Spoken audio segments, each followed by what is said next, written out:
Good flippin' afternoon, ladies and gentlemen. This is another episode of Afternoon Color Commentary with yours truly as your humble host, Color.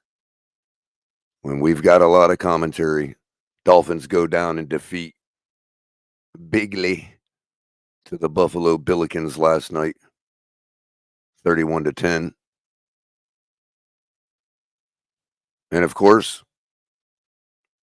the topic on everybody's mind seems like this is becoming Groundhog Day. Dolphins losing to a Tagovailoa in the fourth quarter. Fourth quarter? Third quarter? Doesn't matter. To another concussion, the world watched again in horror as another NFL athlete turns up limp on the field. So we're going to talk about all that, and we're going to talk about the game. We're going to talk about what it means for Tua's future in the Miami Dolphins and the current situation we find ourselves. So stay tuned, everybody. Hit the like button. Make sure you're subscribed, hitting the notification bell, and I will be right back with you.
We have a gigantic season ahead of us, and we're 1-1, and there's some adversity.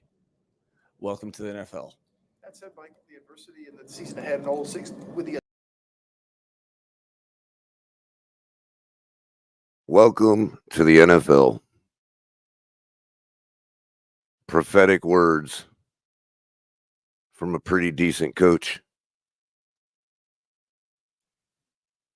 Welcome again, ladies and gentlemen, to Afternoon Color Commentary, where I will attempt as long as my voice allows me, to provide you some color commentary on last night's football game and all of the fallout.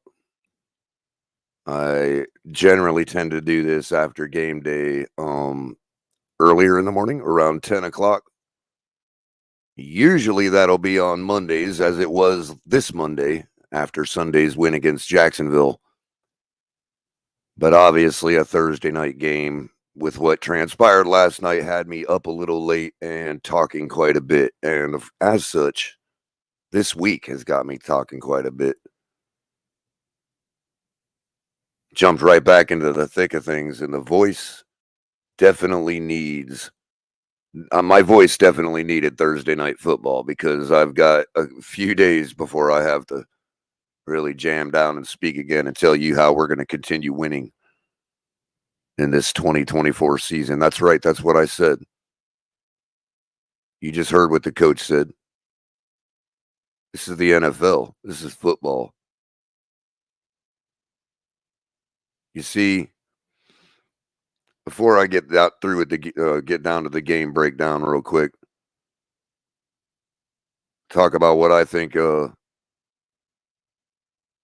future of the immediate future of the Miami Dolphins looks like, or could look like, and let me say this again: should look like. As we always speak about expectations here, I'd like to just remind everybody. I know, first of all, I don't know if you can find many more people as irritated as yours truly color commentary throughout this whole week, starting with the debacle that happened before the game last Sunday, which affects everybody's real life. And then, of course, how the game went down last night, aside from how it affected Tua's personal life.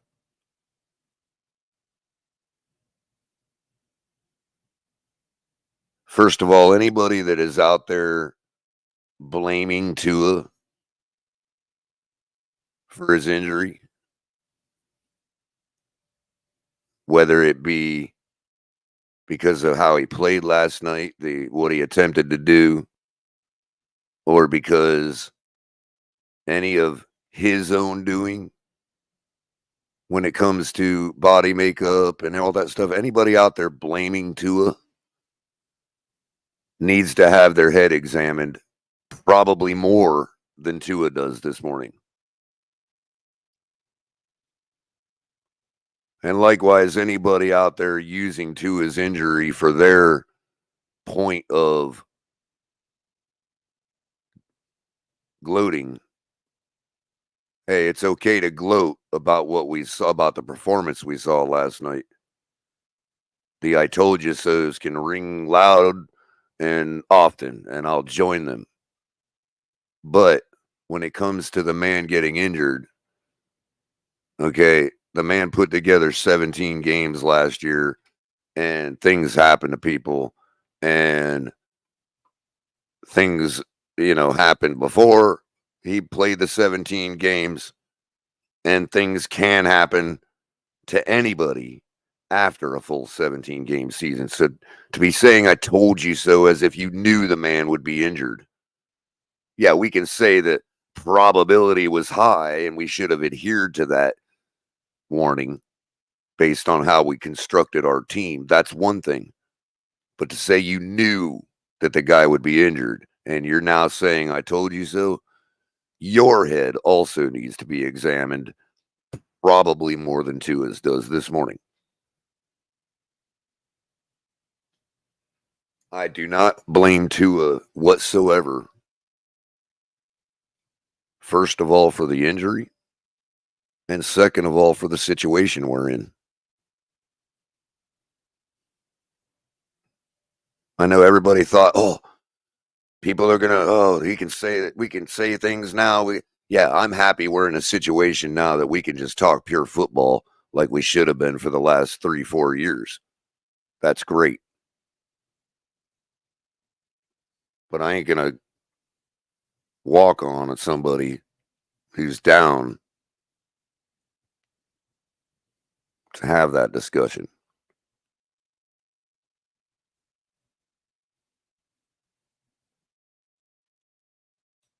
I mean, nobody said, hey, nobody upstairs, nobody who has the power said, hey, Culler and excuse me, Pete and some of these other detractors that don't think Tua is a good quarterback or a great quarterback or ever will be a great quarterback, or these people like yours truly that are just not convinced yet. Nobody upstairs said, hey, wait a minute. When all those people were like, and I'm not one of them, because at first, yeah, after the last incident of all this, I thought he should have retired before, but that's because I really actually am thinking about the man and his personal life and his family. Because the man is a champion. I've said it 1,000 times. Tua Tagovailoa is a champion in this world.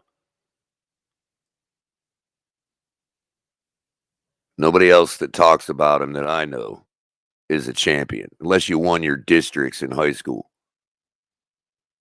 Tua Tagovailoa is a champion in this world. When he grows old and he's talking to his great-grandchildren, he might even be tattooing them. You never know. You can picture Tua tattooing one of his great-grandchildren. And he's telling them about how it is to be a champion. He's not talking about, oh, this was college and this was the NFL and this was blah, blah, blah, and a good team and a playoff team and a team above 500. And no, he's telling his great-grandchildren how it is to be a champion, how it is to live as a champion.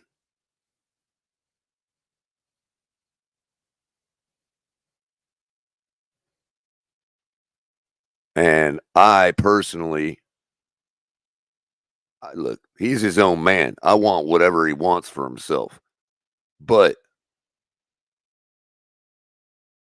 for my part, for what I would want for myself, I would want to be able to tell my great-grandchildren how it is to be a champion and not be drooling more than they are. It's a tough conversation. I'm sorry to put it that way.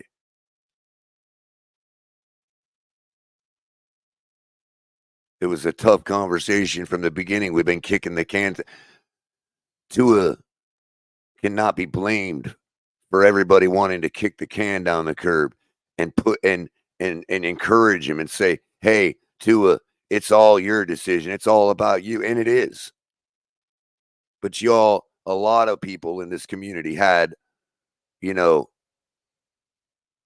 I even dare say something like, I think it's best for him to hang it up so he can tell his great-grandchildren how it is to be a champion. And I have people telling me, oh, I just don't like him and I don't want him on the team. So, of course, I'm going to say that.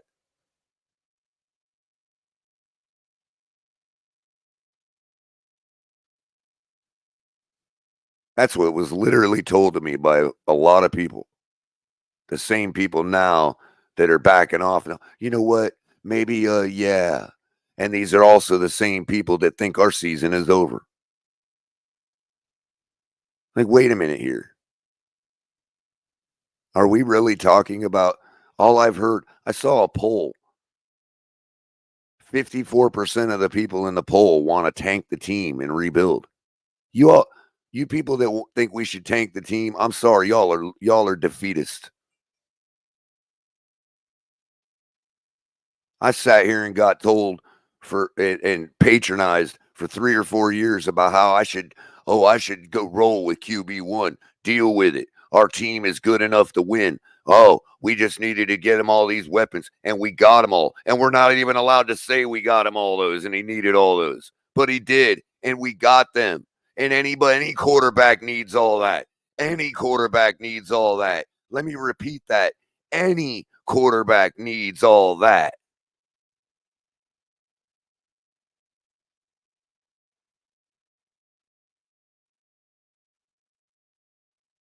Tua can't be blamed for the hype about him that ultimately had an organization decide to give him the money they gave him and continue to roll with him and continue to give him a chance to put his head down and work, which he has done.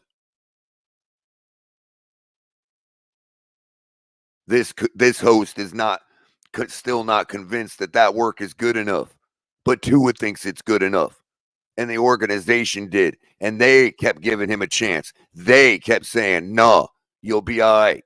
Just do this. Just go work with this trainer. Just lose this weight. Just gain this weight. Just do this. Just do that. Just do the other." When in reality, everybody that's played this game, and this is how I know whether you played this game or not, because we've all had to deal with this in our own head. There is nothing I love more on this planet, game-wise, than the game of football. I think football is the apex of human sport competition. I don't think there's anything greater. I don't think there's anything greater to teach people discipline, teamwork, camaraderie, loyalty. There's no better sport in the world to teach people how it is to be a respectable human being. Not all of them get the lesson. I get that. That's professional sports. But my point is further. My point is that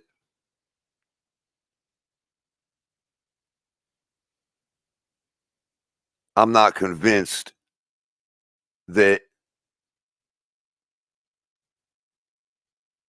just because you put this work in means all that and it's going to get the results. It didn't get the results last night. Yeah, one game, but obviously it was something we've seen so often that people are just simply like coupled with the injury saying, you know what? Yeah, told you so? No. Tua can't be blamed for the fact that everybody wanted to still say, hey, yeah, do this. And when I said, hey, you know what? I just don't have the frame. I don't have the body frame. I could never put on enough weight. I could never go further than this point than high school football. And we all had to deal with that. Everybody had a different exit point. Randy Moss exited the game at a different point than I did, whether my hands and my eyes are as good as his or not.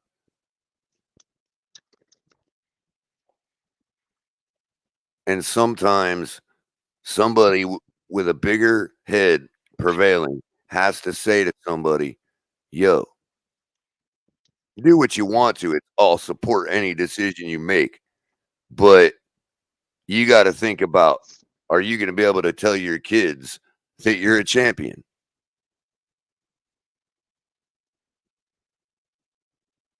I don't blame Tua for that. I don't blame Tua for an organization that didn't decide to get any more quality backup, if that's what you want to say. I don't blame Tua that half the fan base or more thinks his backup quarterback is a piece of trash and our season is over as such. I don't blame Tua for half the fan base telling me that Mike McDaniel is a god and then turning around and ignoring what he just said, which I just played in the open of this show. I didn't play the second part. I will if you'd like me to. But you know what he said, Capitan? You might know. What's that, Culler? He said he believes in Skyler. And you know what he used as evidence to show why that we could believe in him?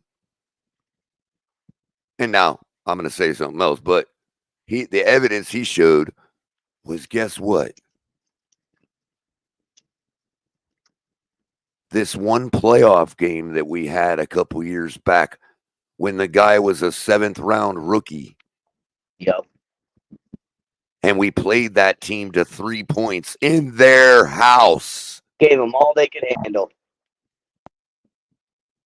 And that team was the team that we just lost 31-10 to in our house on Thursday Night Football.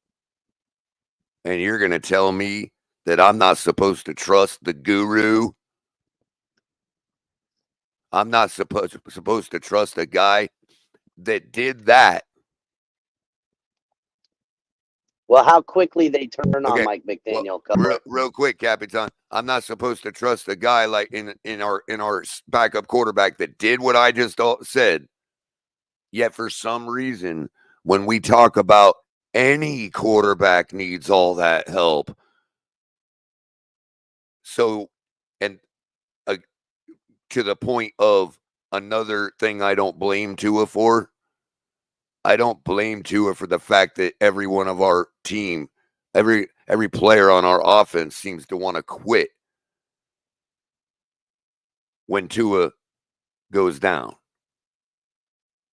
I don't blame Tua for that.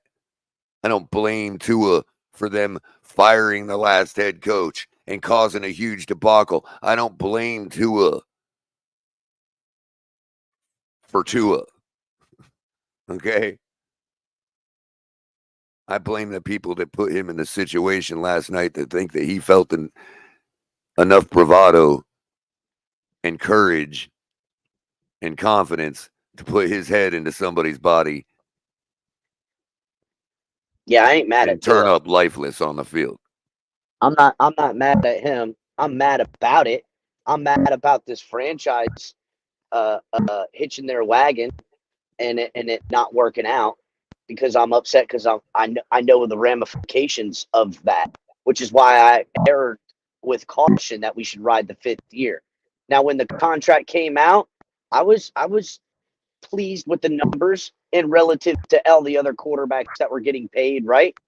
And how the deals were working out. I didn't feel like it was a bad deal, projecting that he has a decent career. The problem of the matter is that it would have been the smart business decision to ride out the 5th year option. Yet here we had all these people in the fan base on YouTube, creators, on Twitter or wherever, just coming out attacking people in the fan base that were cautious Yep. about this. I don't And blame now Tua. El Cap, that's another thing I don't blame Tua for. taking the money. And also for what people who purport to speak on his behalf do and That's say right. to others. That's right. Well, I will say this. I will give Tua a little bit of this, right? The market is the market comments, his show me the money comments, his, But again, you don't have nobody there with a cooler head. Yeah, I got you. Trying to pump the brakes on a 20-some-year-old kid. You know what I mean? That's right. I don't mind a 20-year-old young man, enjoying himself. I'm not mad at him. Everybody's sitting there crowding around you saying, go get yours. You're going to have that bravado. You know what I mean? I said it like this, and I'll say it like this. And this is where I will continue to be. And this is how we started the program. Okay, this is how the tailgate got started. I blame the fans. I blame these uneducated, dumb fans that sell hopium, okay, up and down here. They want to be recognized as the best, most loving Dolphins fan because that's what this organization has prioritized. They have put on a pedestal that you, being a fan that loves your team and makes every excuse in the book, that you're the best fan. That's who's the fan of the year. Well, you that's know who what? gets to sit. Hold on, Culler. Let me land because I'm biting my tongue. Sure thing. That's who gets to go in the little splash thingy down on the field. The ones that are there, the diehards. No, they're the ones that are willing to sell the narrative for the team. And the narrative is that this team is weak constitution. It is a weak mental football team. They're full of quitters. They're full of poor me. This is a game of violence, people. It is a game of violence. And if you're going in with a quarterback that you need to scheme your offense around because you're afraid of him getting hurt, you've got a problem. You've got a problem. That's and I get it. You don't actually scheme him blame up. Tua for. I don't blame him for that. I don't. I don't blame Tua for nothing. Matter of fact, Do you, boo-boo? I'm glad you got your payday and your family is set. Great. I feel good that at least if I'm going to waste a bunch of my energy, time, and money on somebody, at least it went to a good person and not a total dirtball, right? That I'm okay with. The problem of the matter is I've got a real problem with these people who are creators. I got a real problem with these people who are in this fan base, and I've got a real problem with how they conduct themselves with those of us who care about this team and not about a player. And Okay, that's because why, all of and them are that's running why, and hiding right now. and that's why I don't actually blame the fans per se. I blame one in particular, myself. That's I can who agree with that. I blame myself too because I didn't stop it. for the I didn't situation stop the it. Miami Dolphins are in right now as an organization and as a team in this season. I blame myself because I blame myself for not holding those people accountable like I should have been. I blame myself for buying season tickets. I blame myself for at least wanting to believe.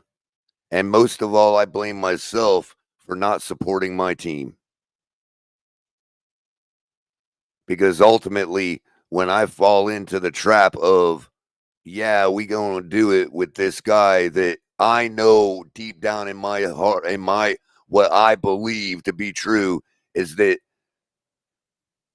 you know, whether you call it he can't perform or whether it's, you know, because you know, like Cap said, our team ain't soft. These players ain't soft. They just don't want to play for anybody else but Tua. And you could call that soft by proxy, but it's like, look, man, why do our players say when you got a guy that when you really ultimately look at their playing style, they have similar shortcomings? Why is it that I don't want to, you know what I mean? I can catch a pass for this guy. I can say to this guy, just get me the ball and we can be boys. But I can't say it to this other guy who, you know, for a moment, the team came together and said, let's beat Buffalo in the playoffs. And they almost did. Culler, I mean, hold on. I'm blaming myself for not saying to people, yo, what happened to ride or die? What happened to we got the best offense ever assembled? You all really believe that's because of one man? Well, Culler, look, That man, okay. that man that we saw last night on the field. The one that, yeah, he was really cooking them before that injury, huh? Because Look, that's Culler, what's getting lost here, Capitan. well, look, it is and isn't, right? I get it. The team you're talking on the effects of the woe is me Dolphins fans ready to fire everyone and everything because we lost Tua. And that you're pushing back on that. And I agree, that's Right. bullshit. Which I'm gonna tell everybody right now, we can't do that. We can't because we're screwed for the next 3 years, whether we get rid of everyone or not. So I rather saw than, a quarterback last night that could not push the ball down the field, bro. but They could here's the thing, Culler. physically could not push the ball down the field. I am looking to put my foot, this size 12 shoe. That's right. I'm only 5'8", but I got big, gigantic, fucking monster feet. And I'll let y'all figure out why. I'm looking to put my foot on the necks of all of them. All of these people, I blame me because I didn't stand true to the tailgate, why the channel was created, what I believed in, what the goal, what our freaking, what's it called when your business has like a goal color? They call Your it mission statement. my mission statement, right? I blame myself and my team for getting off the mission statement. And the mission statement is this, okay? And I'm gonna let everyone privy. Well, Cap, real quick. Hold on, Culler. Cap Let me get. hold on. You came in firing because I know you're a little fired I'm up this fucking morning. pissed. Color, But I called you, just woke so your ass everybody up. I was knows, so we're on a pissed. sidetrack. We're on a side rail right now. This is temporarily Capitan has preempted the show. So have at it, bro. Get it all out, man. I'm infuriated. I have been screaming at people, and I'm gonna continue to scream at people. And when Tua comes back in a month and they try to, or fucking 6 weeks, and try to repackage this pile of dog shit that we got, this weak neck baby, I'm sorry, I can't make it with a quarterback that gets his neck turned and the smack back of his head touched and go to sleep. My point is this, and that ain't no shade on Tua. Fine, fuck out of here. Take your money and go home. The problem I got, and the thing I'm getting back to the mission statement, it's time to weed the fuckheads. I'm sorry for swearing on the freaking morning show, but it's time to weed those people up out of this fan base. These idiots that don't know nothing. These idiots that ain't never been in a physical The ones that confrontation. were only here for Tua are about to get so bored, El Capitan, that they're not going to be Dolphin fans long anyway. I don't give a damn, Color. I don't care. They're waiting. Listen, you know why you can't find any of them right now? Because they're on their computer. No, because they're on their computer looking at the all 22 film and the game film, making together the little collage of how it wasn't Tua's fault. Of how That's who these how people everything are. is the offensive line's fault, and That's right, and how it's Mike McDaniel and Jesus' fault, and everyone who was in the building's fault, other than the man whose actual fault it is. And I'm sorry, but I am not gonna let this shit continue, bro. I'm not. Well, the thing of it is, Cap, if you would have listened to our fan base on draft night, you would have thought that was our team right there, and we'd be getting a Super Bowl. So why is everybody so up in their feels over Armstead going down and Tua going down and all this? It's like, wait a minute here. It's like, what are we talking about? I mean, it's so insulting to me as a fan of this team, because remember, we're supposed to be a fan of everybody. Remember? No, I don't know what the fuck you're talking about, Color. No, I'm talking about, hey, I'm not convinced this quarterback is the guy. Maybe we shouldn't pay him all that money. Oh, you just are a stupid idiot that don't know what you're looking at, Color, and you just hate Tua. I'll tell you what, I think this is how we should handle it from now on in the community. Hey, wait a minute. Hold on, no, Color, wait a second. Go ahead. If my take is wrong and I'm a stupid idiot, I think we should have a fucking physical fight about it. That's what I think we should do. I think we should be able to put hands on each other. That's what I want. Everyone want to prove me wrong. Another they person come make me wrong. If that's what another person wanted to sign a waiver to, then sure. I am about it. My name is already co-signed to everyone's waiver. I will put hands on anybody out here. Real quick though, it goes beyond just Color, you're an idiot. You know what I mean? It'd be one thing to be taking all that, knowing that there were thousands of others watching me, not thinking those vile thoughts just because I disagree about the quarterback, right? It'd be nice.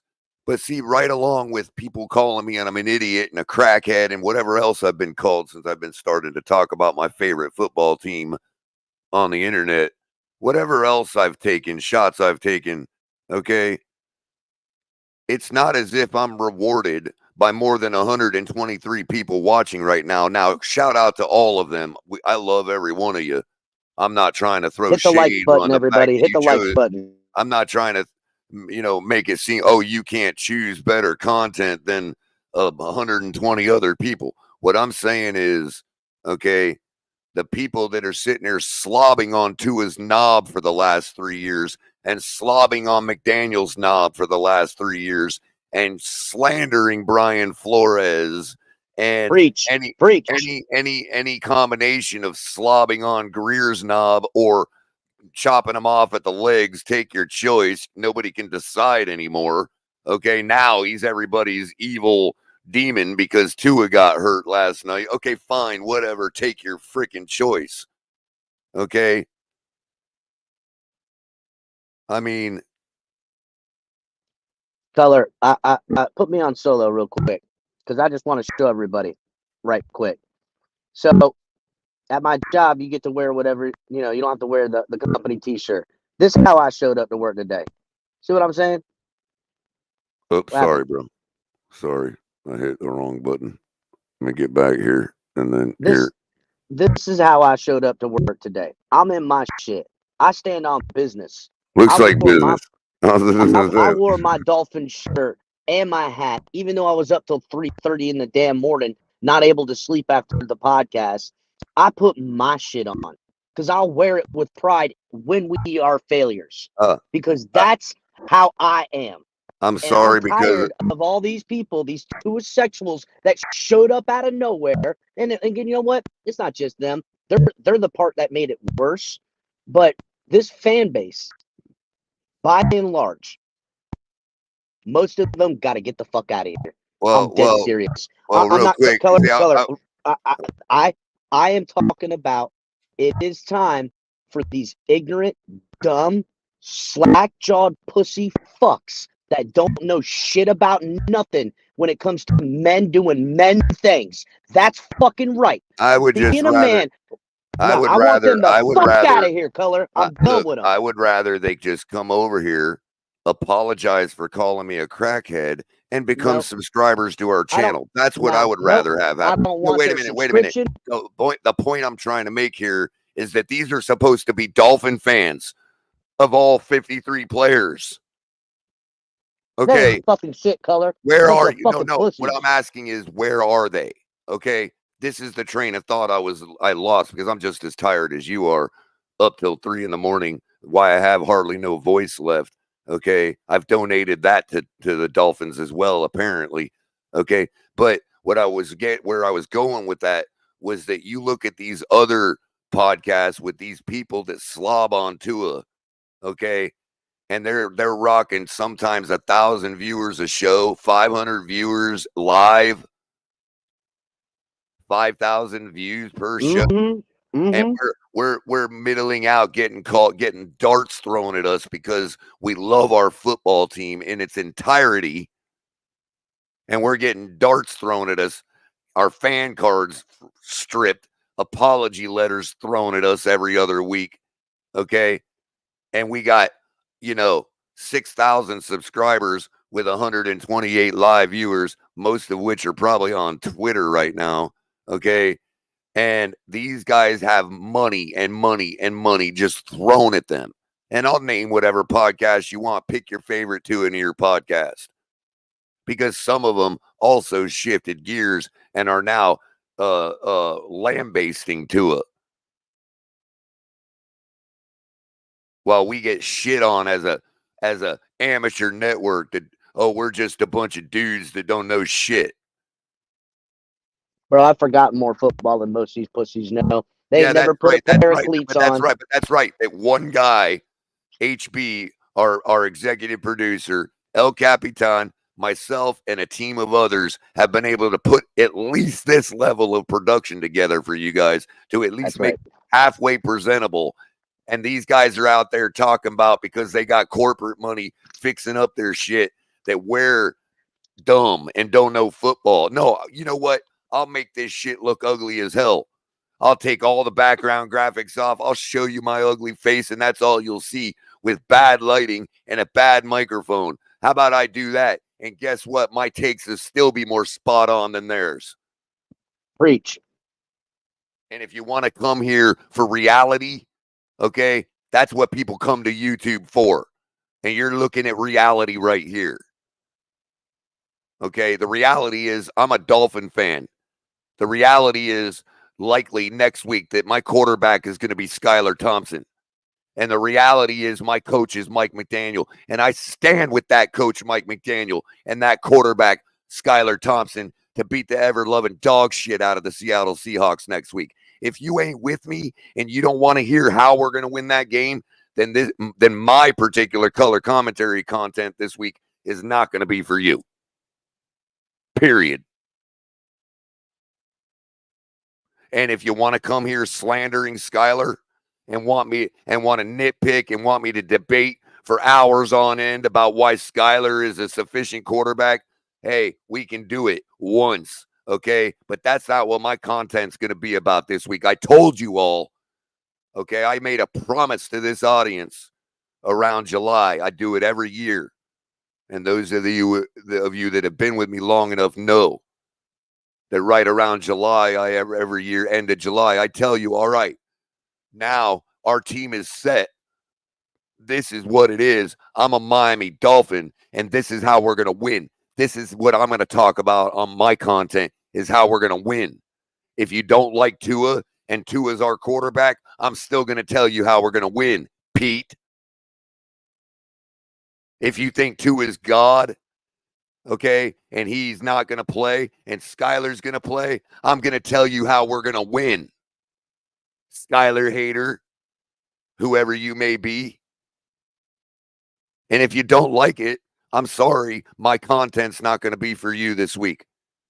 Because I'm going to tell you, as long as our players believe what I believe and what Mike McDaniel believes.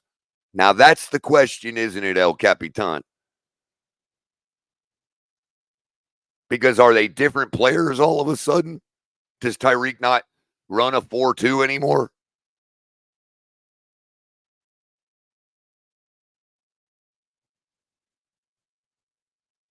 I'm just wondering. Did everybody forget how to catch the football and block and do whatever else they do that got H&, 98 yards last night? Color, to me, I'm a ride and die with the team.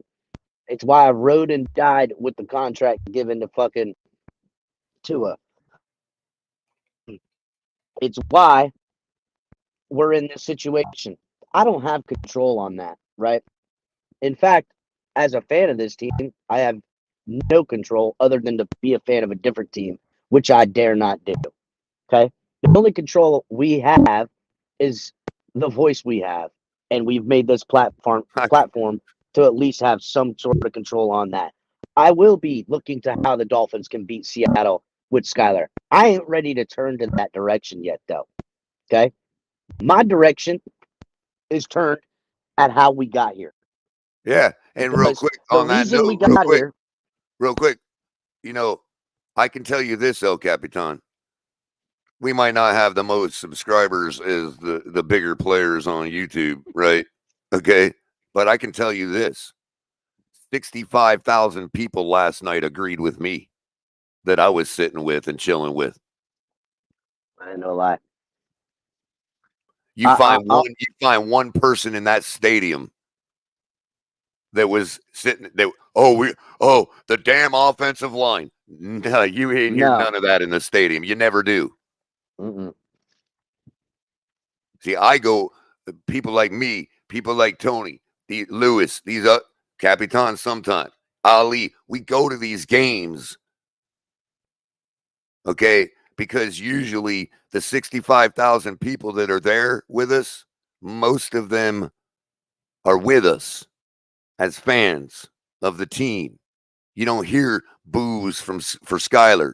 You don't hear, two of this, two of that. You hear let's freaking go. And last night, and Tennessee last year, and countless other times, those 65,000 people in that stadium agree with me and El Capitan right now. I can bet you that.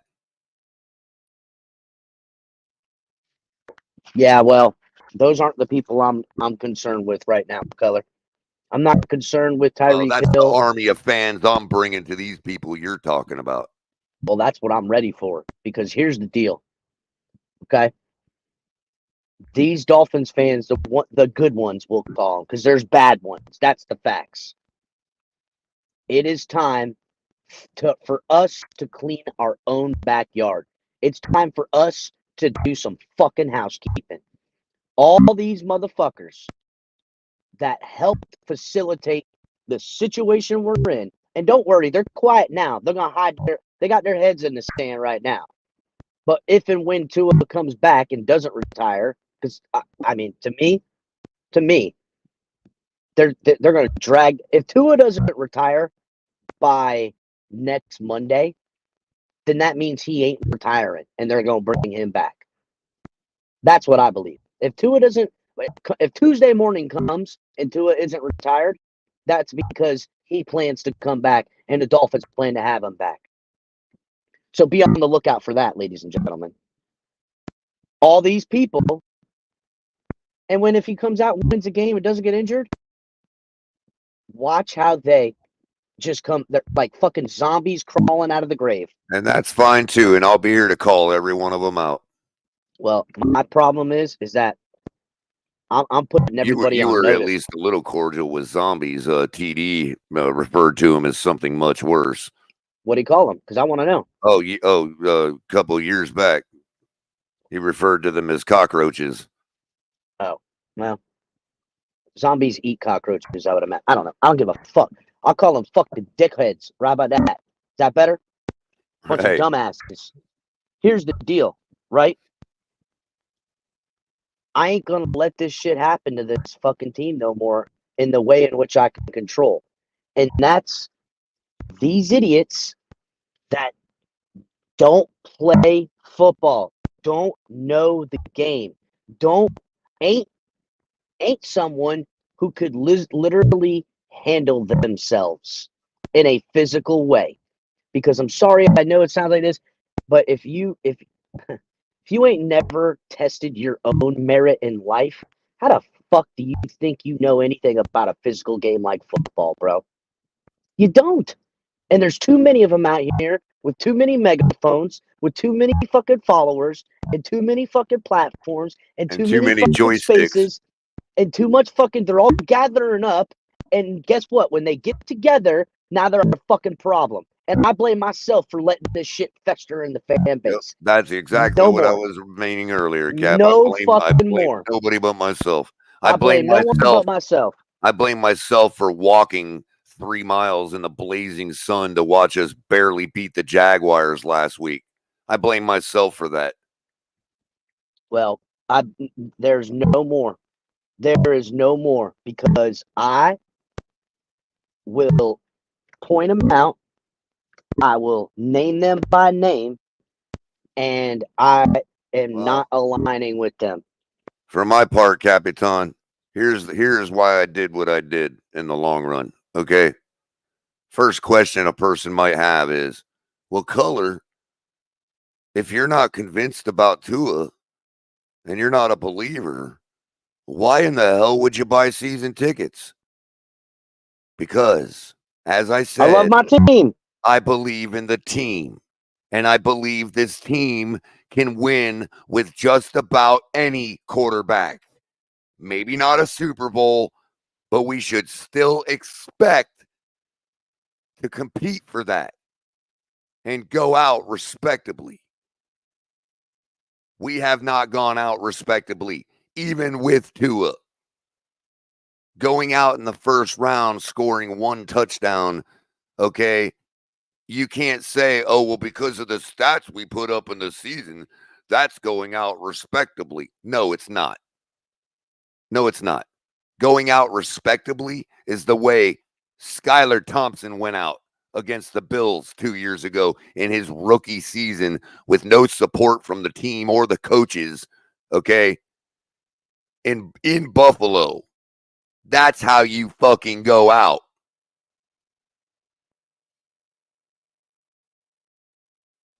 Hey, everybody, get the likes up, please. You listen. First of all, I played nice, and Culler and me and the team had a long conversation about trying to play nice.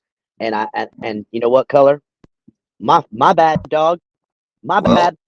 My This fucking is why. bad. This is why, for my part, my season ticket purchase went to my team, and I'm still going to be there every single freaking game, and I'm still going to expect to win every single week. Oh, don't worry, Culler. I'm still going to go to a game this year. I'm I still ain't going to coming. be here and know, oh, well, we're actually tanking, but nobody knows it. You know what? This would be twice now within the last 5 years that y'all have been calling for a tank. Yeah, fuck out of here. That's a loser mentality. And you know Those what fans happened? need. Those You want to fans know what need to happened when turn we in their tanked, Culler? card. Those are the first fans that need to turn in their fan card. You damn I right, told you all buddy. from the beginning I was never for tanking. Me either, bro. Losers It tank.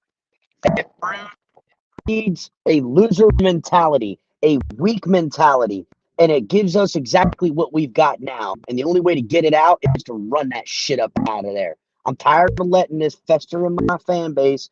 It's time to fucking get out the Oh, but fucking Cap. blowtorch Oh, and but burn Cap. this fucking shit Oh, up. but Cap. We could have had Joe Burrow if Flores would have tanked right. Yeah, well, you know what? I don't recall a sign that said tank for Burrow. I don't either, buddy. You know what happened? We would have tanked and lost and took Tua's Wait a minute injured though. ass Wait a number minute one though. Wait a overall. minute though. Wait a minute though. First of all, I never saw a sign that said tank for Burrow. I saw signs that said tank for Tua.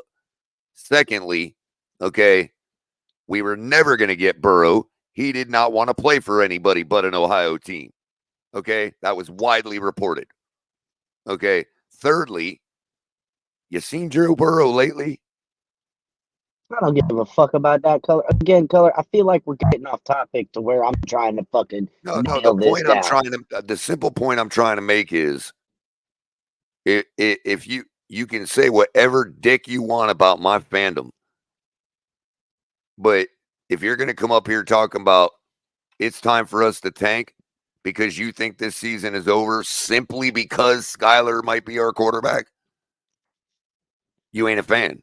Sorry. Color, listen. Ain't about fanning right now, however you want to. It's proving to me that you're not a fan of this football team. Color, right now, currently constructed on the contracts, tanking is not an option because we're screwed over the next 3 years, whether we tank and sell everyone or not. That's it, people. So if you want to tank, you might as well fire Greer, fire McDaniel, fire Weaver, fire every player, trade every player. You might as well hit the reset button all over again. And guess what? You'll get a coach in there that we'll all love. He'll be the lame duck that they'll fucking take. Oh, he lost with nothing. And And then they're going to fire we're his rinse ass. and fucking repeat. Rinse and fucking repeat. The Yeah, problem and Cap, is did it we ever have a occur- loser. Let me land. We have a Sure. loser mentality amongst this fan base, and those losers with that loser mentality got to fucking go. Got to go. Did it ever occur to anybody the fallacy in saying we have to tank because Skyler is such trash that we don't have any hope of winning? Well, then why don't we just play Skyler, put support behind him, root for him, and if he is the trash you all say he is, the tank will happen on its own. Don't you understand that, you dumbasses?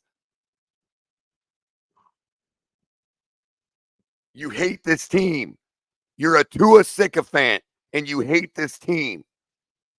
You hate Greer. You hate McDaniel because he doesn't do this and that and the other way because you want to. He doesn't do this and that and gets Tua hurt. You hate this team. Just say it. You see this team as nothing but a bunch of tools in a toolbox for your god Tua to play with. Tyreek Hill's career and Jalen Waddle's career and Jalen Phillips' career and all these other guys' career ain't Tua's tools. They're not his toys. Look, And if they want to win and they believe they can, all they have to do is do that instead of letting a bunch of fans convince them that it's over. So they sit there and go, well, I'll just take my $30 million then. Y'all are so, oh, man, I can't even stand it anymore, bro. Cat, I know you're usually pressed for time. I wanted to run through the game breakdown real quick from last night so we can move on to the other options that are available to us that nobody wants to talk about. Well, people talk about it, but again, as soon as you do, every name you bring up is a piece of trash, so it really doesn't matter. Cap looks like he had to dip out anyway. I'm going to run through the game breakdown, and then I'm going to post the link, and we're going to open this panel up for y'all to let your steam off because it's what we do. The morning, or in this case afternoon, after a game, win or lose. I know y'all probably got stuff you want to say, and we're going to talk about the options going forward and who's available. And I don't give a damn if they're all trash. Because then if you say that, you might as well stick with Skyler. Take your choice. We have to have a backup for Skyler. Do we look at it as a backup for Skyler, or somebody to come in and quickly take Skyler's job that's a veteran? Like, we'll get into the names. Well, Cap's back. All right, cool. But I'm going to run through the game line, the box score real quick, Cap. Then we're going to get into, in case you weren't able to hear me, we're going to get into talking about the names being bandied about for the people that do want to save our season, or at least hope we could try to compete and maybe get lucky instead of just tanking and blowing it all up. But of course, Cap, as I said, the same fans you're talking about, when you bring up even some of them are like, well, let's talk about serious replacements for Skyler or backups for Skyler, however you want to frame it. And then it's just like always, as soon as you bring up one single name, oh, no, that guy's trash. Never mind. It's like nothing is going to be good enough for them but a healthy Tua. So we're going to have the discussion because there are some options available for those of us that do think maybe Skyler ain't the guy. He might be good he might be, hold it down for a few games. But if we're going to have hope to actually compete, then we need to have somebody that actually has competed before. Even if we don't believe they can take us all the way, most people can't take you all the way. So let's stop with that extreme. You know what I mean? I don't want to shit on the exercise because I do want to hear the names, but I'd rather ride it all the way with Skyler to find out what we have in him and not put anyone other than him on. Still have to get a backup for him. So there's that. Well, we got that dude Boyle, which obviously I don't want him as the backup, but I don't want to bring like another guy in here and do the whole back and forth, this guy or that guy. I do like Aquavision's comment and Sam Howell. That would be cool. But what if you brought it? Well, what if you brought in a guy? Well, I wanted to run through the box score real quick before we get deep into that. Go ahead. Because it does, you do make a fair point, and I also have a fair point that could not counter it, but maybe complement it. So let me get through this real quick because it's gross, people. It's really gross. Tua Tagovailoa on the night, 17 for 25, 145 yards, 1 touchdown, 3 interceptions, sacked 1 time. Wait a second. How many yards on 17 completions? 145. I can tell you how much that is per. What is it? And they already got it written. Hold on. Gamecast. That is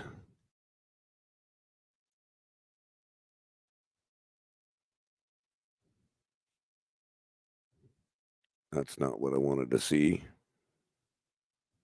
Where did it go? I'm sorry. Give me a moment. Well, just off the top of my head, simple math. That's around 7 yards a pass. Right. So that's all I need. Continue with the box scores because that's where I was looking. I found the page I was looking for actually. It was 5.2 to be exact. 5.2. Good Lord. Yeah. Skyler 8 for 14, 80 yards, 0 TDs, 0 interceptions, sacked once as well. That's 10 yards 10 yards a fucking catch, but okay. Yep. Is it really? Interesting. Well, 8 for 80 is what you said, right? Yeah. That's fucking simple math, buddy. Wow. That's twice as good as Tua was doing, just so everybody knows. Yep. On the spot too, and I'm sure that half our players were already sitting on the bench by then. So that's a total of 25 for 39 for 212 yards, 1 TD and 3 interceptions for both quarterbacks on the day. Devon Achane, the star of the night, the only one who actually decided he wanted to beat the Bills. 22 carries for 96 yards, a long of 17, 0 touchdowns on the night. I'm sorry, 0 rushing touchdowns. He also had 7 receptions for 69 yards and 1 touchdown on 7 targets. So Devon Achane was the only one that came ready to play. He had 100% completion percentage. That guy is, when people talk about tanking, I don't waste the talent of men like him for the sake of men like Tua. Yep. Scoring our only touchdown for the night. Jonnu Smith, another notable in the respect that other than Achane, he had the most receiving yards on the night. 7 targets, 6 receptions. So good for him getting the butter hands fixed. He only dropped 1 ball last night. Good job. 53 yards. Jalen Waddle, 4 for 41. 4 targets. So he was 100% on the night. Tyreek Hill, 6 targets, 3 catches for 24 yards. And Dubois, 3 targets, 1 catch, 13 yards. And Jeff Wilson was 2 for 2 and 12 yards. Jeff Wilson also had nope, I'm thinking of something else. Nope. So yeah, that rounds out Robbie Chosen, 4 targets, 1 catch. Durham Smythe, 1 target, 1 catch. And Julian Hill, 2 targets, 0 catches. And Braxton Berrios targeted 1 time. Both of Julian Hill's drops were end zone passes too. Football again. I had Julian Hill on plus 1,000 odds for an anytime touchdown, and he let me down twice. Almost, bro. You almost got it, though, bro. I almost got it. They did it twice. They were going to get it. I knew they were going to target him. Tua let you down on that one. Tua let me down with inaccurate passes on both of them.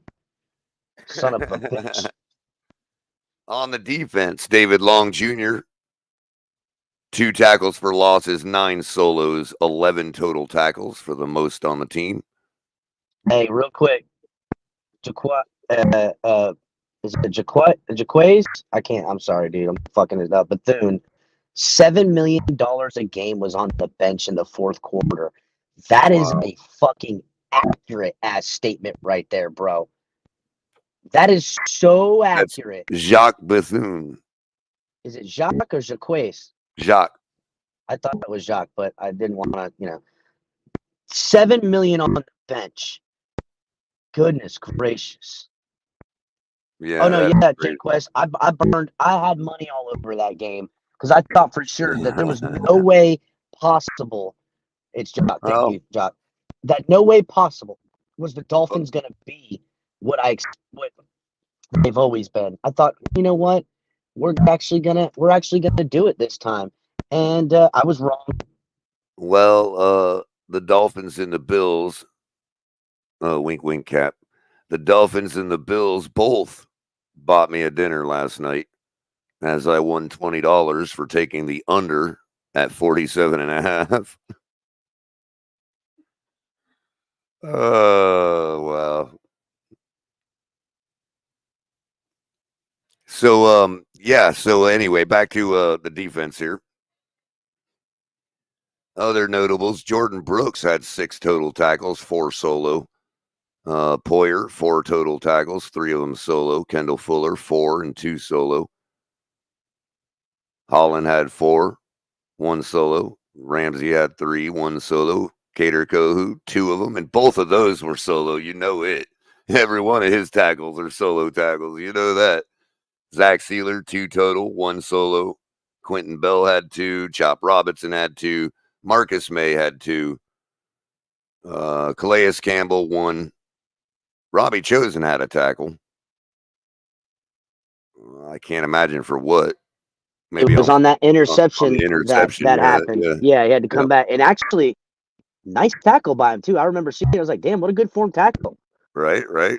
Well, he has to make sure it's in form or he'll get hurt with his frame. You know what I mean? So you have to be real careful. He's got plenty of experience with special teams, Culler. Well, that's what keeps a guy like him safe on the field, his technique. You know what I mean? His brain. So give him credit there for that. Sure. Maybe you should talk to Tua about some technique. Yeah, well, Tua's never mind. As good as Robbie Chosen's technique is, it didn't save him from a concussion when he got led into a freaking linebacker last year. You know, That's true. but Emmanuel Ogba also with a tackle, solo tackle. Braxton Berrios must have got one on a interception, as well as Jonu Smith. I don't know how they both could have got one. One of them might have been a special teams tackle. Because they couldn't. There was not three interceptions. I mean, there was only three interceptions, and one of them went to the house, so that wasn't tackled. Jason Sanders 1 for 1, 34-yard field goal, 1 extra point for a total of 4 points. That means that he had almost half of the points we scored last night. Jake Bailey with 1 punt inside the 20 for 48 yards. And quickly, our opponent, Josh Allen, not the greatest night for himself, fairly efficient, but not a lot of production. 13 for 19 for 139 yards and a touchdown. However, his backfield companion, 11 carries for 78 yards and 2 touchdowns on the ground. 1 reception for 17 yards and another touchdown for a total of 3 touchdowns on the night for James Cook.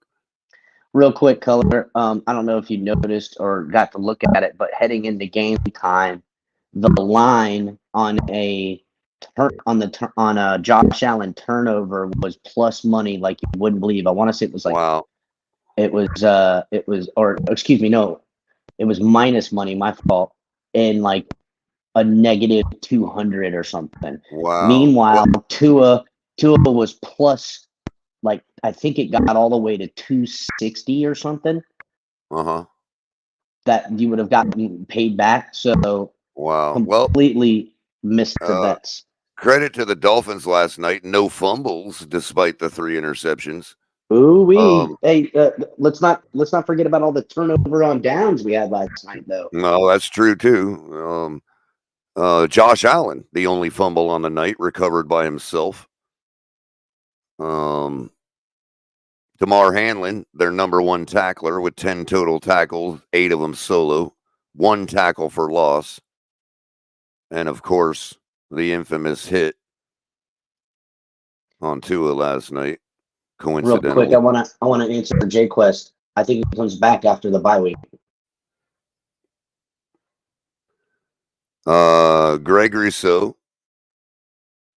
4 tackles total, 2 solo, 0 sacks from Greg Rousseau.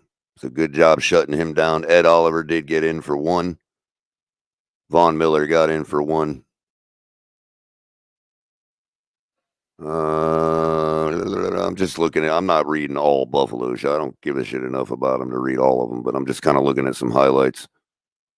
That kind of does it for that. The Miami actually led in a few offensive stats that were surprising to me, Capitan, even though we looked as bad as we did. 20 first downs to Buffalo's 13. Third down efficiency, 7 for 15. Buffalo was 3 for 9. Fourth down, we got 1 out of 5 attempts. Buffalo was 1 for 1. Total plays, Miami 75, Buffalo 45. Total yards, Miami 351, Buffalo 247. Total drives, both teams had 10.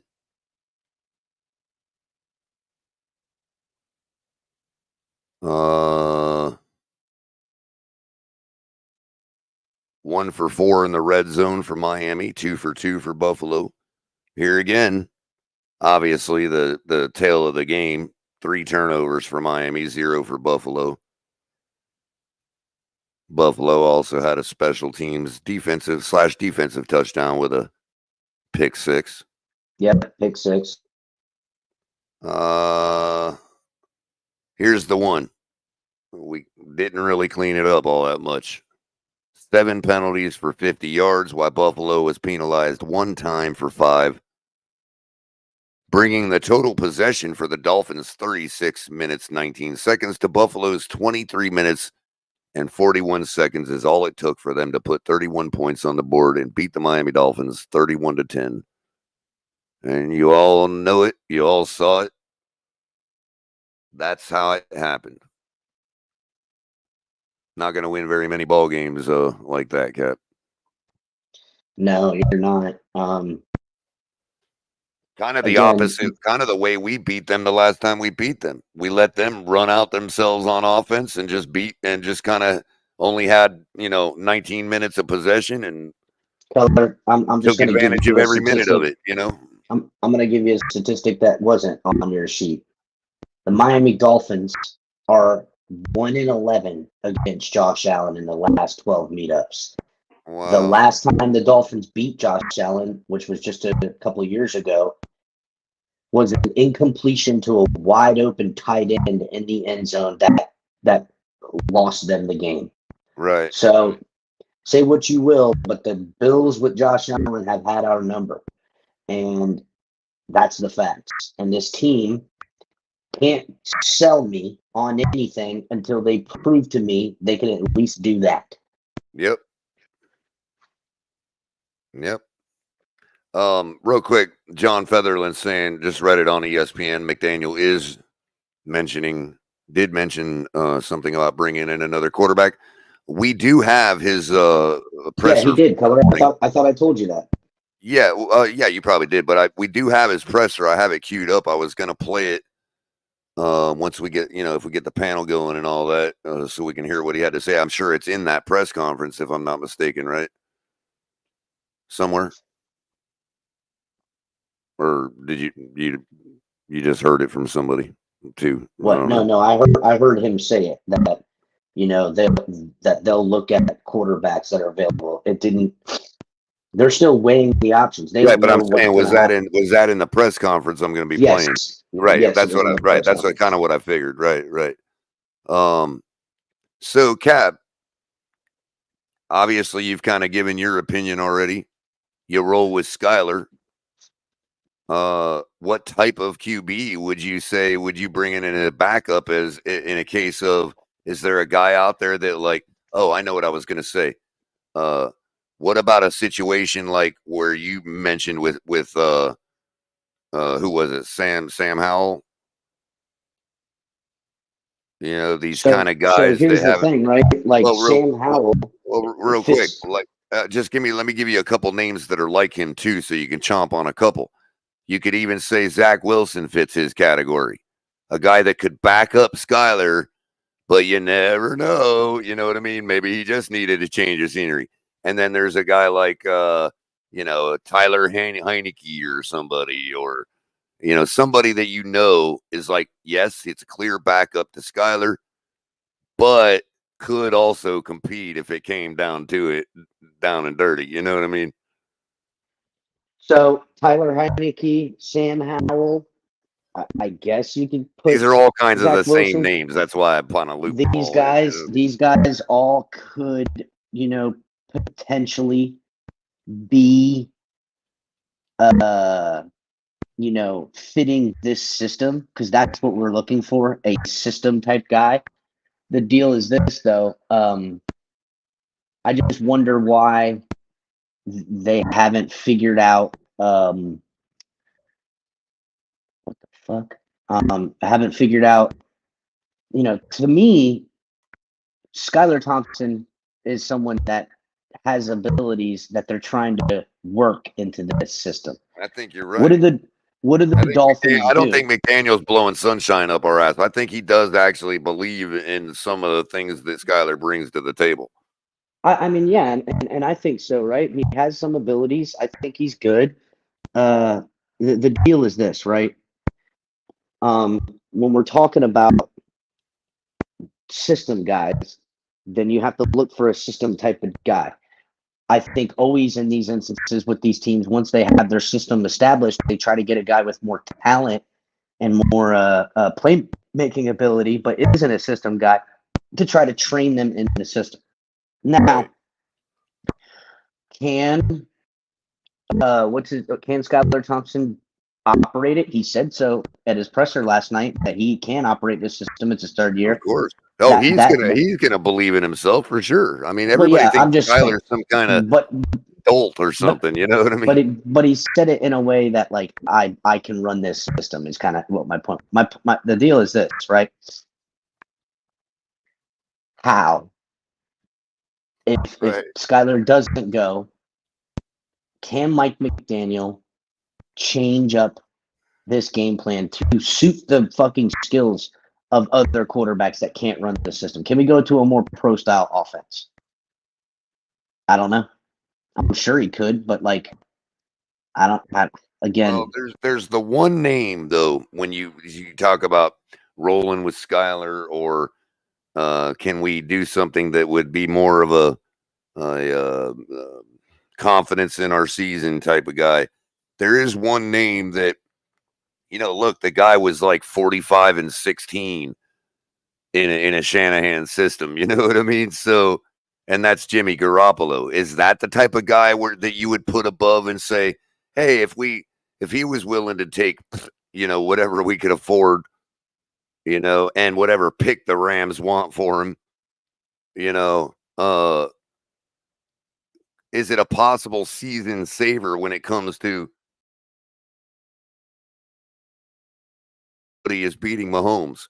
So if you're going to talk about this, the criteria has to be he can win a Super Bowl. Well, there's nobody that can do that until somebody does. So Jimmy G, I mean, I don't like the guy. I don't think he really has the will to be that guy, but he did have a 45-16 record roughly, playing in that kind of stuff with Mike McDaniel. They're designing plays and whatnot. I mean, he's the only one I can see that can get. I'd rather go to Sam Howell. Give me a guy that's a little bit younger that maybe Mike McDaniel could find something that others couldn't, versus to a Jimmy G that had something and I don't think he'll ever have it again. So if you want to go get a Sam Howell, what about Coach? What about him? I mean, Coach has been here. Coach worked with McDaniel. Coach actually had some success against the Vikings until Waddle dropped the football. Coach? Who the fuck is Coach? Coach Bridgewater, bro. He's coaching the high school team. No, thank you. No, thank you. I don't want any quarterbacks that wear gloves. So I was wondering does he wear gloves when he's coaching on the sideline? Absolutely. How do you think he stays so fucking nimble? What about my guy from the offseason? Bailey Zappi. I don't know. No, not that guy. What about, what was his name? I kept calling. Oh, what about Nick Mullins? No. So look, a lot of these guys that we're naming, right, are on other teams and would require a trade. Right. If I'm trading for any guy, a late round pick, go get me Jake Browning. Right. If we're rolling with Skyler and that's the coach's intent, like if the coach agrees with you, then we're just going to, where we need to look, the list we need to look is at every team's practice squad and waiver wire. And that's going to be the Mike Glennons of the world and the Jake Driscolls of the world, Mm-hmm. The AJ McCarrons, Gavin Hardison, the AJ McCarrons of the world. You know what I'm saying? That's who. Lewis might like Gavin Hardison. I don't know. Listen, those are the guys we're going to add. We're not bringing in Ryan Tannehill, and there's nobody else. No one's coming to this team and going to start right away. It's Skylar's team, and there's a backup. And if Skylar goes down, we keep it pushing to the next fucking guy. That's you think there's any chance that Greer turns all the Greer haters that have developed this morning into Greer lovers by already have had a plan like months ago, and we just don't know who this name is, and they're already on the phone? No, because I stated when I stated it, I was surprised that the Dolphins gave Tua a contract before the start of the season because it was the first time in all of the years that Greer's been here where he's cornered on a decision, and there's no way out. And I hate to say it, but I got to do my diligence here. Hal 9000.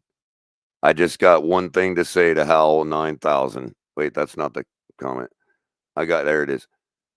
Shut up, Ike. Hey, nah, fuck all that. Bring into us, brother. Bring him in. Why not? Why the hell not, right? Why the let's hell go ahead not? and give him. Why the hell not? Give him $25 million a year, and let's just take this shit show all the way. Pete is already on record as being a Talia fan, so we'll corner him. We'll head him off right at the pass. I don't know, Culler. I can't. Dude, he couldn't even make anybody's practice squad, bro. But he's balling out in the Canadian Football League, Culler. Didn't you see him running a touchdown that was all over my timeline? Well, that might be worth it. That might be actually worth something. I mean, that is live bullets, somewhat of professional football. At least the Canadians like to believe it's professional football, Look, listen, here's the thing. We ride out with Skyler. Anyone else who's brought in is only to back him up. Don't put Tua back on the field ever again, and find out if we need to get rid of Skyler and go in the free agent market or draft somebody next year. That's it. And if you're going to draft somebody, I don't give a shit. You've already got the team built on both sides. Fucking if we trade everything for a draft. If we would have just got traded Tua to the Toronto Argonauts, like I said, for their entire offensive line and a case of maple syrup, we'd at least have a case of maple syrup, bro. Yeah, please no, Adam. I respect you, Adam Padilla, but please no on the Marcus. Go ahead, Fred, with your question, Fred. I see you in chat freaking out. He's freaking out. Well, Fred, you're gonna have to wait for the panel. How about that, Fred? Yeah. I don't know, Culler. I don't give a fuck who plays quarterback. And this season, I'll take whatever I get, right? Whether it's lightning in a bottle with Skyler, or we're in top five because we've dropped because we've only won 5 games come the end of the year. I'm here for whatever. What I do know or want to have my mission statement again is I am not going to allow the situation that happened to us yesterday happen to us again because of the fans. Nope. Not going to happen no more. Nope. Because it's the fans' fault. You're dealing with guys that actually believed we could win during the Wildcat season. So if you think I can't tell you how a way to win each week with this team, you're sadly mistaken. I can give you keys to win. That don't mean we're gonna win, but I can tell you how we can do it with what we got. I just don't need all these people Capitans talking about that's like you're this and you're not as good as it, and whatever. Just take your pom-poms and just go kick rocks with them. I don't know what to tell you. Like I need people that have actual football knowledge, and I need those who don't have the football knowledge but are willing to learn to remain objective. What I don't need is pom-pom wearing fucking slack-jawed dumb fucks with their stupid takes gathering up, controlling the fucking narrative of my football team. It's done. And preferably that shit died yesterday. And preferably people that have actually visited the state before this year's training camp.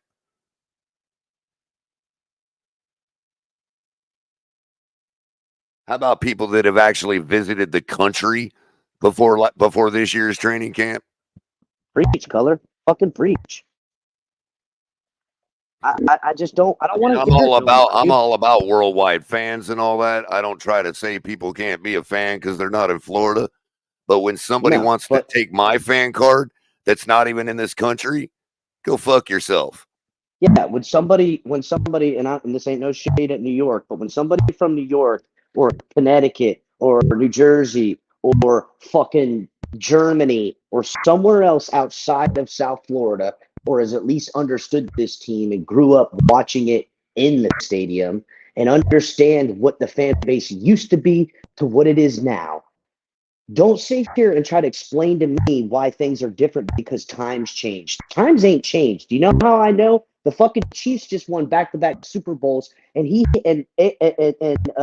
Andy Reid had them out there with 11 on 11 going full fucking speed, didn't give one motherfucker a goddamn rest. Nobody got a fucking rest. Meanwhile, our coach is over here giving veteran rests out like he's fucking Mr. Candyman slinging the shit, and my whole fucking team's banged up, injured, and ain't nothing but a bunch of pussies. I'm fucking over it, and this is your fucking fan base's problem. It's a fan base problem. Speaking of, I know this sounds like it doesn't correlate, El Capitan, but it kind of does.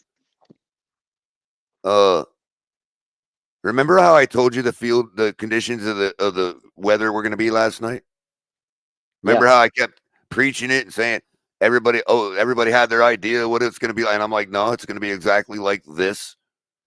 It was exactly like that.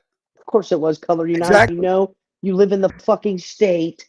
We know what it's like when it's like this all open right now to have a cigarette, feeling how it is outside. I literally have a caterpillar that walks up to my windowsill and tells me the shit. Okay. Like, take your choice. I'm just saying, like, where the reason I'm getting to that, El Capitan, is because, again, back to what's not to his fault. It's not to his fault that Buffalo was more prepared to play on a wet field with a wet football than we were last night. And we just played an entire game in the exact same conditions, minus the sun, last week. Yet we've got guys falling all over the field before they get to the first down marker on their own. We got guys slipping last night. Somebody said, and it doesn't matter who, because they were kind of right to say it, but they were a little off, little off. But it was right to say it, is that, like, they were putting it on the training crew for like different cleats and stuff like that. And I'm thinking, well, all they had to do was watch my show and heed my warnings, and they would have been just as prepared as the Buffalo Bills were, who did not have the opportunity to practice a whole entire game in it last week. Yet they weren't slipping all around all over the field. I mean, this is our organization. This is how prepared our coaching staff has our team to play in the conditions. We go to Kansas City last year, and this is why people bitch so much about the weather. Oh, Kansas City had to play in it too. Yeah, and Kansas City was prepared for it. Their coaching staff had their guys ready for it. However that came, experience, whatever it might be. You've got a guy that grew up in Palmyra, Missouri, literally at the same latitude roughly as Kansas City, gets 4 feet of snow every year. And you have a backup quarterback that literally grew up in those conditions. And we're talking about, oh, but it might hurt to his feelings. Man, the guy got one freaking touchdown, man. One. Yeah, I'll tell you whose That's not feelings being I'm worried prepared. about. That is I'm not worried about being my prepared. own damn feelings, Culler. I'm worried about me and mines. I'm tired of worrying about rich fucking athletes' fucking feelings, bro. I don't give a fuck. I'm not saying I don't want them to be treated as humans, but I don't give a shit if your fucking feelings are hurt because your job got taken because you didn't perform. No one's going to give a fuck if I got fired because I failed at my job. Nobody. I can tell you this, for those Skyler haters out there, if we find ourselves playing Kansas City in a wild card game and it's cold, guess who ain't going to be having no problems with it? That's for damn sure, buddy. Did you see, remember when we first got him and he was showing his training videos with his trainer, and they were in this training facility that they called the ice box? And it's literally like a freaking frozen tundra in this steel building. Bro, I've been to Palmyra in the winter on the roof of a gas station to fix their satellite dish at 3 a.m, bro. That guy, them people there in that town, they're like them polar bear types that go Yeah, and jump tough. into Lake Michigan in the winter and all that kind of stuff, man. Them dudes are Mhm. crazy.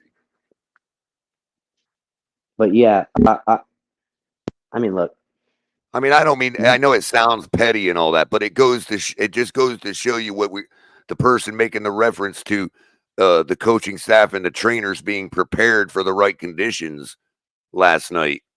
Well, that's just a continuing example of it. I'm not suggesting we should have put in our QB2 just because he's acclimated to the cold better than to it. What I'm saying is by the third quarter, when your quarterback hasn't done dog shit all day and you're obviously going to lose this game, what the hell is the difference at that point? That's all I'm saying. So we could at least make it look halfway respectable that we scored more than 7 points in a freaking wild card game. Could we do that, please? What was the last wild card game we played in before Buffalo a couple years back? Wasn't it the Pittsburgh game with Matt Moore? How many we score that day? To their 48. I mean, it's just never ending, man. Never ending. Weather condition. Everybody and their mother knew what it was going to be like last night. I was actually arguing with Pete because he's on his show talk about it might rain. And I'm like, shut up, Pete. They're not calling for rain, but the field will be wet. It's like, and I nobody think you should wanted to drop hear the it. link, Color. I think you should drop the link, Color. Oh, right on, right on. I'm trying to real quick. I'm trying to see something real quick. I'm kind of just like half distracted right at the moment, just because Real quick, Black Sheep, you let me know when you got them receipts, dog. I'll fucking make a whole special episode on receipt giving. I don't give a fuck.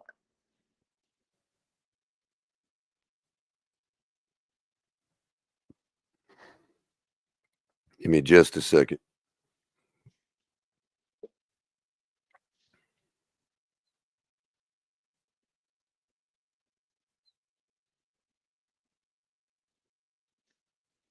I love how Okay, Jets just take had to an check ass that. beating. And I love how the Jets take an ass beating on Monday Night Football, and Rodgers not looking great, and Rodgers injured last year. Yet because Tua went down, that vindicates the Jets. Y'all are still not gonna do nothing. Rodgers ain't doing shit either. So Exactly. I mean, he might, but no different than anybody with our offense would do. I agree. And Jordan Love did go down. The problem is this, right? First of all, I don't think they should have paid Jordan Love. He put together mostly 1 year of good quarterback play. I don't think they should have paid him, but whatever, right? That's neither here nor there. I would say this. At least Jordan Love doesn't have a long and lengthy history of injuries. Most importantly, concussions. That's not the rap on him. The rap on Tua he's had only one healthy season of football playing in the past 7 years. 7 years going back to college. It's been 7 years. He's only had one full season. Very quickly, we already got a few people coming up and back. Cap, I was going to just say that. I done forgot what I was going to just say, but so I guess it don't matter. Oh, No. everybody watch your P's and Q's. We're trying to be somewhat respectful around here these days. Easy with the F-bombs, even though Cap and I already spent that pretty good. And one other thing, gosh, I know I'll remember again, but we'll start bringing people up. Oh, I know what it was. The damn poll question, right on the tip of my tongue. I started a poll before the show even started for people to answer on the way in. I'm going to go ahead and end it here. We got a good, decent sample size, 149 votes. We got 89 watching on YouTube right now, so it's overweight there. Okay. The question was, will, not should, will Tua decide to retire? 68% of you said yes. 32% said no. That's 151 now voted, and I just ended it. So there you go. That's at least some kind of indication of what the average is looking at right at the moment. And of course, on the table is what we do about another quarterback. We're going to listen to Mike McDaniel here in a second with the guys up here.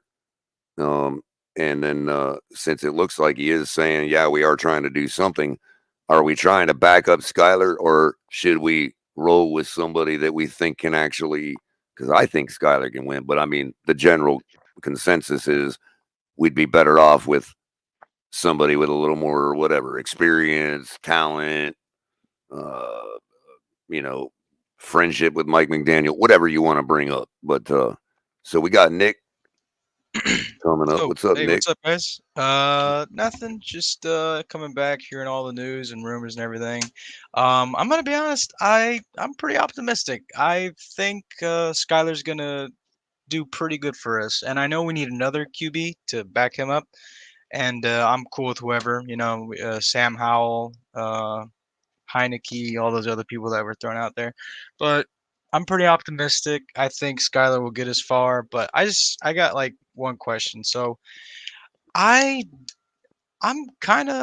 feel good about the defense, and I know that the Bills, they did a lot, but like our offense didn't really help. Like, am I like reaching here? Because I feel like we gave a lot of turnovers that were in our territory, and like the defense can only do so much. Am I on the wrong here? Or? That's been a very similar take of mine for the past 3 years, so I wouldn't say you're off at all. You're probably in fairly good company around here. Yeah, Okay, I think you're right. Okay, because I was like, a lot of people want to blame everybody and everything. They're blaming the O-line. That had nothing to do with Tua's injury. yes, They're blaming the defense for not making plays, for getting that, outside of the turnovers, they did decent. I mean, how many times did the Bills start at midfield or better? I think 3 What I'm times. saying? How many times did the Dolphins go 4 and out for trying on 4th down and give the ball back to them? That momentum kills the morale of the defense. Yeah, they don't have kills the morale of the team. We got Cat for Life coming up. We know he's got a mouthful to say, as always. How you doing, Cat? No, I'm gonna sit back and relax because I pretty much let a lot of my venting this morning on a bunch of streams. But I want to know, since we got one Nick over here, I want to know where Newport Dick Nick is. I want to know where this guy is now with that raspy cigarette laughing sound that I hear every day. I want to know where that same energy is now. All of a sudden now, this guy was talking all that smack, and then we were not on the same level as he was. By the way, Nick. Yeah, and all of a sudden now the football guy just smacked him in the face. Not you, Nick. The other. Oh, okay. I was different Nick. Yeah, no, there's another guy called Newport Nick who thinks he knows it all. Okay. Life. We just met this Nick. We're trying not to run him off, man. Nah, I don't think it's gonna be. Hey, I don't think nobody's gonna be run off. And if they're getting run off, then they got soft skin. Because we know damn well, we've been saying it for 3 years. You do not want this guy to get another concussion. Think about his family. Nobody gave a crap. Now, all of a sudden, now you got to think about his family. So when Pete and me were saying it, we were getting ridiculed for it. But now, since the guy's going to be pretty much scrambled eggs, now all of a sudden, now it's okay to say, think about his family. There's a bunch of hypocrites on this channel, bro. You know what, Cat? You're absolutely vindicated. No, not on the channel. He's talking about in the fan base is what he meant to say. I'm talking about the Big O. Now, all of a sudden, now the Big O wants this guy to retire, but he was making everybody and their mother feel like they were racist for not having Chris Greer's back supporting Tua. Now, all of a sudden, nobody wants to support Tua when making this decision now. Hold on a second, everybody wants to act like their ears are closed. Hold on a second, Cat, because now you're getting onto something here, because Big O was calling people racist like that, because that's the pot calling the kettle black, as far as I'm concerned. The way in which he's acted about freaking Tyreek Hill. Now all of a sudden the Big O says he needs to retire. What kind of hypocritical bleep is that, bro? That's right on par with how the Big O conducts himself as a radio show / entertainer. The guy is so full of shit. He's such a I can't stand him. He pushes these agendas on people with his No, belief it's not even the systems. agendas, Chris. He pushes hate the same way Big Nick pushes hate and acts like he's supporting the fan base. Now all of a sudden they look like a bunch of knuckleheads. Get him, Cap. Turn up. I think No. you're on. I think you're. I'm gonna wait for Pete to get him. I'm gonna wait for Pete to get him. I'm gonna wait for Pete to have his platform to say what he has to say. What's up, Fred? Hey, what's up? We're good. Good afternoon, Culler, Cat. You guys on the panel, man. How you guys doing today? Pretty good. Welcome everybody to Pete's microphone, also known as Fred. There you go, Fred. And the question I had, Cat, man, was do interception returns go against the quarterback's passing yard average, bro? No. Because you know how no, they don't give you negative yards because you. Okay, but it does that for running yards. It does that for running backs, right? Nowhere close to the yards he had if that was the case. No, it doesn't. If a running back fumbles the ball, because no, Cap. If a running back runs for 100 yards, he gets a carry that puts him over gets him 100 yards. Then his next carry, he's thrown for 5 yards. When that's his last carry, they say he only ran for 95 yards, bro. Yeah, but they don't take away the running back's yardage when he fumbles the ball and somebody scoops and scores. Yeah, that's what I was gonna say, Fred. It doesn't. You still possess. Because you know you have to factor in like that the defensive back, man. This guy, you don't. You're not going to start that shit here, bro. You're not going to start that nuanced. Come on, man. I ain't trying to start. I'm not trying to start. The fact of it is, hold on. The fact of it is, shit, man. Fred. I'm not trying to start shit, man. Okay, well Can I close your mouth and listen. When you throw an interception, the moment that defensive player intercepts the ball, the possession has changed. Okay. So does the defensive player have stats, bro? Does his stats? Does his stats matter? Yeah, he got an interception. He got an interception and a touchdown. That's right. Yes, he got an interception and a touchdown. Oh, for how many yards he brings it back, huh? No. Yes, he gets the yards too. He gets the yards. He gets the yards too. Why shouldn't it? Okay, maybe it's the rules. It's the rules. I get it, right? I get it. It's the rules. But to me, you know, that goes to the quarterback. You can't say he had 145 yards passing if a defensive back returns. Okay, fine. That's fine. Okay, fine. That's an opinion that like less than 1% of the public would ever share. So let's move on. Oh, okay. Next. Okay. I mean, that's just dumb, Fred. Really, bro. This is football. They've been tallying the stats, and we've been talking on the stats the same way for 100 years, bro. We're not just going to all of a sudden, because you don't like Tua, decide to hold him accountable for an interception. You know what, man? Since you got to put it like that, Color, man. I don't like Tua, but I'm not going to go in on him nasty like that, bro. So fucking obvious, bro. It's so fucking obvious, bro. It's so obvious, bro. I don't like Tua as my quarterback. Isn't 145 yards enough? Isn't 145 yards? Isn't 145 yard game bad enough? Really, bro? You shut the hell up. That's what we get. That's what we get. Yeah, it ain't nothing that you don't like. Shut your mouth and listen to people. I don't like Tua. I don't like Tua. You're gonna get it again if you keep rambling on. You're gonna get it again right now. Look at that. Boom. You're gonna get it again. The more you keep vomiting out your mouth, bro, and not letting other people talk. You're gonna get it every time. Are you ready to listen? You one of them. You one of them, bro. I'm one of them. What am I one of? You are, Tell me what I'm what you one gonna kick me out? What you gonna kick me out for? Because I asked a question. I didn't kick you out. So you're going to coddle to this quarterback who I think is a quarterback of our team. But you say I hate the man. I don't hate the man. What am I one of, bro? What am I one of? Just tell me what I'm one of. You one of them guys that tell me that I hate this man.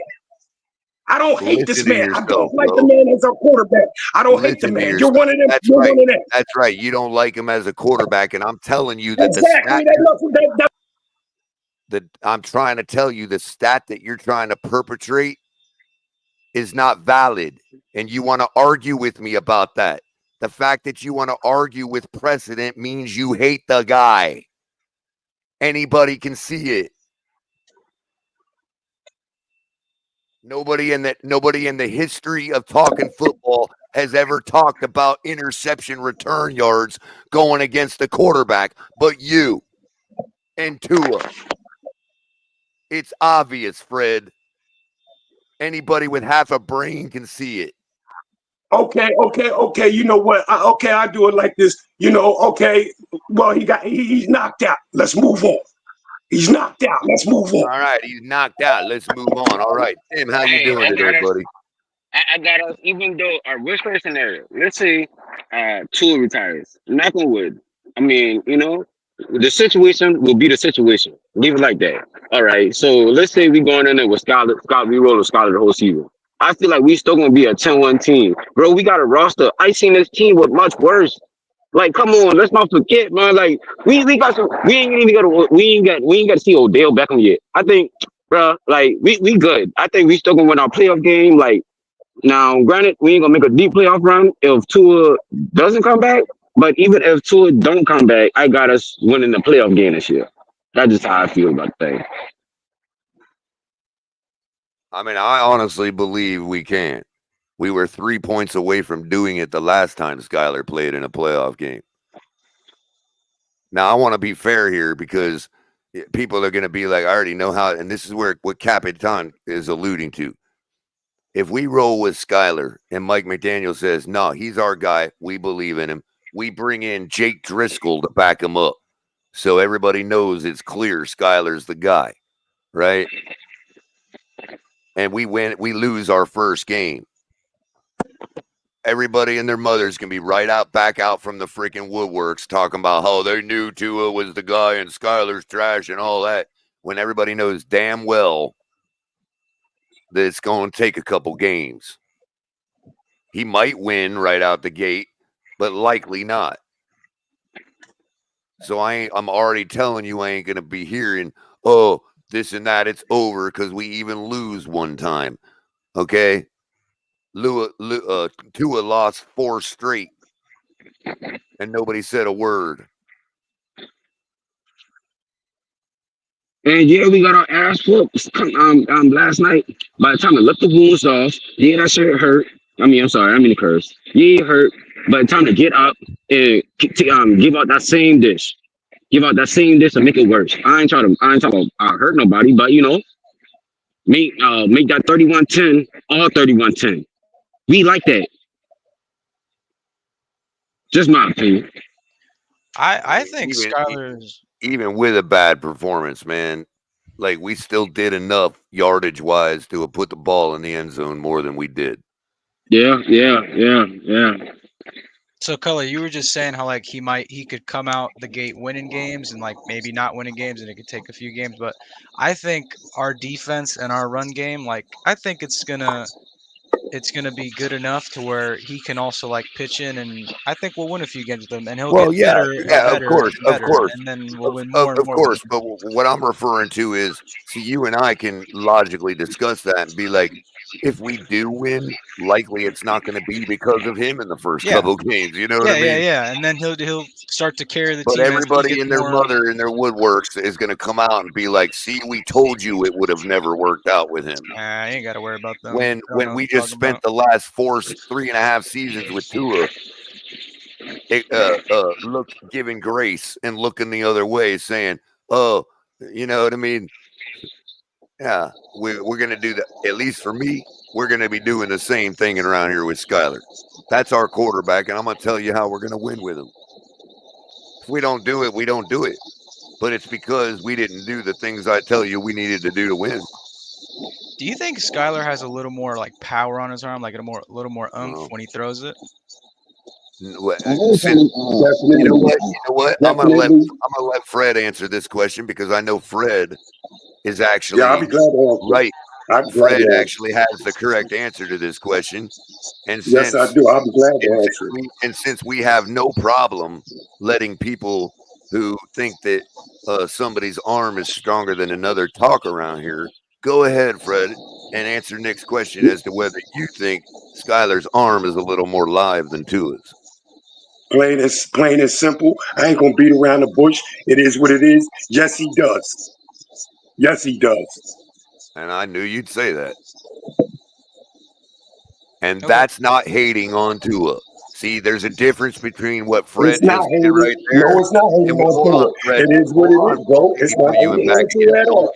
Fred, don't make me put you in back again. I'm trying to compliment you, bro. So chill out. Boy, you answer me a question. The difference between what Fred did just now and what Fred did earlier, okay? Fred was not hating on Tua just now. Earlier, in my opinion, Fred was hating on Tua. The subtle difference. You can say somebody's got a stronger arm than Tua without hating on him.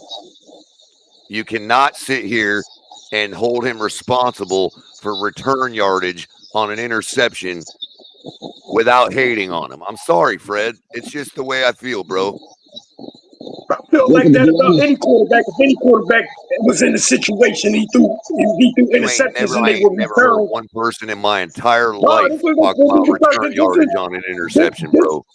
Well, this is something I'm bringing up that I didn't know. So because I'm bringing it up, I didn't know. Don't say that I'm hating on the man. I don't know the man personally. If you're saying that to me, then I have to be a man and respect your word. All right, fair enough.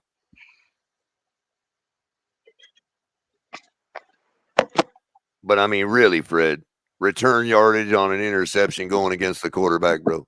Really? All I'm saying, man, is this defensive back. He has stats too.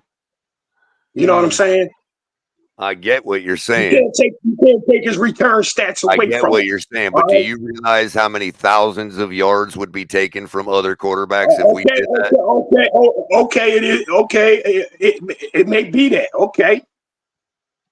But I'm saying, man, if the guy, it's not something we've ever done before. It's what makes it unfair, Fred, is that it's not a precedent. Nobody in the history of football has ever talked about that. I know nobody ever talked about it, or it may not have never been brought up. In 100 years, dude. In 100 years, man. Or maybe it just doesn't go. You know what I'm saying? But like I said, it's just like nobody's ever talked about almost interceptions until about 5 years ago. Okay. So you still can't take away the defensive back stat. I'm not saying Pete made that up. No. Because they don't say because they don't. Fred. I'm not saying Pete. I'm not hating on Pete. I'm not saying Pete made that up.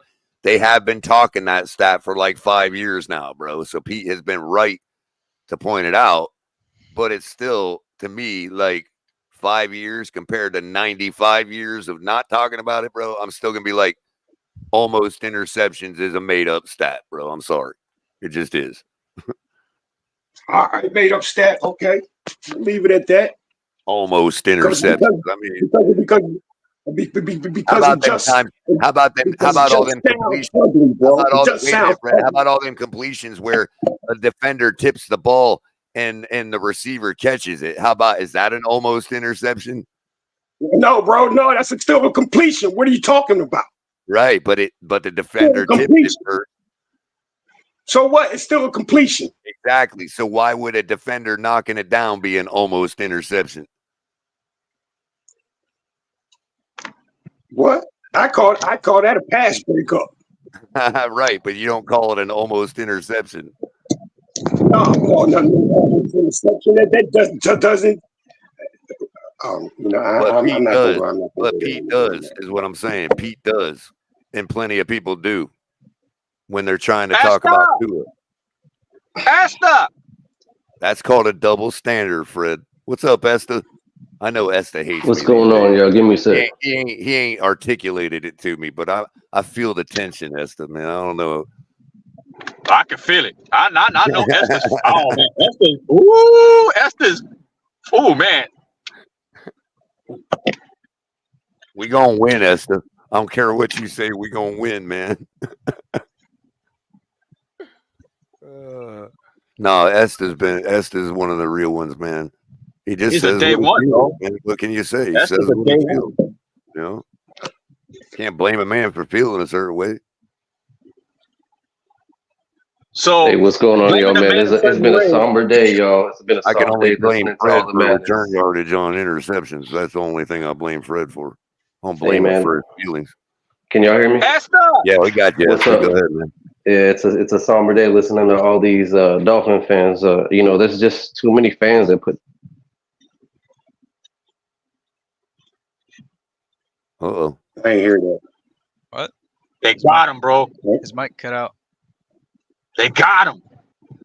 There's only steers and cell towers in Texas, and I don't see no cell towers.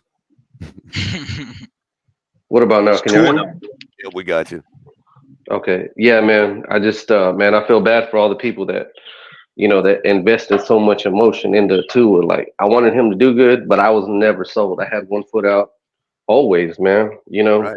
because he never showed to me and proved to me. Well, I mean, even, you know, this past season that everybody's arguing, look at the stats. I was like, no, I'm looking at how we play against, you know, competitive teams. That was another competitive game. That's the division leader for the past few years, and he didn't show up again. You So know, my question to you, Esther, since you're a fair-minded person, and what you're saying about you know, you wanted it to work out, but you still had the other foot out the door. What is different about Skylar? And I'm not saying it is for you per se, but what is different about Skylar that people still can't say, you know what? I don't believe in him, but I'm still going to do the same thing and keep my foot half in the door like I did with Tua, given the team that we've constructed. This, you know, 100% of this fan base, I'd say 90%, they don't know Skylar. They don't know him as a person. You know, he wasn't the guy that was out there that had all the media behind him in college. He's just not a popular guy, but that's okay. He's a great answer. That's actually a great answer. And sometimes popularity does matter. Even if you could be Michael Jordan, if people just don't like you, you're not going to get the opportunity to show you're Michael Jordan. You know, he's you know, he's what the 49ers had in Mr. Irrelevant, Purdy. Outside of people that, you know, actually watch, you know him play in college, there wasn't a whole lot of people that really knew about Purdy. But look what he's doing for the 49ers. You know what I mean? Right. Now, I know everybody and their mother is going to clip me now, Esther, and say that I just compared Skylar to Michael Jordan. You know that, right? I mean, who cares? That's how obtuse people are in this world. See, you know what I mean? Yeah, but like you know, at this point, if you've been a Dolphin fan long enough, you got to get to the point where you thick skin and you don't care what nobody says. Oh, I don't. I've turned that corner, Esther. To be honest with you, I've turned that corner, man. I just look, man. You know what I mean? I hope the best for Skylar. I hope, you know, we get one of them, you know, 49er miracles and what they got in Purdy. You know, to clarify what I was actually saying, I do believe that if Michael Jordan had as many opportunities as Skylar to show he was Michael Jordan so far, Michael Jordan would have already showed us he's Michael Jordan. So I was not comparing Skylar to Michael Jordan, just to be clear. Right. No, I hear you, but I wanted to kind of said, "Thank God I got the shot."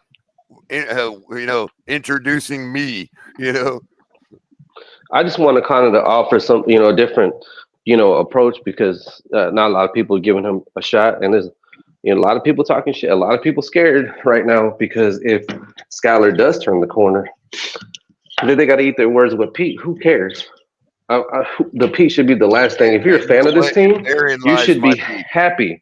And therein lies my beef, Esther, where I will agree with El Capitan, because these fans are out here calling for us to blow up the team now and tank because of their lack of belief in the team now that our quarterback is Skylar. I still believe in the Hold on, please, Cap. Hold on. What I'm going to say to that is I can see right through you all. You know damn well that if Skylar got more than 4 games and showed something real, you all want to be able to say we told you so that Skyler was never a match for Tua. And if Skyler even dares shows it, that narrative is going to be destroyed, and they're still deathly afraid of that, bro. That's why they're calling for either Tua to get healthy and choose to not retire, or they're calling for blowing up the team and moving on completely to hide the fact that they're really in their feels about Tua being gone. You know what I mean?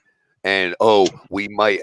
Hey, they're perfectly fine if we draft another quarterback in the first round, like let's say Cam Ward, and he outperforms Tua. They're perfectly fine with that. But not if we get it done this year with a different quarterback. You see what I'm saying?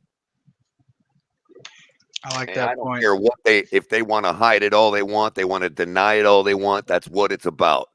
And judging by the way Mike McDaniel seems to be getting behind Skyler, I don't think it's going to work this time, because we're going to get a fair shot to see what he actually is when Mike McDaniel and hopefully the whole team get behind him and start really game planning for this guy to go against the Seattle Seahawks. You know what I mean? And that's only going to be the only way we know. The only information we have is one little glimpse. And that glimpse, as McDaniel said himself, is from a playoff game against our biggest rival in their house in the freezing cold. And this guy played them to 3 points. I mean, are we seriously talking trash? That's trash? People refer to that as trash in our fan base. Hey, that's our trash. The only ones that can bash us is us. That's our trash for now. We don't have a contingency plan. I'm not saying in the long run that it's not trash. If he lost every playoff game he ever played by 3 points, we'd call him trash. I'm not trying to argue against that. What I'm saying is if you let him play a full game, don't have him with 3 interceptions on his belt, and then the players check out after 8 minutes in the fourth quarter, you got to let the guy have a full game. I agree with you. Bro, I'm sorry. I don't have the voice to talk over you, bro. Please let me finish what I was trying to say. Okay? Because I've now forgotten, and it completely makes me look like a fool, bro. You know what I mean? I get what you're saying, Culler, but when we're over here trying to talk and you kept a soliloquy for 15 minutes, we forget too what we're going to say. My show, bro. Sorry. What do you understand about that? Have you ever understood the word? I'm sorry. You're right. I'm sorry. You're right. I'm sorry. That's my bad. My fault. I'm the host, and you're the guest. Both of those words used to come from the same root word. Okay, because it expressed the relationship between the two, and the responsibilities that each has. I have. You're right. I'm sorry. That's my fault. I was out of line. I'm sorry. Bro. I do have responsibilities to you as a host, but you also have responsibilities to me as a guest. Okay. And please. Absolutely right. That was my fault. I came out of line. That was my fault. The reason it's taken me so long to finish everything I'm saying is because I'm struggling with my voice. Okay. I'm having a hard time. It's only making it worse when I have to raise my volume to finish what I'm saying. It's only going to take it longer. My fault. That's my fault. No, go ahead, but you can finish, because again, I have to figure out where my thoughts were, bro. No, man, we don't see Esther that often, so I would love to hear what Esther has to say, because Esther's an OG. So I would love to hear what he has to say, knowing that, do we force feed another quarterback issue where we know he's hurt, but the fans want to prove a point, so they want to force him back out there after the bye week?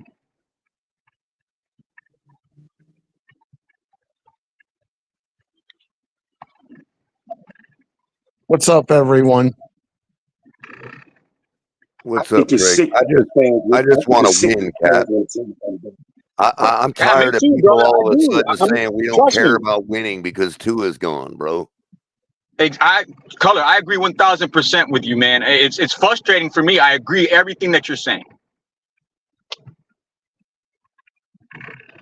Culler, do you think we just pick up somebody, or do you think we make a trade for? What do you think we'll do? or should do, I should say. Well, it depends. So, according to this press conference, Mike McDaniel has confirmed that they will be, in fact, looking for another quarterback. Well, that's obvious because we need a backup for Skyler, even if we did roll with Skyler. You know what I mean? The question is really, which is still a matter of all of our opinion, is do they want somebody to actually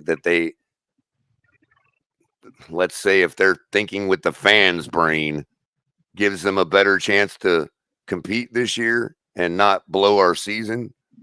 Or do they think Skyler can do that and we just bring in a backup for Skyler? You know what I mean? Yeah. Well, you and El Cap have known who I'd love to have here. Jake Browning from the backup, but I don't know the way Joe Burrow's struggling. Didn't they say he's struggling to pick up a bottle of water right now? No way. I'd love Jake Browning. He's a competitor. But now Is it true? His arm? He can't grip a ball. The Burrow? he's struggling right now. There's supposed rumor that he can't even grab a water bottle. Now I don't know how true it is, so don't. But I mean, they didn't look too good against the Patriots, and not taking anything away about the Patriots, but I mean, you're a 9-point favorite. Something's wrong. I don't know. I haven't seen it. I haven't seen the highlights yet. How about the Patriots? Maybe just play tough defense. How about that? Well, They were at home. yeah. I'm not denying They were that, at but home. I Why not think the also Patriots? I think also what's going on with the Bengals, this stuff with Jamar Chase and T. Higgins, and I don't know. I mean, The hey, running what do game. I know? That place is a dumpster fire. What's that? Cincinnati. Yeah. Now, can That's we crazy. win with Skyler? I think we can. I think he's got the tools. Just got to get him a better offensive line, hopefully. Not holding my breath, but now the thing I'll about see that. Skyler is he's willing to take off. You know what I'm saying?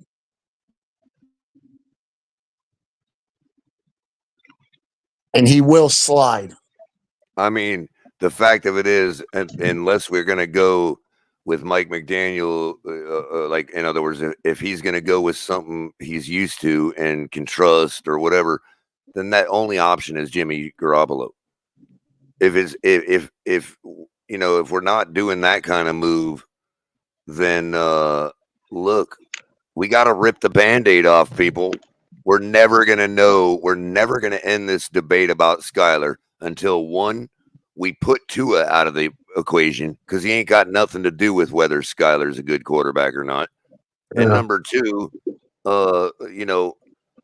whether the guy is going to struggle. I mean, the guy's never been the guy. So if we're going to roll with him as the guy, then you would expect that it's like ripping a Band-Aid off. We have to do it at some point if that's what we're doing with Skyler. Otherwise, it's Jimmy G.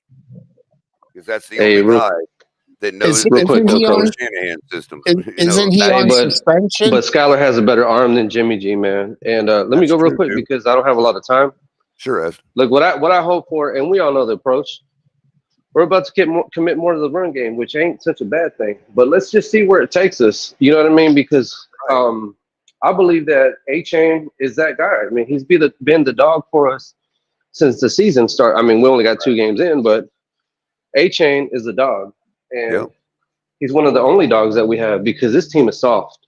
We got a lot of explosive players, athletic, but just because you're athletic doesn't mean that you're a dog. And that doesn't mean that you're, a dog. I believe Tyreek, has dog in him, but where actually is that dog when we need him? I don't really consider him a dog. I consider most of this team to be soft. I'm going to be honest. We have a soft team. When I look at this team, I looked at week 1. I know we won against the Jags, but I was saying that, and I argued a lot with EM about it. I was, and he didn't agree, but I was telling him, I said, this team is soft. And I told him that even though we won a game in which we got out-coached. You know, I felt like Right. we won that game off a Javon Holland punch out. You know what I mean? So the best, I hope the best for Skyler. And, you know, now he's going to be going with the ones. So we'll see what happens. Yeah. But I agree. Yeah. I mean, yeah. It is what it you know, is. that's just where I'm at, man. Now, I have a question for everybody. Suppose we roll. Okay, we're going to roll with Scott. Say he goes 4-1 or even 5-1, and then Tua does decide to come back. Could you logically bench Skyler if he's finally getting it? No, they I would believe play. they do. They would play into the narrative that Tua should hang up the cleats, and they would let the NFL do whatever the NFL is going to do about it.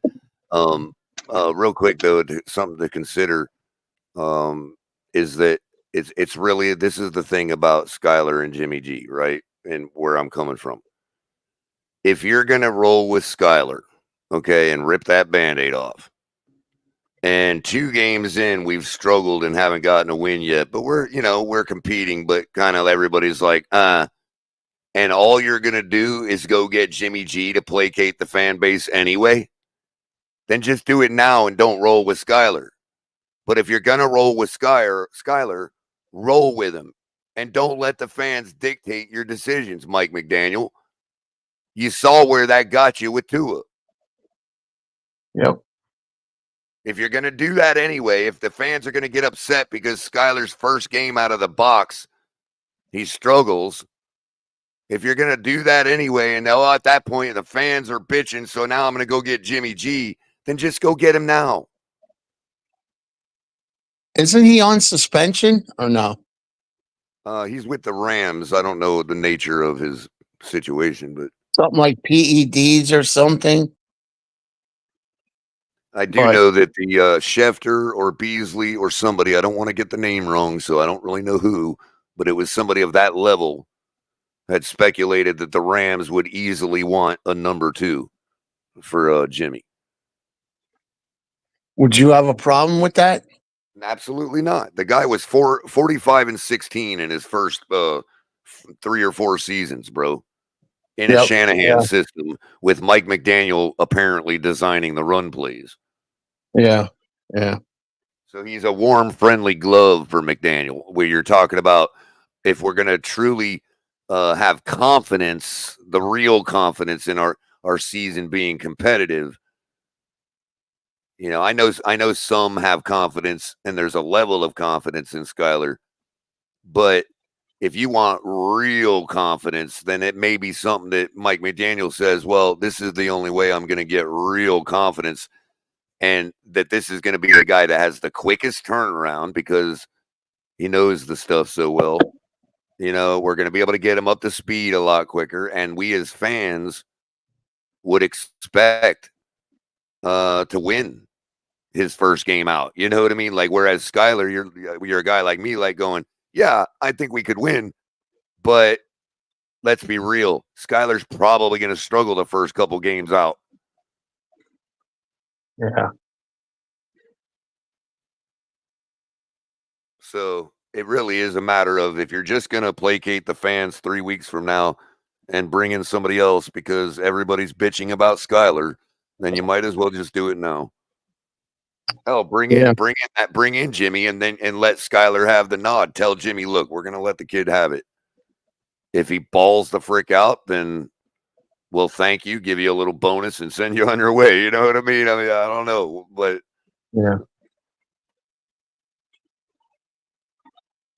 yeah, Tannehill, ego-wise, you probably could squeeze in Tannehill as Skyler's backup. You know, they had him backing up Malik in Tennessee when things went south. So I think Tannehill has just a personality that you could probably just squeeze him in that role.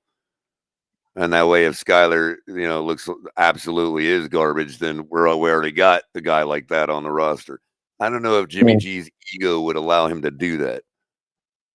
Yeah. Well, Otherwise, we'll find out. Otherwise, I think we'll find somebody out.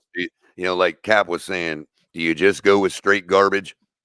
Or do you try to acquire one of these guys that's probably better than Skyler, but you could still bring him in as a backup? You know, like Sam Howell or who else was I thinking of earlier? Zach Wilson. Zach Wilson. Man, the guy's got a lot of athletic ability, so you'd like to believe that that the Jets are just that trash an organization and wasted him, but you can't know because he is kind of a goofball. You know what I mean? But he could be a star for all we know. Yep. But the other alternative is practice squad guys. I'll get you just real quick, Cap. Is practice squad guys that they're not even going to compete with Skyler. Go ahead, Cap. No, I mean, last night we had the same conversation and we were a little bit hesitant about it, but I think we've had 24 hours to digest this. And if we really want to take a shot at this and make a move, and we're really serious about it, all hands on deck, man. Get anybody that's willing and able to come over here, man, because we need the help. And we're not desperate. We just want to be prepared because our team is stout. I don't care what anybody says. Our running game is legit. We've seen it 2 weeks in a row. The defense was trying to contain when we were down already 3 interceptions. Like, I think if we have more depth on this team to help, that's the only way we can have a shot, man. We just can't give up. I mean, the fact that you guys are naming names, I'm happy because it's for me to name names now. It's too early in the season to give up. Exactly. It's too early in the season to give up, Cap. Yeah, I don't want to hear. I'll say that. And Cap, wasn't this one of the scenarios that we had an answer for in the offseason? I want to go back and look at some of our shows because I thought we already had a decent plan of action if something like this happened, and we all were in agreement on it. I don't remember what it was off the top of my head, but we had all planned like different scenarios and talked them all out as to what our options were, and we were kind of fine with everything, if I remember correctly, as a group. You know what I mean? Yeah, we had that.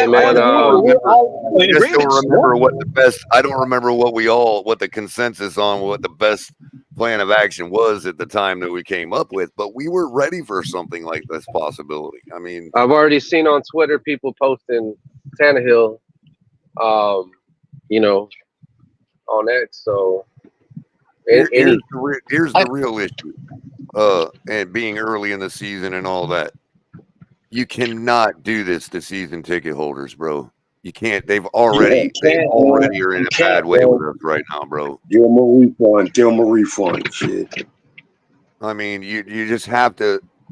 I don't care if you gotta fake it, hide it, fire whoever leaks it, but you have to present an air that we're actually trying to win. And this is the thing. This is where I call on the team, the players. Bro, I've seen you all. I don't care what you say. You can say, oh, people, oh, the public, oh, they don't know what it's like. Oh, they think they know everything. They're not inside the building. Okay, you're not going to fool me. I've seen how you all play with Skylar Thompson. I've seen how the air and the attitude is in the fan base and in the locker room when we know Tua ain't the guy. Okay, but what Cat for Life just said about we got a strong team, that's only strong if these players want to show the fuck up. Yep. Hey man, and I don't subscribe. It's the same story it was with Tua. I don't know why it's any different. Oh, I want to bring something up real quick, Culler, I want to bring something up real quick that I heard Pam say in a space earlier, and I think she's 100% spot on because I felt the same way. When and I think I believe I brought it up a while ago, but when Tyreek and Waddle were sitting, on the bench, when Skyler's out there, like you could be giving Skyler reps. You know what I mean? And it looked like they were over the game. Like they weren't even trying to, like, you got to get something positive out of it.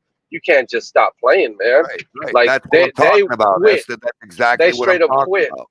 They straight up quit and that's a trickle down effect from the coach. That's an entitlement feeling. That's it. And I'm sorry, but I'm just going to say it.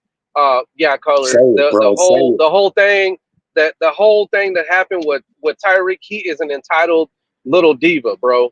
Like I tried as hard as I could to get on the team to not talk shit about him, but I'm telling him, I'm telling you, man, he's entitled and he's a diva. That may be true, but even an entitled American doesn't deserve that treatment for a speeding ticket, bro. I'm sorry. Yeah, I mean, I don't know. I don't want to make it about that because, respectfully, Color, I don't agree with you, No bro. problem. I You respect know, your yeah, opinion on it, dude. I feel like those cops were doing I their just job, wish and people I just wish people understood that I'm not trying to absolve Tyreek of his personality and its culpability in look, that bro, situation. my sister's a cop. My sister's a cop. If she's on a bike and she's got to haul ass through cars to pull you over, and the first thing you want to pop out off your mouth is disrespectful. Why are you tapping on my window? When to begin with, yes, you rolled down your window initially, but you kept rolling it back up, man. I've been pulled over and dealt with cops plenty. You know, I've driven for a living for the past 15 years, and anytime I get pulled over by anybody, whether it's a constable, sheriff, police, I roll my window down, and that Why window do you do stays that? down. Why do you do that? Why do you do So that? Why do you it's do just that? ethic. It's ethic. Like why It's would ethical? you? Oh, it's ethical. How ethical Yeah, is it it's to shove your yeah. knee in somebody's th- back and tell them they're crying? Because How it's because ethical is it? Russ, How ethical is it it just to depends on if tell a you man respect law that he must enforcement or have had not. surgery in his ear? How I mean, ethical I is don't know, that? Let's man. focus. Let's focus. Focus. Let's I would say focus. this though, Color. That was he was going 60 miles an hour on a road that wasn't 60 miles an In a hour. I believe 40, from what I was bro, told, in it a was 40, in yeah a 40, 40 ain't 60 in a gonna 40. 40 ain't Right, gonna do nothing to right. your And ears. now all of a sudden, South Floridian drivers are all saints that do the speed limit, right? I mean, hey man, 60 and the a guy It had is what 40, it bro. is, man. It's 60 and a 40? I mean, it was, you know, hey, Bro, if it's what I'm it is. doing The 60, guy, let the me guy tell you pulled. something about I don't know how long it's been since you've been here. Okay, I'm not going to put that on you. Okay, but if I was doing 60 and a 40 down the road in my area, I'd be having cars passing me, honking their horns at me, bro. Hey man, And I I'm don't not know, but trying to. in I'm the not state of kidding Texas, here, all bro. you I'm get not is kidding 5. around, man. In the state of Texas, all you get is 5, man. This And around righteous. San Antonio, Hold on. they'll And I'm not give saying, you and 10. I'm not including you with this, but this air of righteous indignation about doing 60 and a 40, when everybody and their mother knows what it's like to rent a brand new car and be like, "Holy shit, I didn't realize I was doing 60 already."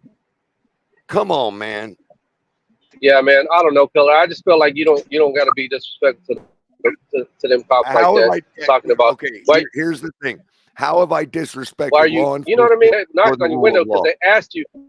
How have Look, I man. If you guys want to disrespected see law a correct enforcement or the breakdown rule of law? on how to Yes, conduct sir. With yourself, all due watch respect, Marcellus bro. Wiley break that whole With all due respect. situation down, bro. Yeah, I've seen a lawyer break it down too, bro. I posted the links.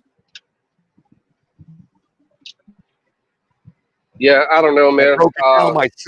I broke it down myself. Moment by I have moment. to. I have let's to. And just if you watch it I mean, from on beginning this to show. end, man, I'm talking about I on don't care this what show. nobody says, man. I'm I talking believe about on this Tyreek show was wrong. on this show. Okay, I broke it down for And 6 then they act like they hours. threw him on the floor. His car's already low. Yeah, they put him in cuffs, but they weren't. What's this police brutality? They set him on the floor. You know what I mean? And he's sitting there Right. yelling to Okay. the top of his lungs when And he was wrong. okay. He was wrong to And begin with. what law gives them the right to make him submit to them on the sidewalk when they already know he's no longer a threat or a flight risk? They said that's their procedures that they want to sit him and put him in cuffs. Okay. Well, Yeah, their procedure is fucking not law. Their procedure is not law. Okay, period. If everything you have is a rebuttal for their a cop, procedure is not law. Look, man, it's this simple. Yes or no, sir. Hand over your ID and go home. Yeah, That's that. it. You don't got to do all that fuck shit and you. try to prove a Yes, point. sir, you asshole, is what I'm going to say from now on. Just because you said that. I mean, I don't know, bro. You just don't quite understand how serious I'm a Dolphin fan. the First Amendment is, bro. You don't quite understand how serious the First Amendment is. Okay? Do what you got to do. Is not rude to everybody. I'm down with the First Amendment. Do your job down with knowing and being conscious of the fact that that's not an easy job and it's a dangerous job. It's an easy job when you don't have all to. You got to do is write a goddamn speeding ticket. I mean, easy job. What did they think he was doing? Look, man, they gave him simple orders, and he didn't want to follow them. That's all there is to it. And he was being disrespectful. Well, that's If you're your doing that kind of perspective. job, Obviously, if I'm you're not gonna be doing able that to kind of change. job, and you have saw- somebody Look, you that saw the won't. same video. You saw the same video I did. I'm obviously not going to change your perspective and your interpretation of it, bro, and that's fair. Yeah. I can't. I just don't see it the same way you do, and that's Mm, okay. That's I really okay. I bro. would agree. I agree with. I agree But to I disagree. want it to be We're clear. not. I But I want respect it the to be law. clear to you as a friend. I want it to be clear to you how much I do respect law enforcement and the rule of law. Mainly the rule of law. And what happened on that day was not the rule of law. Look, And man, didn't they put Calais Campbell in cuffs too? Yeah. Well, listen, man. That's the look, man. It's I could understand if it was here and there, but it's always the same player. He's always the one that's getting into some shit. And for me, it's the person. You know what I mean? I love Tyreek. What he does on the field as a player, but as a human being, he's got too much going against him. And that may He's be always fair in to say. He's always got some shit happening, some kind of drama. That may be He fair is to not say. a drama-free person. That And may be fair to it's say. almost like he's okay.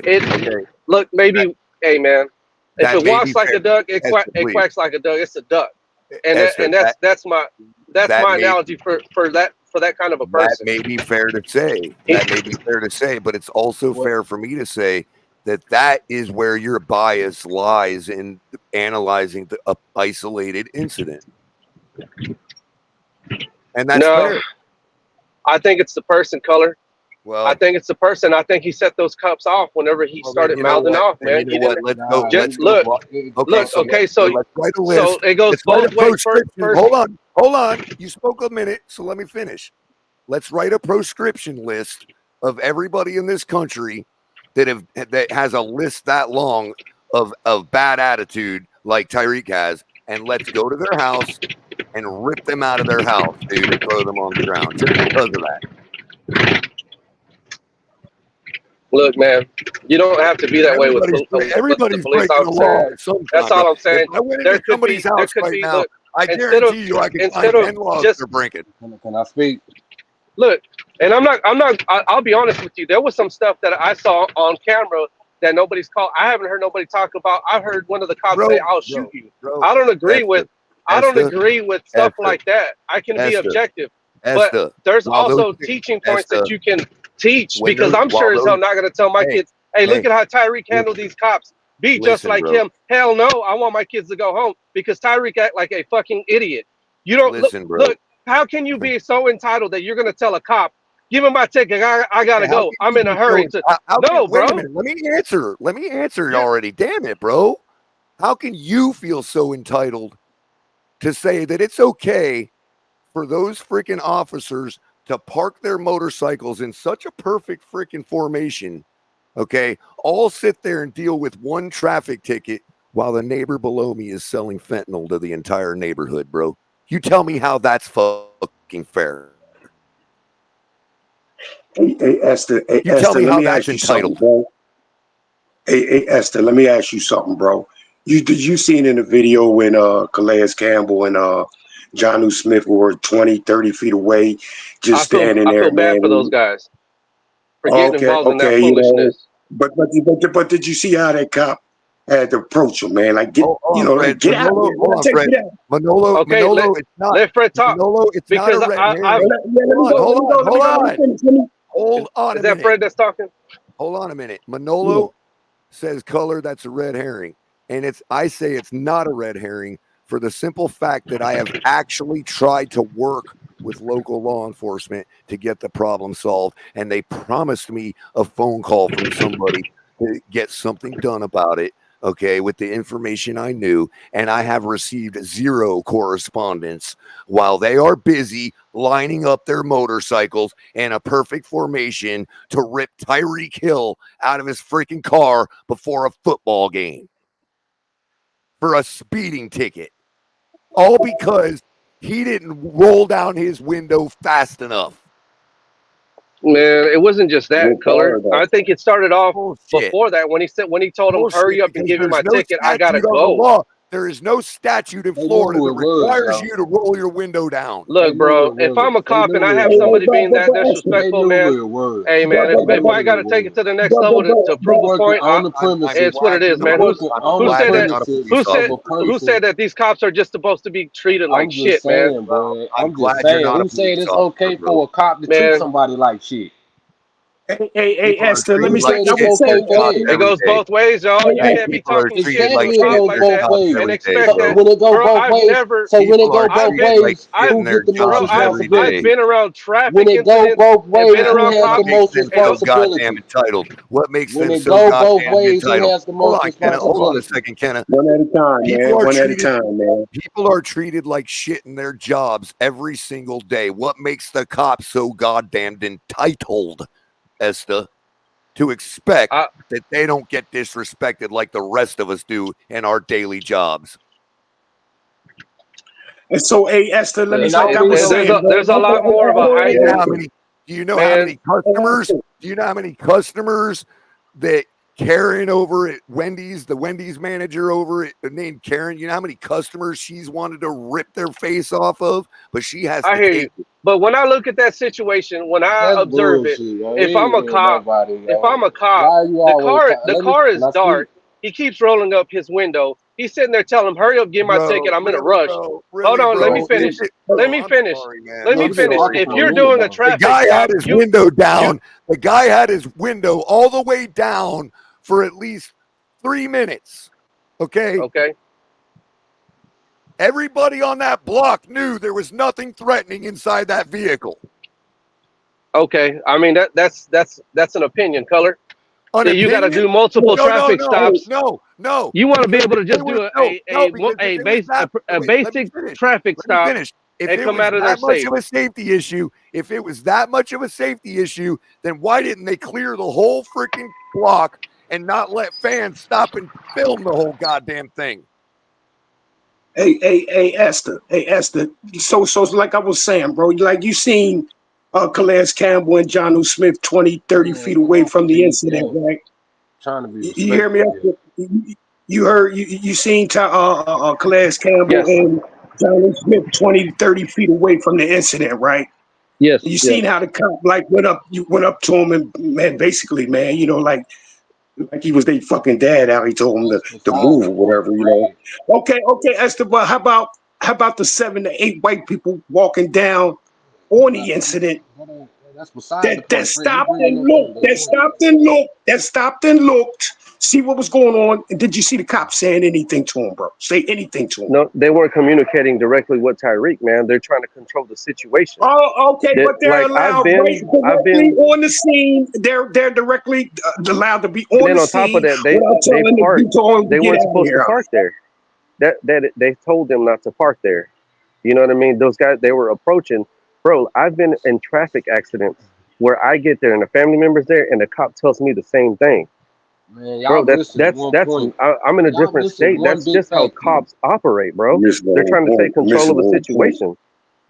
The You officers has the most The authority. I'm gonna situation tell So you is what a though. therefore, it's fucking on the traffic stop officers for to hold the speeding. most responsibility. It is on the officers to learn and know how to de-escalate problems. There That was was not only a de-escalating. situation. That was There, It escalating wasn't. there things. was only a situation because the cops made it a situation. Exactly. Exactly. They escalating problems. They're not de-escalating Exactly. anything. Ain't nobody asking I for think special treatment. But how many black men done got killed in that situation? That could have went totally sideways. And Esther, the fact that you didn't bring that up and you want to harp on your sister as an officer, it like you say, it go both ways. It is on the officer to hold the most responsibilities, being that they are the one that's holding the firearm and has legal what legal responsibilities for a lot of things. Like You know that's what? just hands down. Tyreek? You know what Tyreek is entitled to? His rights. That's what he's and entitled it's to. free And when they and had it's him in free the speech. handcuffs, on the sidewalk, they already knew that was Tyreek Hill. Okay. They already knew that. Oh, let me finish real quick. The moment they found out that was Tyreek Hill, and the moment they realized that, a I've said this, God, this is the 10th time I've said this. A flood of information came into their head. 2 pieces of information came in with that flood. Okay? He's no longer a flight risk, and he's not going to put his hands on me. This is Tyreek Hill. Why is he still in cuffs at that point? Why did they need to push him to the ground? Why did they need to enact procedure on a guy that they now know is not a flight risk and no longer a threat? Unless you think he's stupid enough to jeopardize his whole career by putting his hands on the cop after they take the cuffs off. No, it's not about the threat color. That's where you guys It's are not getting it about, wrong. no, it's about No. submission. Tell us No. as Right. to Yep. what it's It's about. No, bro. It's about He was submission. being disrespectful, plain and simple, bro. It's Just disrespectful. be He respectful, has a man. right Like, to do that. well, I mean, well, hey, you know what? If y'all want to keep on this, every time you get pulled over, go ahead and record because I would like to see y'all do the same thing. Because I'm not doing that, bro. I'm gonna show a level of respect to law enforcement, bro. I respect what they do. Had to do And the clearly, same thing, y'all and don't. I've been Y'all don't treated the respect same law fucking enforcement way. if y'all are saying the shit that's coming out of y'all's mouth is ridiculous. It ain't that And we the don't shit coming out respect of law the shit coming out of enforcement. this We don't fan base respect is people who embarrassing. don't respect. You know We what don't else was respect shit? people who don't You know respect what else was shit? responsibility. You know what else that was shit? The orders that were vomiting out of that cop's mouth. You ain't gonna sit here and tell me just because you got a badge, you can flaunt your ego around and I'm supposed to respect your ego. No, you respect the law the same way I respect the law. That's where some Hey Esther, respect will come. Hey Esther, do yourself this favor, bro. I didn't Watch realize that part of our responsibility Esther. was to make sure that the respect of the officer was intact. I thought it was safety issue, Esther. Esther, do yourself a favor and watch the Tyree Nichols trial that's going on now, bro. Do that, bro. Do that. You might have a change of thought, bro. For real. Watch the Tyree Nichols trial that's going on now, bro, with the 5 cops. They was already And on Miami premises anyway when they threw him on the ground. If you already on the premises anyway, you already know who that is and where he's going and what he's going to do. Why even lock him up?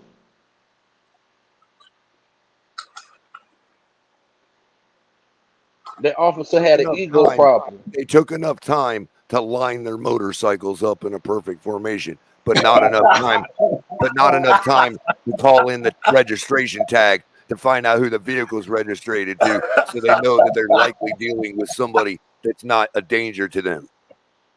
And they could have figured that out before they even had any motorcycles come. Oh, and by the way, to that point about him rolling up the window, if he rolled up the window and the cop honestly felt that put him in danger, then why did he walk up to the window? Why didn't they back off, get 50 other cops and surround the vehicle with a SWAT team? Why did he walk right back up to it and knock onto it if he couldn't see through it? he said they had time enough to line he really felt his life was in danger because the window was up and he couldn't see what was going on inside. Why wouldn't he then back off, call for more backup, and surround the vehicle with a SWAT team? Hey, situations like this show people true colors, yo. It's bullshit. He was offended because rolling up the window challenged his authority. He was offended by it, and he wanted Tyreek to roll it back down to show Tyreek that he was the one in control. And that is not protected by the fucking law.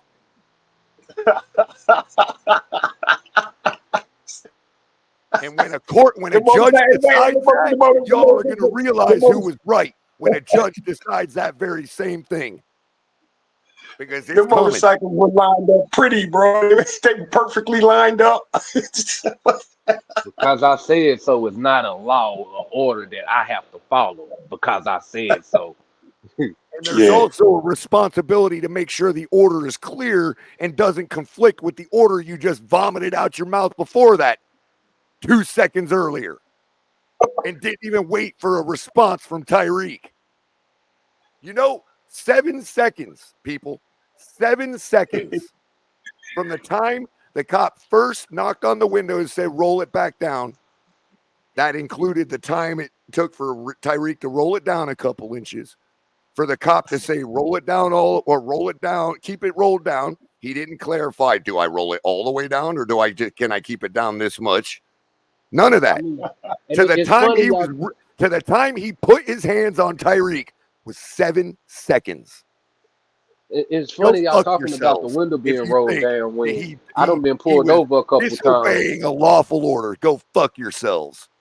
Now I've been pulled over a couple times and they let me keep my window rolled up, rolled down, rolled up, rolled down. So that was clearly an ego issue Well, with as that Kenna, officer. I didn't even think it would go that far because when I gave my breakdown of it, when I went piece by piece and paused it and explained stuff, okay, when I went through that, I clearly illustrated that you can clearly see that the cop had turned his whole body motion back towards the motorcycles and realized that he needed to get the VIN number, walked back over, got the VIN number, and as he was walking away, he noticed Tyreek was rolling his window up. Go watch it again.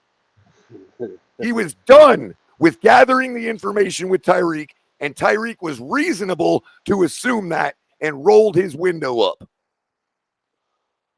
Yeah, I done did that There is plenty no of times and statute ain't in had the no state of issue. Florida that requires you to keep your window down. There is a statute that requires you to follow a lawful order from a police officer. But guess what? That lawful order cannot conflict with another one, and it cannot. You have to give a person an ample opportunity to adhere to that order. Go watch the video again. I encourage you.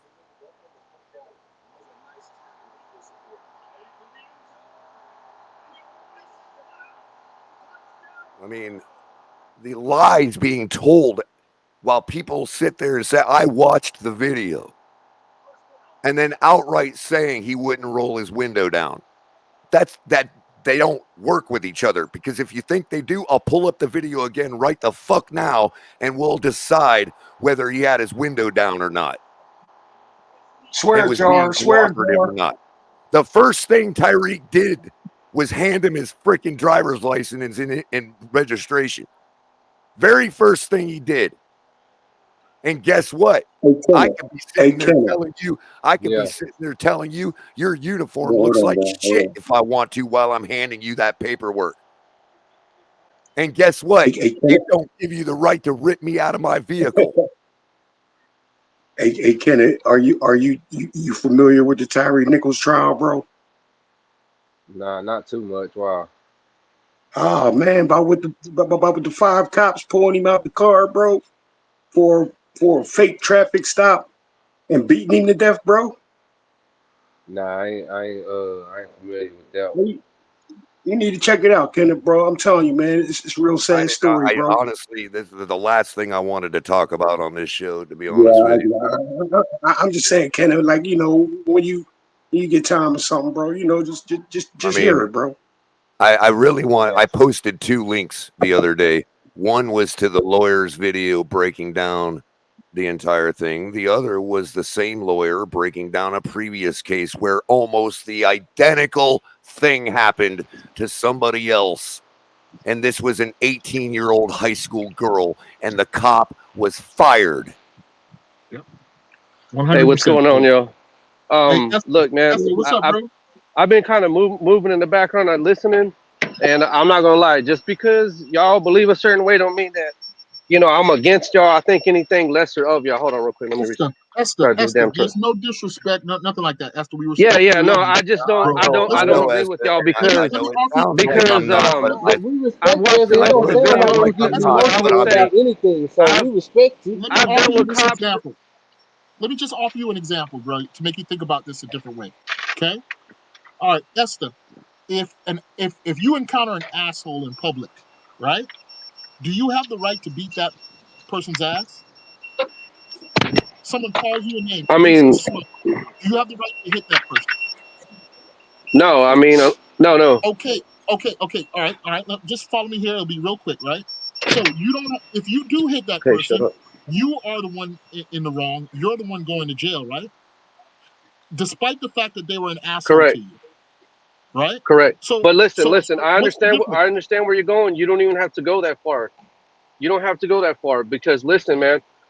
Cops in Texas will do everything outside of the law, bro. They will, and they don't have to abide because that's in their. They're authorized to. They're to work with outside of the law. You can see them speeding. You can see them driving, looking at their fucking phone with no fucking That's in the seatbelt. commission Yeah. of a lawful duty. That's in commission of lawful duty. But I'm just saying that what he's saying right now, that doesn't apply to them. It doesn't apply to them. Like, look, think So about it cops this are way. above the Look, law. this is what y'all You're don't saying think. police No, officers are this is above the what y'all. law in general. No, they do have certain procedures that they have to work within. But this is what I'm saying. One of the things that I don't think you guys are taking into account is the fact that they got to consistently deal with this shit all day, bro. You're just None trying of to that get through means traffic anything. stops. None of So that do means teachers. anything. So do The teachers. Constitution So do don't give nurses. two shits about what they got to deal I with mean, throughout their day. no disrespect, Esther. You act like somebody put a gun to their head and make them take their job. And you're acting like if Tyreek himself disagrees with you, Esther. Tyreek said he would have done things differently. He admits he was a little bit churlish, a little bit Besi- assholeish. But that doesn't Besides give the anybody fact, the right Esther, to brutalize you. here's one other thing to consider, Esther, is that the procedures they're using are not actually keeping them safe, nor is it keeping the general public safe. So, in other words, the whole idea is that, according to Pennsylvania versus Mims, is that the cops have a reasonable expectation to be able to do things and procedures to keep themselves safe. Okay. I would argue that what they're doing is actually not keeping them safe. Even if Tyreek would have been shooting bullets out of his window, right? And even if he would have been snorting cocaine off the board, right? The cops are still governed by a code of conduct by which they deal with people. If they put him in a chokehold, an illegal chokehold, they're in the wrong. If they shoot him in the back, they're in the wrong. Even though you might agree that morally Tyreek deserved it or whoever else deserved it. The police have to uphold the standard of the law here. The burden Right. is on Sounds them. like Esther wants a fisticuffs with Tyreek. That's what we need to set up, man. That's what sounds like, you know? Quit trying to make the law do it for you, Esther. Just go up to the man, be like, "Yo, let's go." Martha Queensberry rules, man. And, You know. and one more thing. Tyreek was an asshole, Esther. Nobody can argue with that, right? But the problem with what Kenna, what Fred is, and what Culler are trying to explain to you, to a lesser degree, is that listen, the problem in this country is that being black means that automatically, when you deal with the government, when you deal with police, you are automatically perceived to be out of line and rude and churlish. Right. Historically, that's been the relationship. So Tyreek could have been the most polite person in the world, and that he could have still been treated that way. How do I know? And real quick, Because to I that have been point, treated that way. before Hold you on. respond, I have Esther. been treated that way on more I'm than one sorry, occasion KP. My in volume was down a Miami-Dade. little. I didn't hear you. That's okay. I've been treated that way in Miami-Dade County more than one time. And every time I bring that up to colleagues, to people who I just know professionally, guess what the first thing they do? They don't believe me. They don't believe me Of course because not. now it's become politically expedient not to Of believe course me. not, But guess KP, what? because they have their idea Of subjectively who the as to police what's are. considered rude behavior. Let Right. me consider this, Esther. This would just to add on to what KP was saying. And if you're still, I know you just dropped out, but if you're still listening, Yeah. consider this, okay? You know, as far as the code of conduct goes and all that. I'm sorry, KP, catch me up on what you were saying again. It'll come back to me. I've had a long night. Hey, well, no, it's been a long night for all Dolphin fans, man, and that's really what we should be talking about, man. But anyway, yeah, no, I'm saying, but the only thing I was going to say was that if I'm sorry. I'm in a I group, got it. I'm sorry to okay, interrupt, hold on, KP, but I got it back. let me just finish the point, Color. Okay, Let me go finish ahead. the point Go real ahead. quick. If I'm in a crowd of my friends, right, or if I'm in a friend, I don't want to racialize it, but if I'm talking to black guys, they understand my story. They know my story because it's very likely the chances are that they've experienced similar. Not to say that Right. everybody has, but and so that's a And, difference, and that is a reality still in 2024. Right. Look, bro. Hold on. Marcellus Wiley said it himself, Let man. me. And I I've don't give dealt a with fuck. cops, Marcellus and I've Wiley been. said he's not a Hold on. fucking Well, lawyer, dude. okay. Well, No, I okay. Let got me an speak. answer, bro. Hold I've on, dealt with man. cops that treat me Bro, like that as we've well, all Kahari. dealt with I them, have. bro. Esther, let me And add I'm to what still gonna sit here and tell you that bro, I still feel that Tyreek is getting it wrong. again, bro. I'm gonna have to put you in back, bro, because you gotta let me you gotta let me get it out. I've done forgot my thought and I'm about to forget it again. Okay. The subjectivity of what's considered rude behavior or being an asshole. Okay. I would suspect that the part where Tyreek said, do what you gotta do. I'm late. Do what you gotta do. Okay. Most people would probably consider that to be pretty, at least like nonchalant, uncaring, and further rude or asshole-ish. Okay. But you and I both know, Esther, if we're hanging with our friend group and younger friend group, okay, and we're like, yo, do what you gotta do, that ain't necessarily rude. It's saying, I know I've done wrong. I'm willing to pay the consequences for it. I'm late, so dispense with all the normal bullshit and just go do your job, please, and write me the ticket. Instead, the cop did Just hurry up.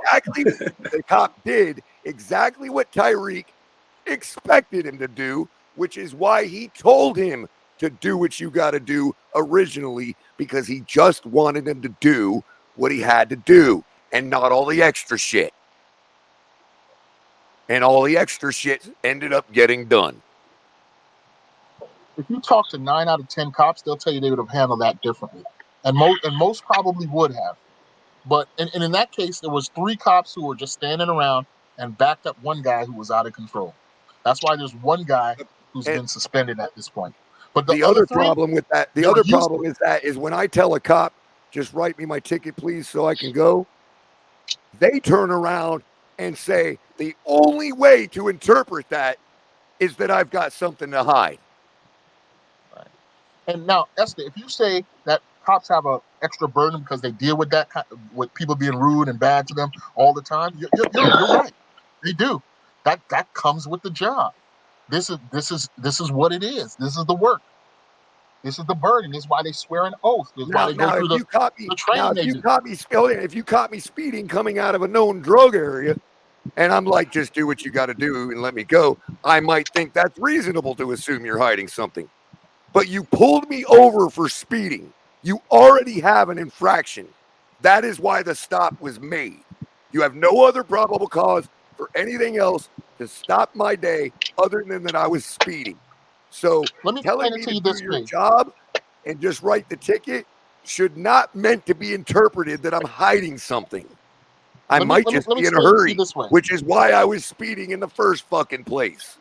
Let's add a moral dimension to this, Color. Let's say a cop arrests a child molester, right? On the way to meeting with an underage person, right? Morally, many of us might say we want the cop to beat that person's ass. We want the cop to finish that person because we might morally take the stance that that person is a disgusting human being, right? But still, the law says that that cop cannot take out vigilante vengeance at that point against that person. And if he does, he risks having that person, that disgusting piece of trash, released because he broke protocol. Right. Despite how the moral.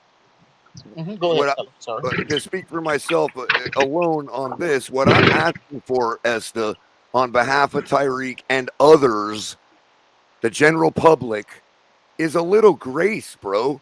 Like the guy, when you talk about his attitude in that moment and being in a hurry and being a little short and frustrated and rude, as people have said, we pay this guy millions of dollars to put himself in that frame of mind an hour before a football game, bro. And now we're going to turn around as a society and say he broke the contract because he was a little abrupt and rude with a cop that was needing to write him a speeding ticket. No, Culler, you got to learn how to separate that shit. I hear what you're saying, but no, man. I respect him as a football player when he does. Have to learn how to separate it. We're human beings, no, bro. He's got to separate that. Grace. There is something No. called grace, bro. No excuses. 1 hour later, we're telling There's no Tyreek and excuses other to guys conduct are yourself ready that to way, do Then man. I'm never going to convince you We're telling otherwise. them to So kill you've us. No, already you're not. decided. No, you're not. You guys, look, listen. Like I said, I hope what you guys are saying here right now. I would hope. I would like for you guys to record next time you get pulled over and have you talk exactly the way Tyreek did to a cop, Yes, and see I if that haven't shit ain't had gonna to. happen to I y'all haven't too. had to because I've looked at them the wrong way, okay, and been treated like that. Bro, I've Phil, dealt I with don't plenty have of to cops, record man. it. right And I now, have every the my time wife I is right fuck experience. up, next to me right now. let me tell you my approach quickly because I'm not even. We heard I'm your be honest. approach. I'm not Your, gonna sit here and be a hypocrite. But we when I've heard dealt your with cops, approach, bro. and Esther, we when heard I've your when I've approach. hold on, let me finish. When I've dealt with cops and I'm in the wrong, I know I'm in the wrong. I'm like, hey, I fucked up. You know what I mean? Write And me that's my all there is ticket. to it. beaten Write down? me He my didn't have ticket. Do you deserve to have no, your no. arm broken? Do you deserve to be face down on the concrete? Do you deserve to be questioned about the contents of your vehicle?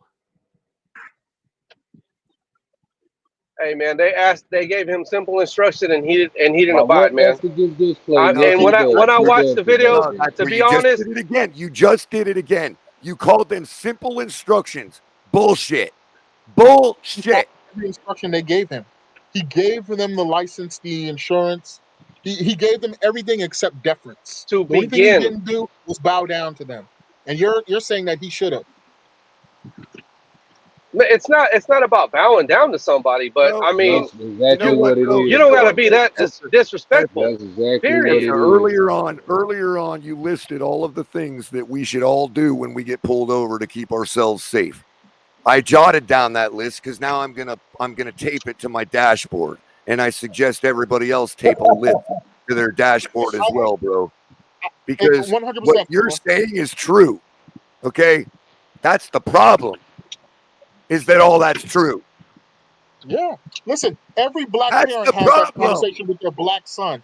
When you go out of my house, if you encounter the police, you keep your hands on the steering wheel. You answer all the questions. You do not act like Tyreek. That's what every black parent tells every black child when they leave their house who can drive.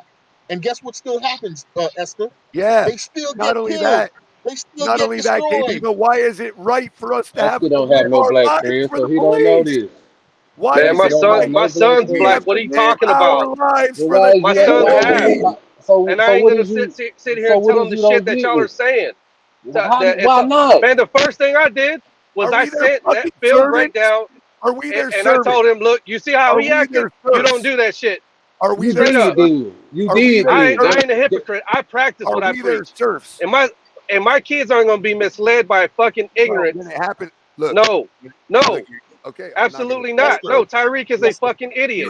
expect me to be a when I Straight serf up. to the heard the And police? it's news, not. Esther, let And me it's explain not. it to you And You like it's this. expect me to be a and, serf to and the for police, dude? look. And even Marcellus Wiley was, and he's right. He Marcellus didn't have to. Wiley is a fucking No, linebacker, bro. that cop was Marcellus cool Wiley is when a he told fucking him. He said, linebacker. "Hey man, Go what watch a color tube fucking are you?" lawyer.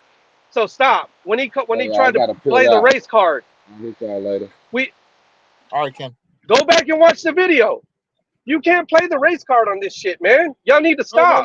You're gonna Nobody is. fucking Nobody shove. is. You're Nobody gonna is. shove a black man to the ground that you should have already taken the He cuffs didn't off. shove him to the man. That car's already low color. That is a Wow, low dude. profile car. It's Wow. fucking low We're just gonna already. ignore everything. So we're just gonna ignore everything that happened when he was standing on the sidewalk after they had already identified him. Esther needs to see more blood Look, to man. qualify police brutality. If that's You need to if see some that broken look, bones. Bro, I'm just saying, bro.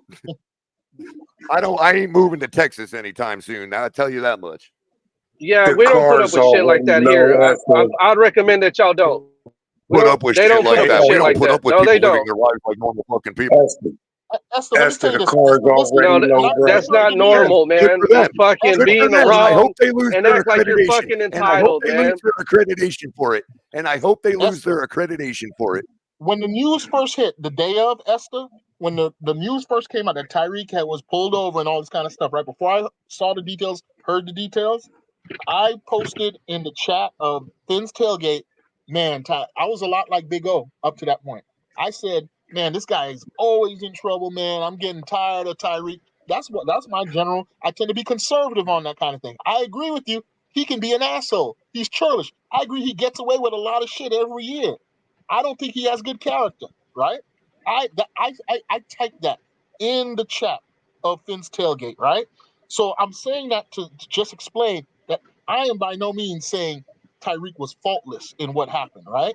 But he has the law on his side. He does not deserve to be brutalized, bro.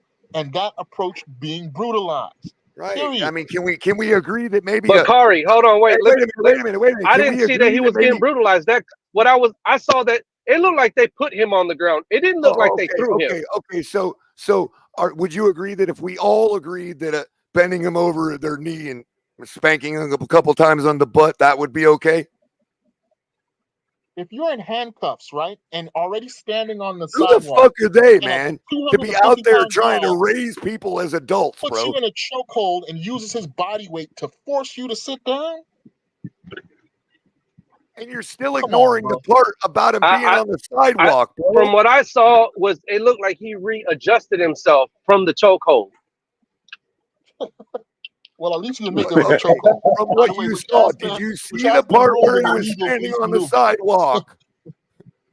I mean, that's cool. Yeah. I mean, I've looked at that video and I'm just like, man, it fucking sucks that it had to come to that point.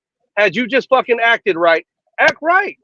You don't got to do that shit. Oh, wow. For real. And they have no obligation to act right.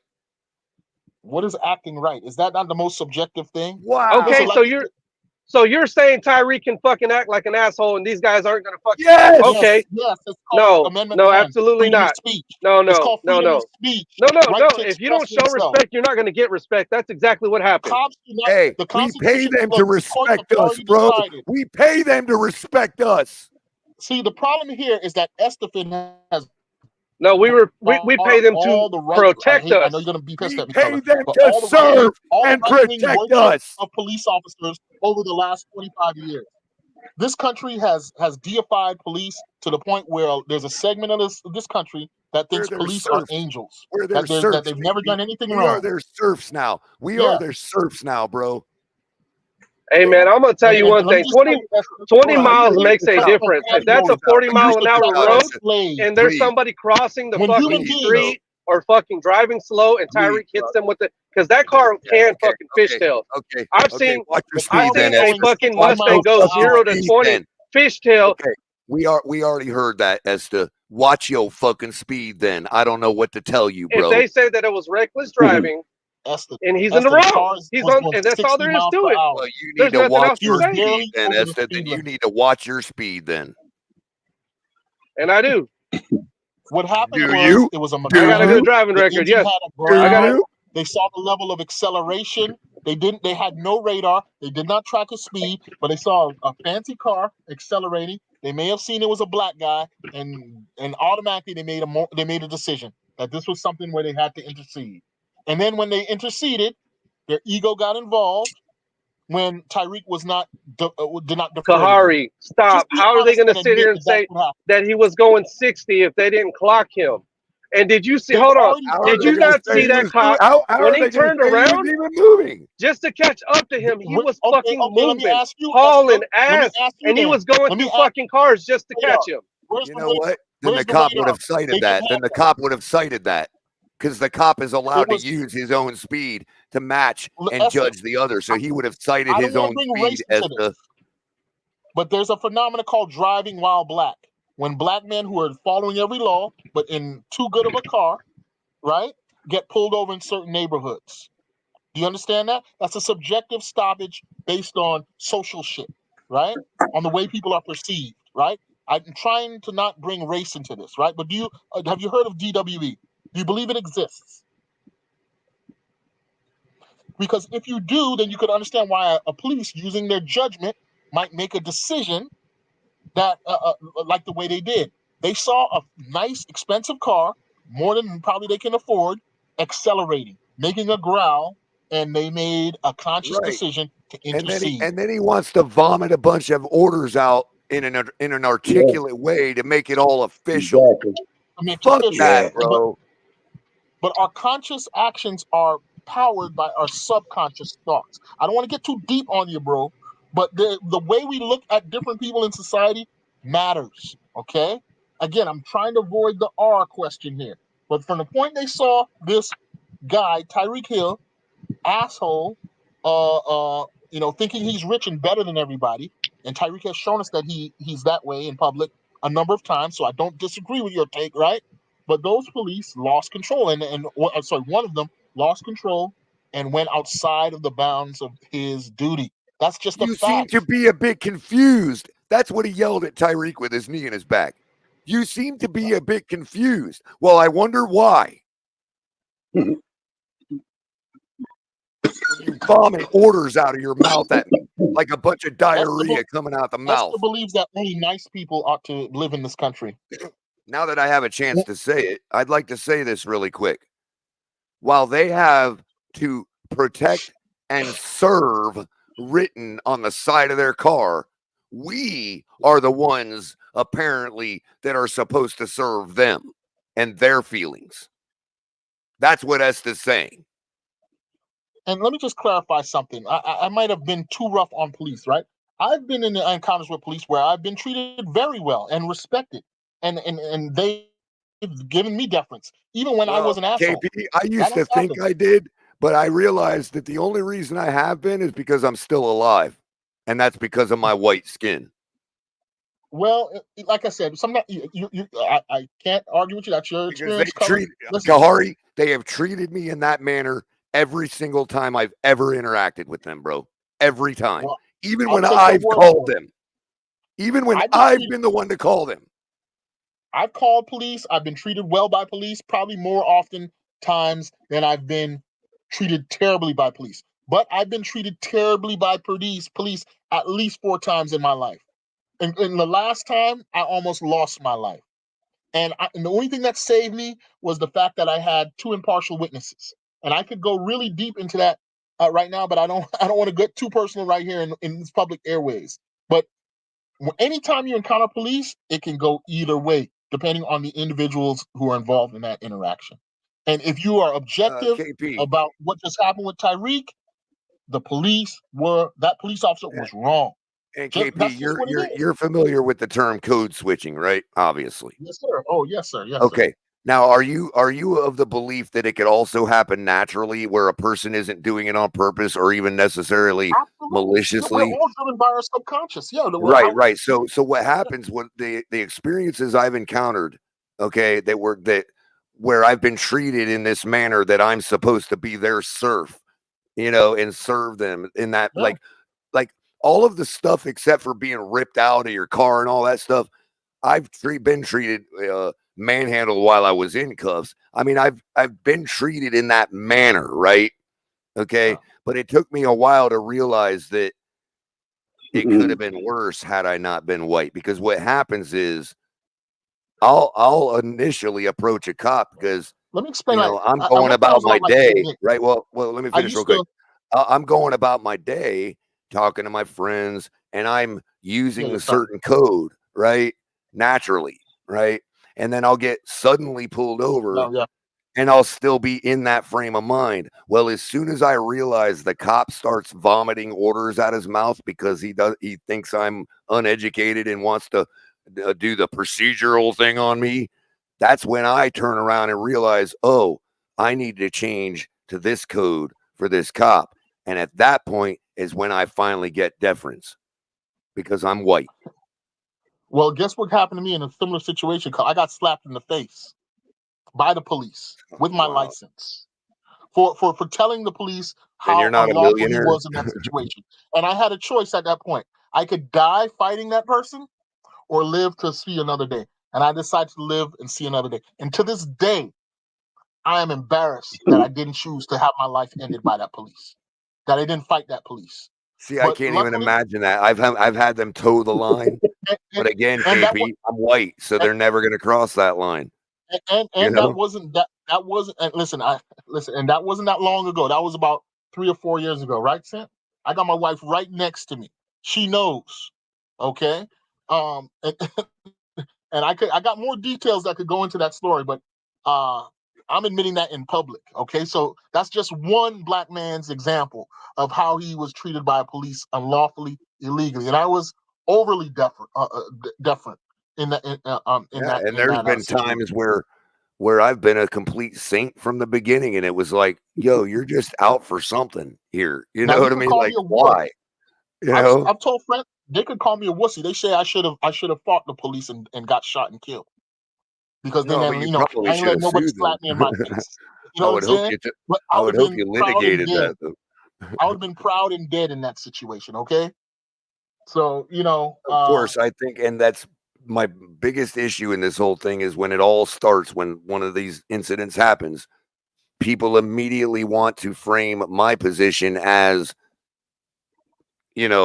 oh, it's this person's fault because they didn't follow these procedures to keep themselves safe. And what I'm trying to impress upon people is those procedures were developed to serve the police. And we are not required as citizens to serve the police. right. This is the burden of taking a job in public service. Teachers go through this all the time. Teachers make mistakes and get fired for the decisions they make when they're out of compliance with their procedures, right? And they get even juicier than this example that we all saw on TV. Where was the vote, Social KP? workers go through some of the same. When they lay these Yeah. procedures out in the morning, like they do every week when they tell their cops how they're going to enforce the week. When they lay out these procedures, where are you and I as elected officials that get to vote on that? Yeah. Yeah. I mean, See, people exactly. just cannot separate law enforcement procedure from law. They are two different things. There's a term called a police state, right? Apparently, Esther would like a police state. He'd like to live in one, since they're so faultless. I would not. I mean, a person with those positions, I would assume is perfectly fine with a police state. Right. Because the Until fact of it they is, we've been in one. We've been in one, and the problem, KP, is when I try to take it on myself, I get no help from my side because obviously, back the blue. Right. And on the other hand, I get no help because it looks like I'm trying to appropriate, as if I've never experienced this attitude from police officers. Right. And what I'm trying to tell people is, number one, to the people that tell me back the blue, guess what? You can keep sticking your head in the dirt, because what happens is when enough people get tired of being called racist and being framed and losing their jobs, what'll happen is law enforcement on whole. Do you think they're going to stop doing this to everybody? No. They're going to do it more evenly. It's called equity. And so they're going to say, guess what? How many white people have we ripped out of their car this week? Or not how many in a quota fashion, but anytime we have a speeding ticket now and a person is not just so, we're going to rip them out of their vehicle, and we're going to make sure not to discriminate. It's not that we're going to drop the practice of violating people's constitutional rights. We're just going to do it to everybody. Spread the treatment more equitably. Okay. And so, what looks like for a black person, it's like, look, this is a matter of life and death. And what I'm trying to tell a white person that wants to stick their head in the dirt to think this ain't happening to everybody, just not, but the outcomes are disproportional, whereas it does happen to everybody. I'm talking about the attitude toward the general public. Okay. I mean, that if we're going to allow that, then there's going to be a time when it doesn't matter what color of your skin is, you're going to get ripped out of your car and you're going to have your rights violated. Yeah, I see Nene in the chat. Nene was there. She actually responded when Nene in the chat, bro. the day when Tyreek, when this incident happened, she saw, I know because she responded to my point. I said, man, I'm tired of Tyreek getting involved in it. So she can verify that that's what I said, because that's what I said about Tyreek until I saw the details, learned the details. And I had to say, despite my personal opinion about Tyreek and his character, he was, he didn't deserve that. Right. He and definitely KP, didn't deserve that. And KP, if I could really drive home the point I was the statement I just made with an example from the other day. Remember when and Esther brought it up as Tyreek playing the race card, but there was a reason Tyreek did that. First of all, at that point, there was no reason to shove him down to the sidewalk like that when they had already known that he's no longer a flight risk or a threat. They should have immediately removed the handcuffs and dealt with him like a human being. Another thing he said also. They shoved him to the sidewalk one more time. Now, at that point, I would just say, you don't get to decide how somebody expresses their anger. Whether Tyreek is right or wrong for saying that or not, you don't get to decide how he expresses his anger at that point. And secondly, did you notice the response from the cop? What Oh, was it? we're Latinos. We're people of color too. So it ain't about that. It ain't about being. So that ain't special. So they're already doing it, KP. They're not stopping what they're doing to people. Well, they're excusing it by the fact that they're also a person of color. So it can't be racism. Listen. So now what they're saying black is cops can be equally brutal against black people. So they're either going to start doing it to white people and other people of ethnicities, or they're going to hire minorities to do it to y'all. Take your choice. Because that's what that cop literally just said by saying KRS-One got a song called Black Cop. You should go out and listen to it because that's exactly the subject matter that he's talking about. Right. What he's saying is what that cop was saying is that's right. People of color will put on the badge and violate your rights too. What now? And my response that would be duh. That's been happening. Exactly. The point is, again, that they're violating people's constitutional rights. Law enforcement is not every individual, but the attitude of law enforcement is violating people's rights by default. What's up, Fred? Hey, your thoughts on last night, bro? Give me some thoughts on last night, bro. I'm in hot water with my homies because after the third interception, I made a video with my kids, my wife, and some people we had over. And I made a video saying, it's Tua. It's Tua. These guys are the most rabid Tuanaires. These are my personal friends, right? So I sent them a video on WhatsApp saying, it's Tua. It's Tua, right? Then, before everybody saw it, he took the concussion. So, of course, they interpreted the video I sent to them as me making fun of him getting knocked out, right? And I had to clarify, no, when I sent the anti-Tua video to you, that was after the third interception. That had nothing to do with the concussion. Of course, I feel sorry for the guy experiencing, that. I hope he retires for him and his family. He got his $100 million, whatever, blah, blah, blah. But the problem I think the concussion issue for a lot of people is a distraction from the point that the level of quarterback play, the ability to push the ball downfield consistently, that has always been my critique of Tua. So concussion or not, in the 2 games we saw this year, he was still inconsistent when being asked to push the ball downfield. Period. So, I like that thought, inconsistently. I've said we need to push it down the field, but I think you're right. It's like we do push it down the field, but when we do that as opposed to when we don't, all of that is so inconsistent, man. And the challenge this year for Tua was that he was being challenged right before he got hurt. The people, my wife, I told her, I said, the difference between Tua this year and previous seasons is that they've taken the training wheels off to a certain degree. And you can see that he's matured into the role enough. He's making the efforts. He's trying. Sometimes it looks really good when he makes that second read, third read, like when he hit Tyreek in game 1, right? So I saw that in him. But with that comes more mistakes, more back-breaking mistakes, which happened, up until this. And this is what people who don't know football don't know, is that this is what the coaches been seeing in practice, which is why they designed the offense the way they did. I know some people saying, why are we throwing east-west all the time? Why are we throwing so many screens right now? Because that's what we can perform at a high level of efficiency. And it's how funny that we're reminded of that every time we see him play, but by the end of the season, everybody puts that out of their mind, forgets it, and as if that's not what happened all year last year too.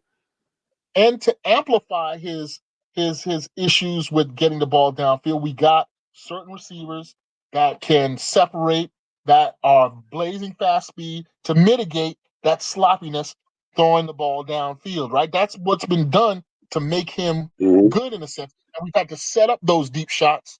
As most teams, I mean, you set up your deep shots. Every NFL team sets up deep shots. But to a certain degree, we couldn't just attack a team in the deep third conventionally.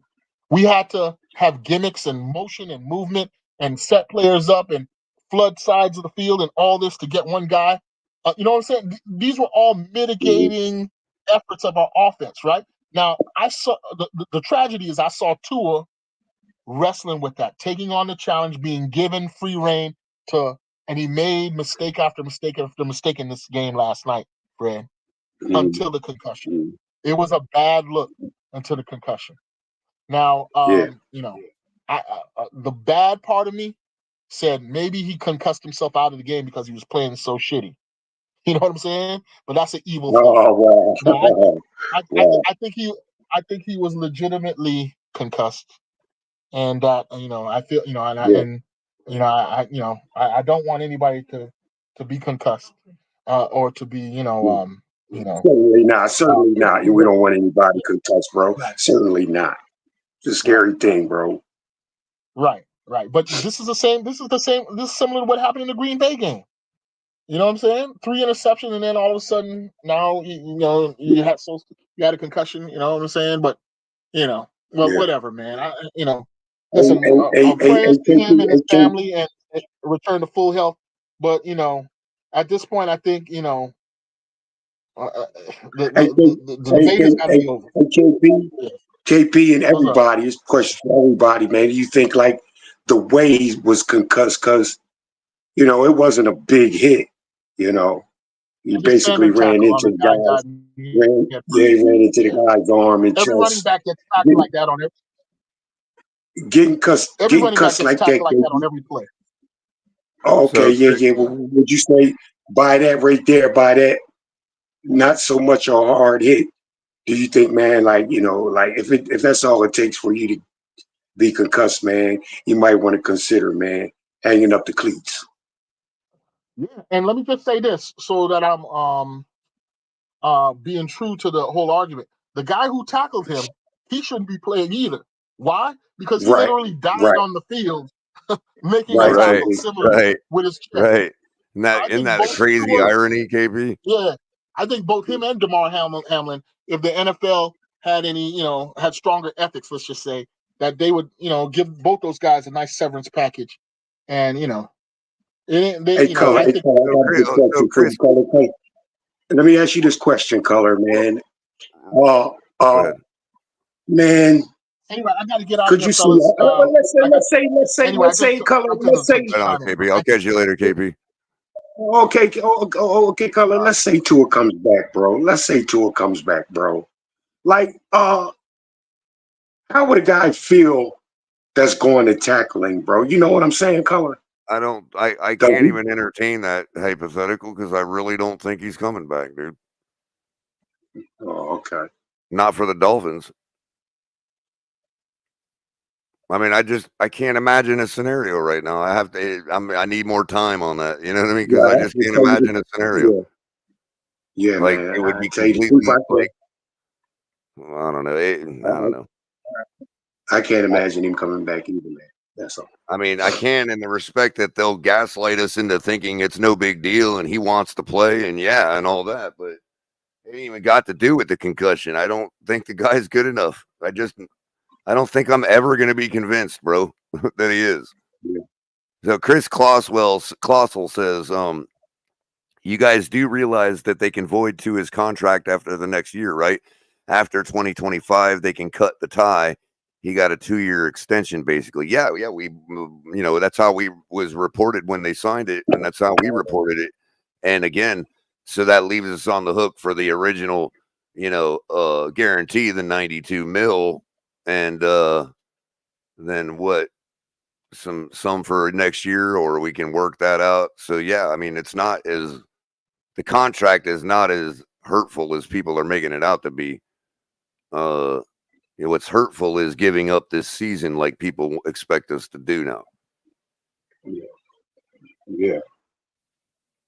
I myself, man, I myself am more, like I'm even more excited about the season, man, because even if Skylar fails, well, even first of all, if he even gets the job, even if he fails, man, like it is what it is, man. I understand the situation, and man, I'm just going to root for the Dolphins week after week, bro. Really quick, Fred. I'm giving a shout out to Diego Montage. He was actually backstage for a minute, but we were in such a heated debate that I didn't get a chance to get him up before he dropped off. So come back anytime, Diego. I'll get you back up. There's no exclusivity or anything here. I just hadn't got to it quick enough. But looks like everybody got whatever they had to say out because I guess everybody's not as steamed as I thought they would be. I thought people would be all over the place with this, but honestly, nobody wants to argue about it. Everybody's already still in their fields. Everybody's in their camps. Oh, I want to tank the team. Oh, it's over with. Oh, I want to go with this guy or that guy or the other guy. If we're going to bring anybody in, it's going to be Jimmy Garoppolo. If we're not, then it's going to be a backup to Skylar Thompson. And we're probably, like Cap said, we're going to be gaslit once again when Tua gets some time off 4 or 5 weeks from now. And we're going to be starting this whole thing all over again and arguments all over again about whether we can ever be successful consistently with Tua as our quarterback for whatever reason you want to choose. So while you're up here, Fred, I'm going to go ahead and get this conference presser in for McDaniel so we can hear what he had to say. I'd like to react to it, maybe get some of yours and anybody else that might want to come up. I haven't posted the link in a while, and I don't think I pinned it earlier. So let me. Oh yeah, I did. Yeah, the link's pinned. If for anybody else wants to get up here and give their 2 cents, I'm gonna play this press conference and react to it here. As long as there's not 50 minutes of title screen. So it looks like we got McDaniel not at the podium, but kind of in a Zoom interview or something. And we will call on you. We'll get started with Barry Jackson. Can you turn it up some, Colin? That's all I got. I imagine you're waiting for more with regard to his health, but I also imagine you and Chris probably had the discussion about moving forward. Are you and Chris giving any consideration right now to going out and acquiring a veteran starting caliber quarterback to compete with Skylar, or do you expect Skylar to be your guy in the next few weeks? So the question was, do you expect to go out and look for and this is very specific, a starting caliber replacement quarterback, or how do you feel about Skylar? So that was the question. So we're not just talking about any old quarterback. He specifically asked him a starting caliber one. So here's McDaniel. Is Tua heels and Tim Boyle is his backup. Well, yeah, that started late last night, and I think the way to the best articulate where we're at is, the team and the organization are very confident in Skylar, and see, there was a reason he was our backup quarterback. That being said, we will bring in someone. We're just evaluating the pros and cons for the different situations and getting through all those possibilities to do the best thing for the team. But as it stands today, I'm expecting that Skylar is the next man up. Thank you. No, there you go, Fred. I mean, I don't think that he really expects that to be Monday morning who he's going to be coaching for the game. I don't know. Or beyond 1 week, maybe. You know what I mean? But he's looking at like, I'm the head coach. We talked about it. I'm pretty sure this is the way we want to do it, but that we're just Yeah. not sure if we can get that starting caliber guy that we want. So for the time being, this is the way it is. Skyler's the guy. You know what I mean? Just like you would Yeah. expect a coach to say. Yeah. Yeah. Adam Beasley. However, Hey, Mike, you didn't have obviously a ton of information at the time. And again, I'm sure there's a ton of imaging you go through now.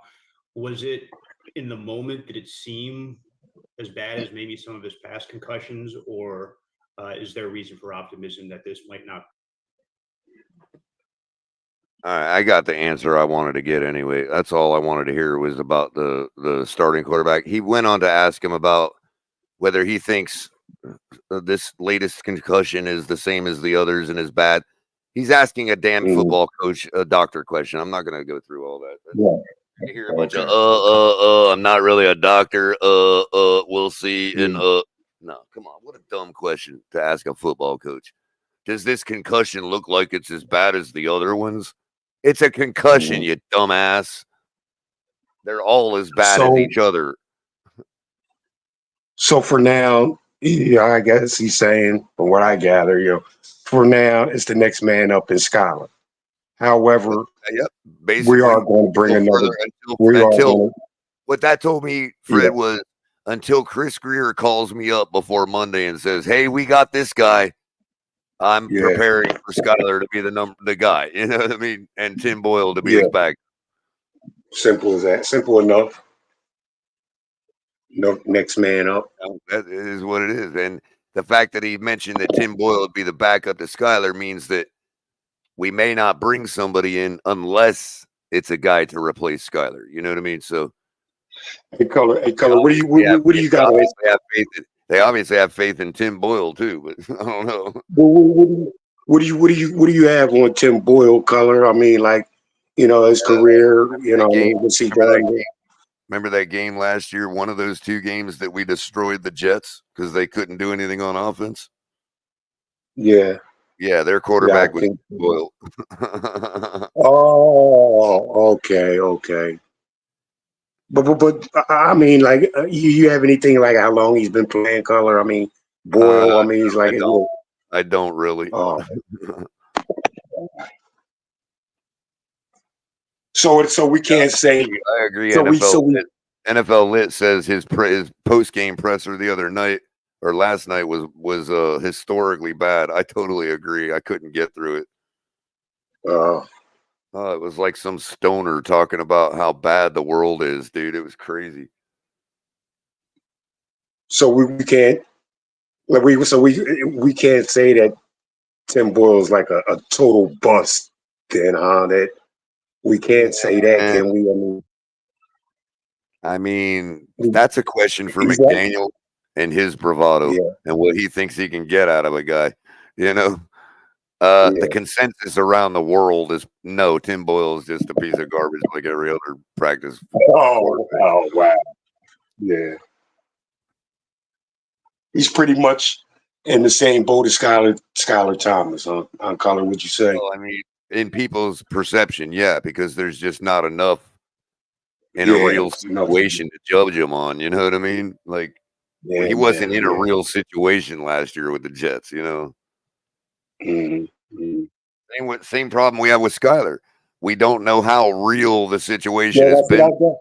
You know what I mean? That's what I said, Culler. We don't know. He's about in the same boat as Skyler Thompson, man. You know, we don't have enough. Right. We know what we like about Skyler's attributes. And we know what we've seen on the field and in games, but we just don't know how real that they believe that is. Like, we don't know how real it is. You know, we don't know how real this situation was. You know, like, in other words, if they were lackadaisical with him in practice because everybody's already conceded the loss, then wow, what a performance. You know what I mean? But if everybody put all hands on deck and was all in, players included, and Skyler lost to Buffalo, then it's no different than Tua. You know what I mean? Right. Well, we will see. That's for sure, Culler. We will see, bro. I am of the belief, and I don't want to throw shade on the players, but they have to do better to show me different. I just don't think they have the same. I don't know why. I mean, who cares? Why do you care who's throwing you the football if it gets delivered? You know? And Color, I feel the same way too, man. I wonder if they'll get. I've said this before, Color. I mean, like I've kind of had some Like, what makes pushback on Tua whether such they a gave their. special? What makes Tua such a special human being that these guys are willing to play for him? Like, okay, fine, personality, fine. Well, I mean, Well, Color. Well, you got Waddle, man, who he's went through college with. So you could probably say Waddle would play it hard for Tua. You know, with Tyreek, probably because of his contract is why he was going to play hard, man. You know what I mean? But hey, man, I've pushed back, man. I've said that, man. I didn't think that these wide receivers or maybe a couple other people, man, were going to give their 100%, man, for Fred, Skylar Thompson, man. the Chargers fan of our community, NFL Lit, says Skyler is way better than Boyle. So that's an unbiased, non-Dolphin opinion. You know what I mean? Go on. Wow. Okay. I like Skyler better than Boyle. I mean, for what it is. I just wish for me going with Skyler, if I were to choose him to like go with, it would be like I would have to have him for the beginning of training camp and all that. I just don't, much as I like the guy, it's going to be really tough, because I don't know if he's convinced himself that he was never going to be that guy. You know what I mean?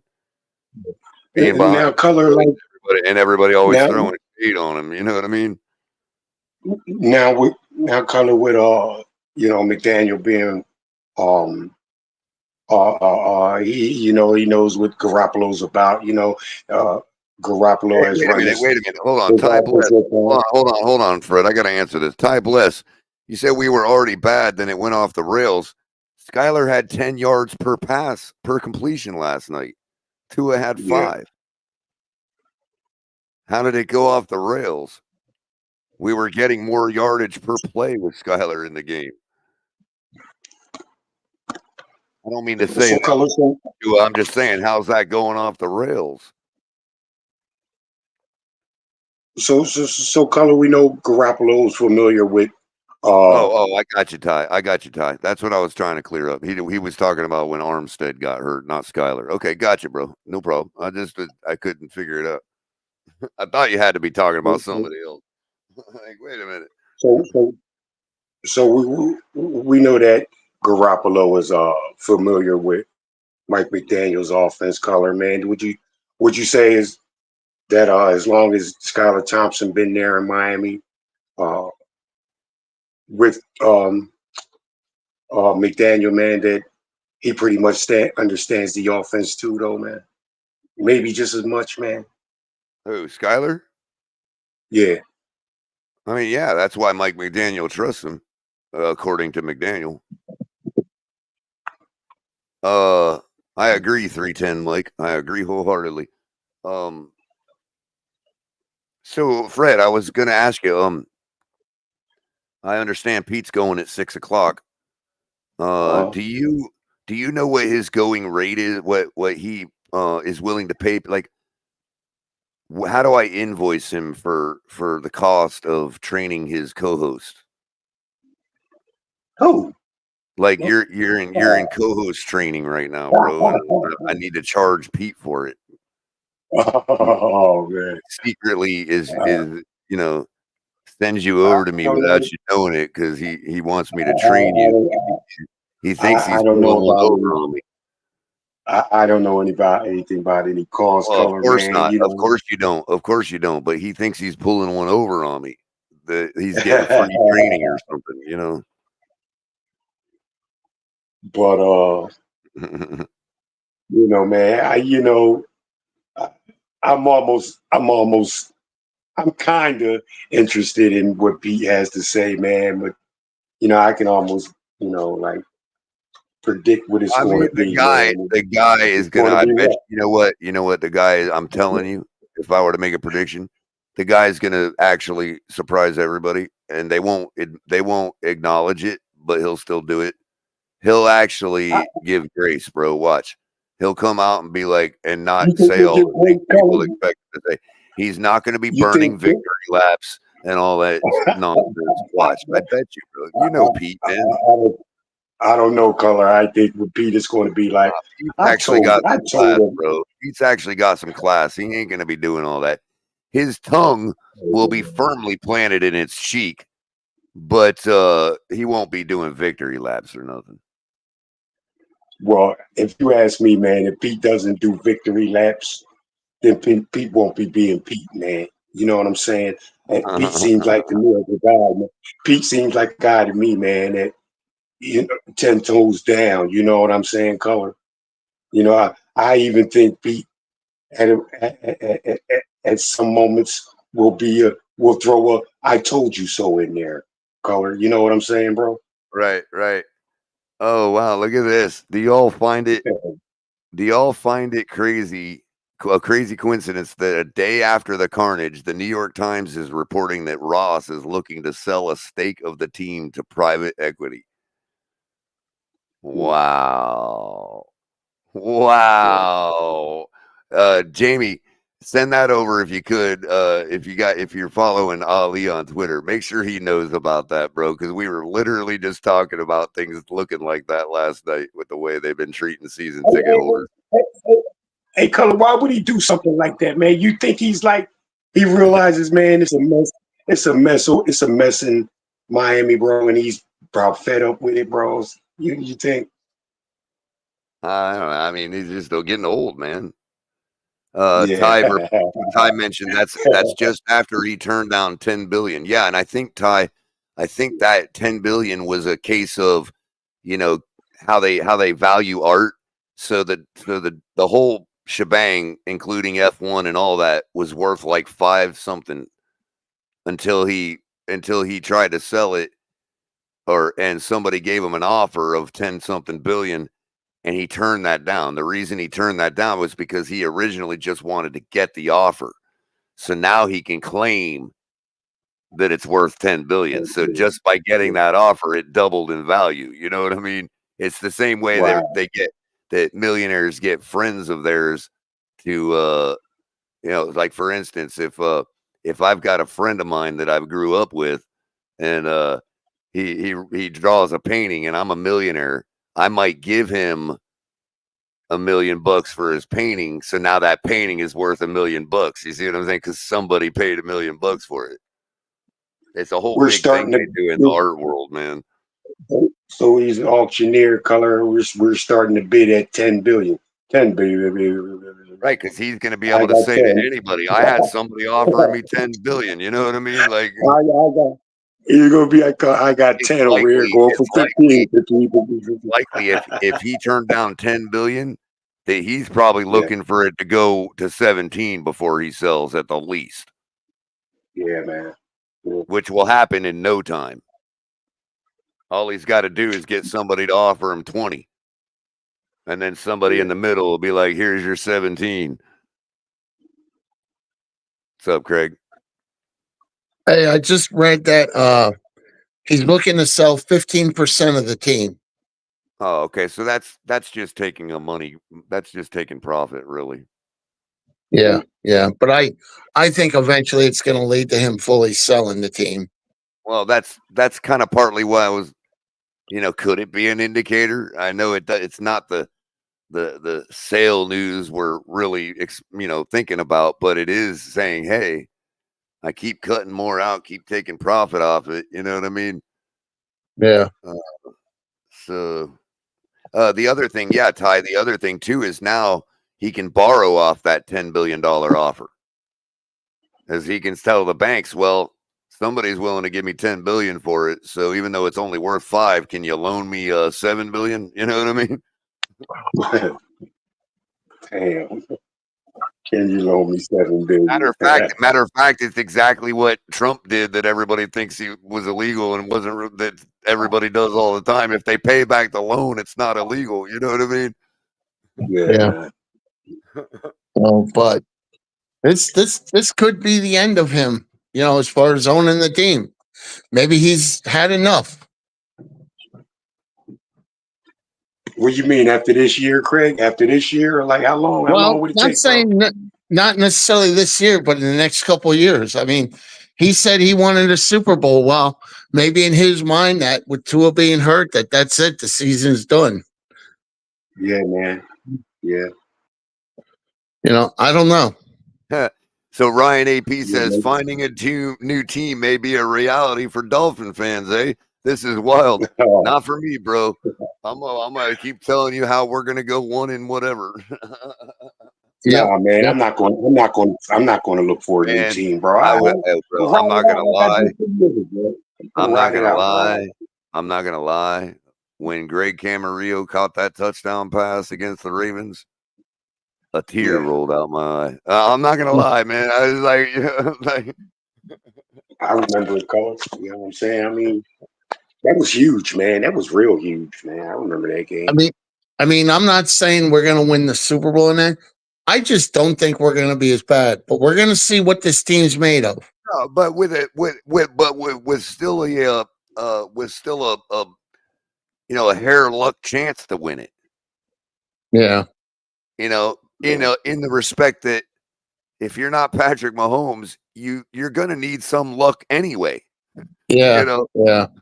Hey, at this point, I was just looking to win one playoff game, and I'm not giving up hope. Hey, I mean, well, what if we do eke out this season with a guy like Skyler or another guy, and we all know we're not going to win the Super Bowl, and we all know that we're going to be maybe one and done in the playoffs. But what if that playoff game is similar to the results of the last time Skyler played in a playoff game, where we're really kicking ass and almost have a chance to win and being respectable?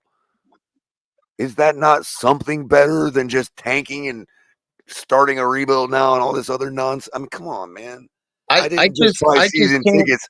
I didn't just buy season tickets to go have fun at the stadium. I bought them to watch live football, winning football. I don't think we're going to tank. I mean, you got all these guys. Are you really going to just say, okay, we'll give you Patrick Ramsey for this amount, and we'll give you Tyreek Hill, and maybe we'll keep Waddle or nah. If they did that, I think a lot of jobs, and I think it's like you said earlier, I think it would start with Chris Greer being fired. It'd be two I just tanks don't know how he don't fall upward, bro. I mean, the guy has fallen upward his entire career, man. Wow. We won't fire him. He'll become vice president of football operations. Oh God. And we'll hire a new GM, and he'll micromanage that GM like he wants to be the GM again. Yeah. Just like he micromanages our coach because he really wants to be the head coach. Yeah. You think he'll be there under a new owner, Color? Think he still have his job with a new owner, bro? Well, no, not after a new owner. New owner is going to clear everything out. Yeah. Yep. Right down to the janitor. You think he'd probably if we get say a new owner in the next couple of years, do you think he'd get rid of McDaniel too? I think so. Yeah. I think so. Then I think you would see a major clean out. If we got a new owner, he'd say, let's clean it out, let's start it over, and we're gonna use draft picks and whatever else and see who we can get. I wonder if McDaniel was on the phone with Ross last night. He was like, trust me, I'm not Adam Gase. Trust me, just give me one more chance. Yeah. Well, I don't know. But I know Tua should retire. I mean, it's just, and if the Dolphins bring him back, I think they're fools. I think they should just do a buyout of his contract. And if he wants to play, let him play for somebody else then. And you know what, man? You know what, Craig? I'm going to say, man. Like the NFL needs to do something, man. Like, as far as like, look, Dolphins, you guys need to do something. We do not want to see Tua on the field again. Exactly. I think that's what the NFL needs to do, man. Like, I don't care what you Dolphins do. we don't want to see this man take another field, Hey, take the field so again, man. Michael K. Somebody needs to Michael step K. in. Michael K. Exactly. popped in. Michael K. just popped in to ask the most pertinent question we've heard all day. Curious if they're price gouging Tylenol in Florida. Oh, What the jeez. hell does he mean by that, man? What the hell does he mean by that? I mean, I haven't bought Tylenol in a long time, but I do know that it's quite expensive for how many they give you now. But I would have to compare what they are in Buffalo. Michael K. Michael K. Y'all are the man. ones. Y'all are the ones putting your head through tables. I mean, Yeah. I think Buffalo be gouging people for Tylenol, not us. So, yeah, we'll But, see what but happens. very important question though, Michael K. We had to know. You know, we have to know if we're getting raked over the coals for Tylenol. You know.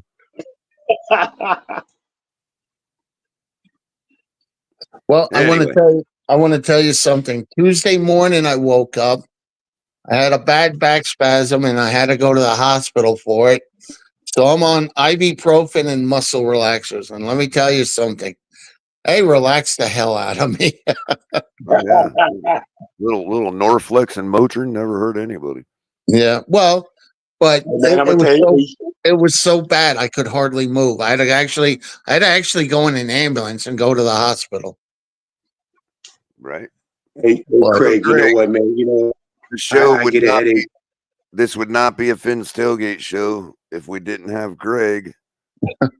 Well, I always appreciate And you guys bringing me allowed to come up. Oh, no problem. So we're going to give Greg the floor a second because everybody needs to turn down their volume just a little bit, or your speaker might clip, because Greg is about to lay the freaking law down. I'm pretty sure of that. So, how you doing, Greg? Doing better. Got some homework done after putting it off the last minute to watch our beloved Dolphins get an ass beating. Well, that was mild. I mean, I could scream, I could yell, but what's the point? I mean, right, Craig. the season's not. I'm not going to lose hope yet. I'm going to give. It's Friday. It's after the game. I'm going to be negative. I'm not going to lie. When we get to probably Sunday, we're going to be aborting the Sky Train, dude. Listen, I want to give him a shot, but I don't know. I don't know how to feel right now. I'm just down. The mood seems down. I want to tank. I don't want to tank.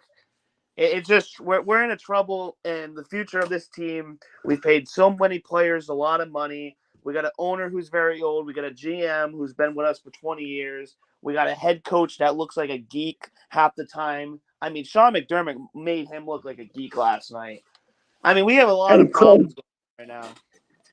Hey, Greg, do you already have Sky? You mean you already have Skyler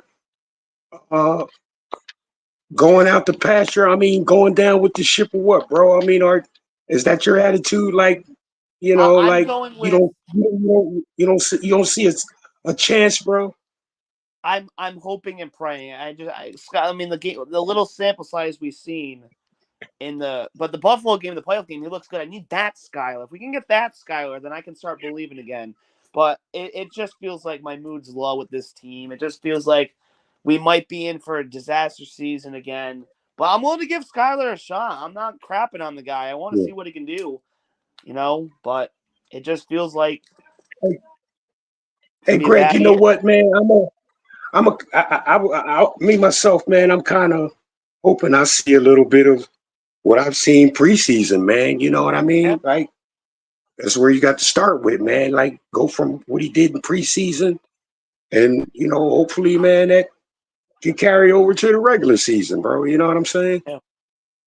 Yeah, no, I'm willing to. I'm just down right now because of the game. But I'm rooting for Sky. Don't get that twisted. But it just We have feels. to root for him, bro. No, I feel you though, Greg. You're right to feel disappointment. I'm trying, and maybe that's where people got me wrong a little bit. Not you per se, but I'm not trying to be like, yo, you shouldn't feel down right now because, yeah, the season does look bleak. But a lot of people out there are just like immediately, oh, they said it before the season started all the time. If Tua goes down, we're done. Like, how Yeah. insulting to everybody on the team, you know, that's put work into like this whole team more than just one guy, unless it is just about one guy. And that's all anybody wants to work for. Well, hell, why don't we just make Tua our head coach then? People will run through a brick wall for him. Hey, Greg. So, but you have doubts in Skylar, right, Greg? Well, right now, yes, but I got Okay, Greg. But check this out, Greg. Even though he was our starting quarterback, supposedly our franchise dude, bro. You know, that's what I had into her, bro. That's what I had into her.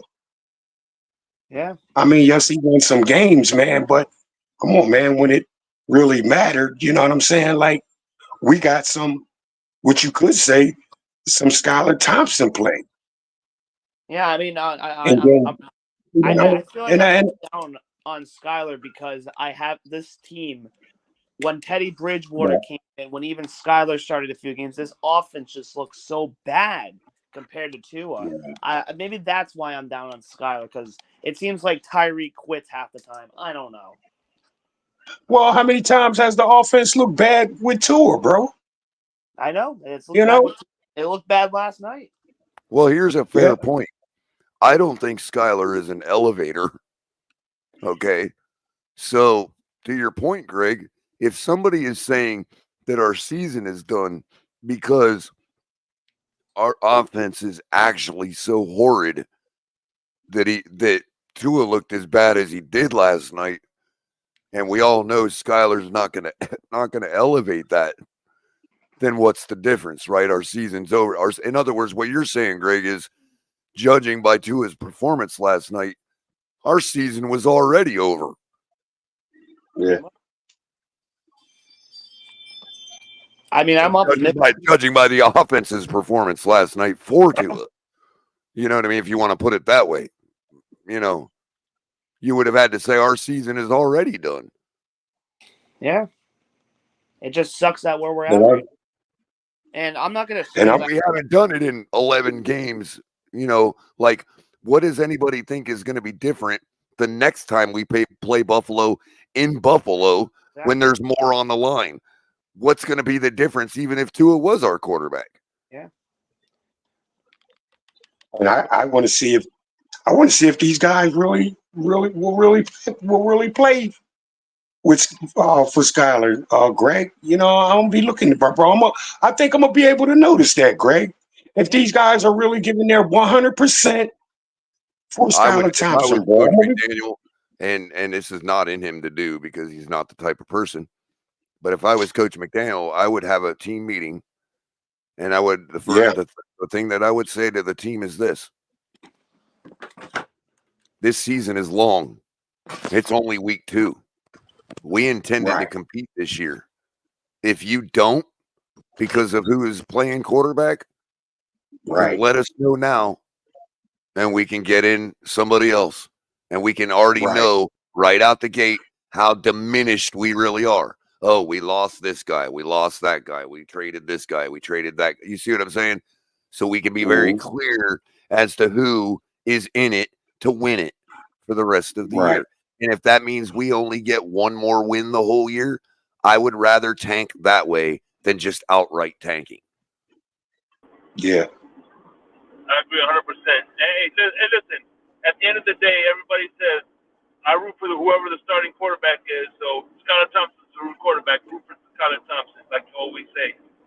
And the players always echo that sentiment, Shake, but they don't always seem to show it. Maybe I'm missing something. You know, we're going to see that the next couple of weeks going forward. Whether I'm just imagining things or whether they just thought Tua was still it, and now that we have to win and we have to this and that, maybe they do approach it from that standpoint. We're going to see. That's going to be, I guess that's the fun of our season this year at this point. at the end of the day, I think it's fun that fan bases are like, no, say no to this. Like they have an option of who the hell is going to be under center Sundays. You know what I'm saying? We have no Oh yeah. control of that. So why the Yep. fuck are And you we know going what? to make? I suspect that anybody that shows up at that stadium next week we may get less people, who knows, but anybody that dares to show up to that stadium next week is going to be all in on Skyler once they're there. 100%. And listen, and then what's that? Oh, well, not next week because it's going to be Seahawks, but I guess the fans. Right. I guess the Dolphins fans, because we do have some Dolphins fans in Seattle. Right. Oh yeah. True Talk, right? Ain't he in Seattle? No, you think about I don't know. Is True Talk in Seattle? I don't know. I think he is. But there was the other one in Seattle is King DTA. King DTA, John. Yep, John from Seattle. Goose. Yep.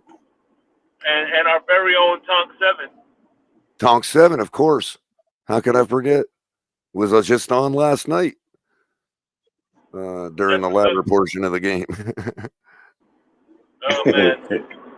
Listen, the game was so terrible. I'm like, damn, I can't wait to go on to Tonk 7's show. I bet you were like, God, Tonk, I hope you're not going to cancel tonight.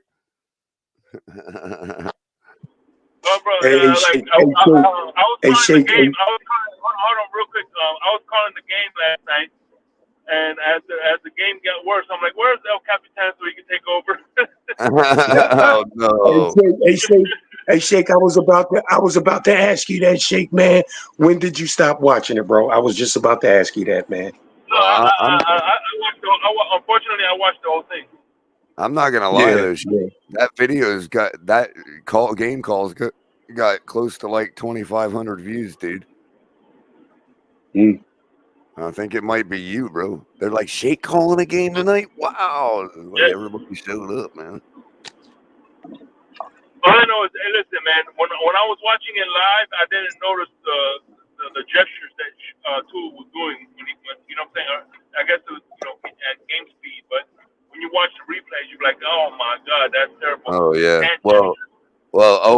I heard a report, and this was from somebody I can't remember. It was somebody that don't talk out their booty. Was saying that partly why you didn't see all that is because when it happened, Liam Eichenberg apparently folded Tua's fingers back into a fist or whatever, and like folded them under his body or something. So like it wasn't all out there like that and shit. You know what I mean? Oh, Liam changing some minds. Liam's out there changing some minds today, man. That dude's a really class act. Now you know why the Dolphins would keep him around and are like, we hope for this guy. You know what I mean?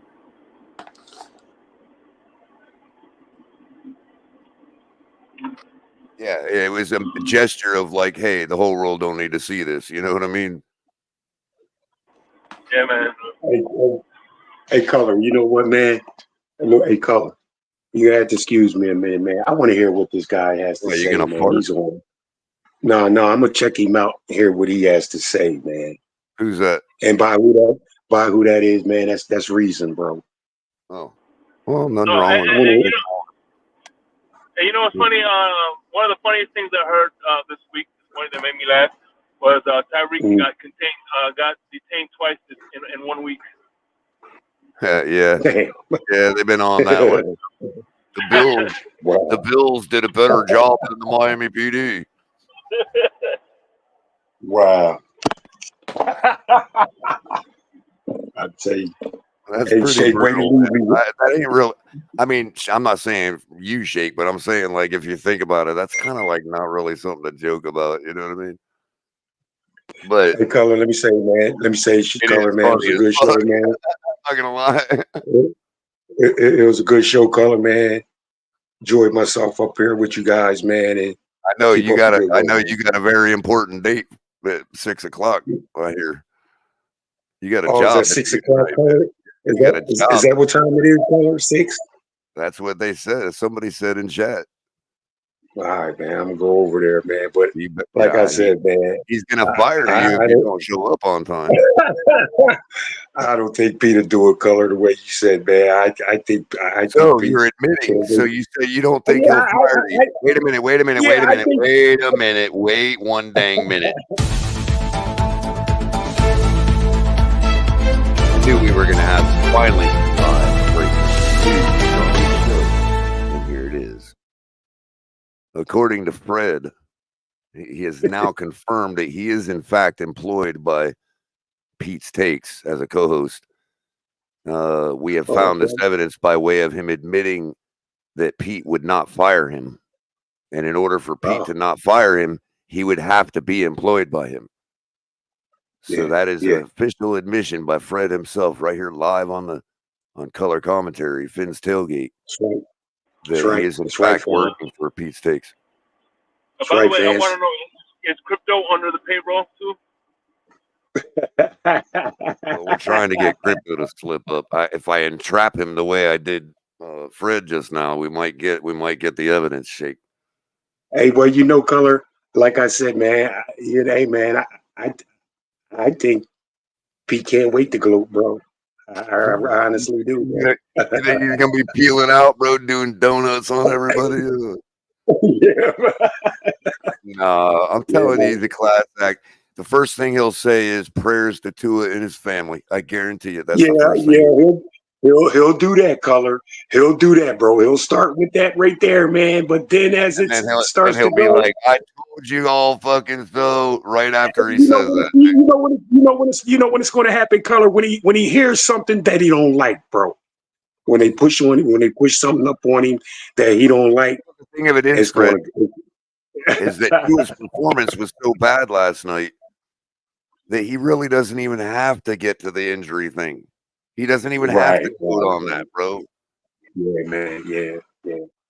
The fact that it was topped off by him being injured out of the game just makes it Green Bay again to him. Yeah. Although he was balling out against Green Bay, I'm not gonna lie, he was actually putting up, pretty decent performance that day. Right. Well, I for one, man, can't wait to get over there with Pete. Tell you the truth, bro. Oh God, listen to you. Can't wait to get over. But color, like I said, man, that's like being at somebody's dinner table and being like, "I love this meatloaf, but I can't wait to get over to Pete's house for the pizza." Okay, color. Okay, but like I said, color, man, great show, color, man. Enjoyed myself over here with you and the guys, man.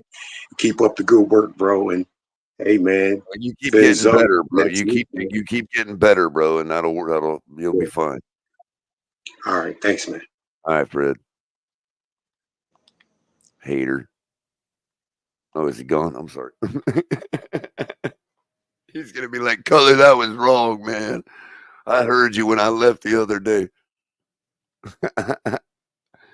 You got anything going on tonight, Shake, or are you taking off, man? It's Tuesday. Unfortunately, drive time. That's right. Yeah, I got some personal affairs I got to take care of tonight, so I'm not going to be able to do drive time tonight. Oh, at all? I don't know. I might.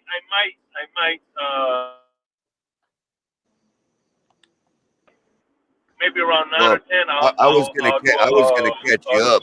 I was gonna catch you up, but I didn't realize I was gonna get such a late start on my show today. So we're kind of carrying them. I mean, Pete's gonna have 6, so you know what I mean. It's like it's probably a good night for you to take off if you need to. You know what I mean? Yeah, but if I get home by at least 8 o'clock or 9 o'clock, I'll run a stream. Right, but yeah, that's cool too. That's cool too. Besides the fact that we already played our game, so usually drive time's like, hey, I'm driving home and I'm gonna talk about Sunday, but so it's cool anyway. If you do end up streaming later, I will certainly be around. You know me.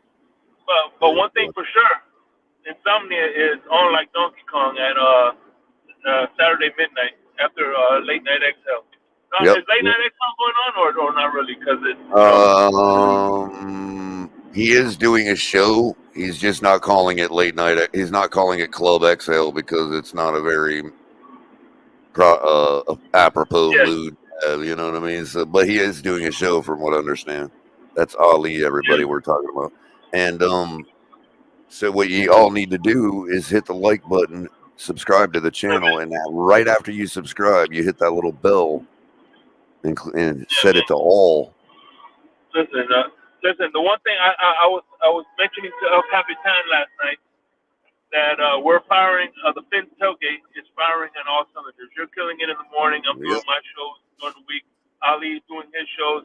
Captain Tan is coming on Sundays, calling the game and doing his thing on And Mondays as well. if one of your and if one of us misses misses being able to do one of your favorite shows, one of the other will be collecting right up shortly or the next day or whatever, so yeah, we're trying to pump it out as much as we can. And hey, 1-16 or 16-1, whichever it is. The one good thing about the 1-16 is at least we get some cheap tickets. Now you'll get some. Oh yeah, you would hope. Nah, bro, they'll be like 1-16. You know that we have to have a good winning season next year. Nobody goes 1-16 twice, so they'll use that as a reason to raise the prices. And they'll be like, "We're not selling any more parking tickets because nobody's going to the game anyway. So here, just buy our seat tickets, and since you're not going to use them, we won't bother to sell you a parking pass." Yeah, I never understood why the hell. Can you imagine if you go to the movies? Oh yeah, you got to pay for everything you do. McDonald's or a restaurant, you go to purchase something, and then you got to pay for parking too. Right, right. Yeah. You know. Yep. How the hell what the hell you think I was supposed to do with my car when I got there? Right. Especially if you're talking about parking that still makes you have to trek across Miami Gardens to get to the stadium. Yeah. At least that parking should be complimentary, Mm-hmm. Yeah, it is what it is, man. I mean, it's a grass field. It's not like there's an impact. It's not like there's, I got to give up my driveway for 4 hours. You know what I mean? It's a grass field that's owned by the county or something. Yeah. Anyway, so I'm gonna freaking get some rest. Yeah, yeah. I've been going since last night when I went to the game. There's my phone call I've been waiting for too. So everybody, again, if you make sure you subscribe and hit the notification bell, you will not miss it if Shake decides to end up doing a stream tonight around 8 or 9. And of course, you'll always be able to find out when Greg's going to come around and yell at everybody. That's always fun. So, donate to the channel. We could always use it. We don't make nothing doing all this. And all them people that told you that the Dolphins were going to win the Super Bowl this year and we had nothing to worry about, all them people make all the money. I don't know why, but donate to the channel. It's much appreciated. You don't have to, but we certainly have to ask. Hit the like button. That's the easiest way to help the channel. And it's perfectly free to do that. What's that, Shake? You yelling at people in traffic, Shake? He's honking his horn at people. Listen to that. I gotta wait for this. Scummy says, pray for Tua. He was never a franchise QB. What's up, J Miami Sports? Guys, what do you think about Sam Howell? He's playing a similar offense right now.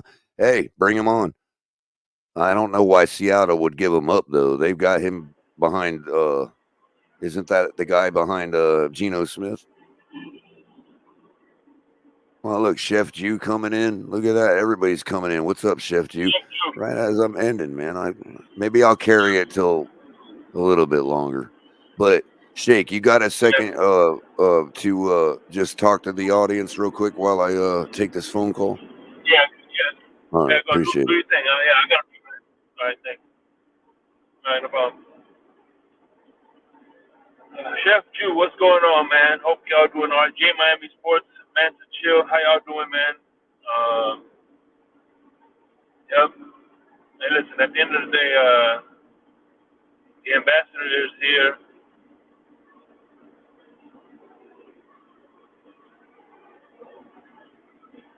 What's up, David Storm? How you doing? Devin Storm.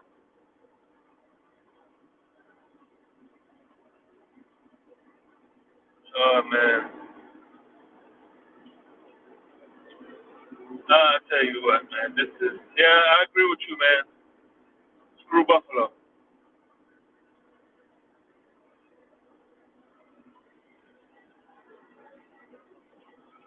I could echo more of that statement, and I approve that message, Chef Chu.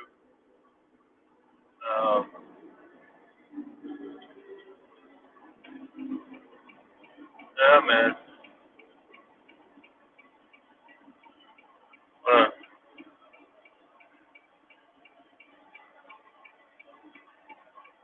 Yo, Ty, what's going on, brother? Dude, what's good? What's good, man? Everything's good, man. How you holding up? I'm hanging in there, man. I'm hanging in there. It's kind of whack. It's whack, bro. The whole like, like you go through the whole off season, and you go through the whole off season, and you feel, and you have all these hopes. You go through the blogs, you go through the podcast. You deal with all that, you know what I'm saying? You in the chats with other guys who are like doubting what the season's gonna be like, or trying to be, optimistic to all the pessimists in our fan base, you know what I mean? And for this to happen is just like it was like the worst possible scenario. I mean, like Well, you're making me feel like Richie now from the Jets fan base, Ty. I thought that was you, by the way. It says blessed man, and then I looked at your avatar. I'm like, yeah, it's Ty, man. What's up, man? Thank you. I'll see you tomorrow. I appreciate you.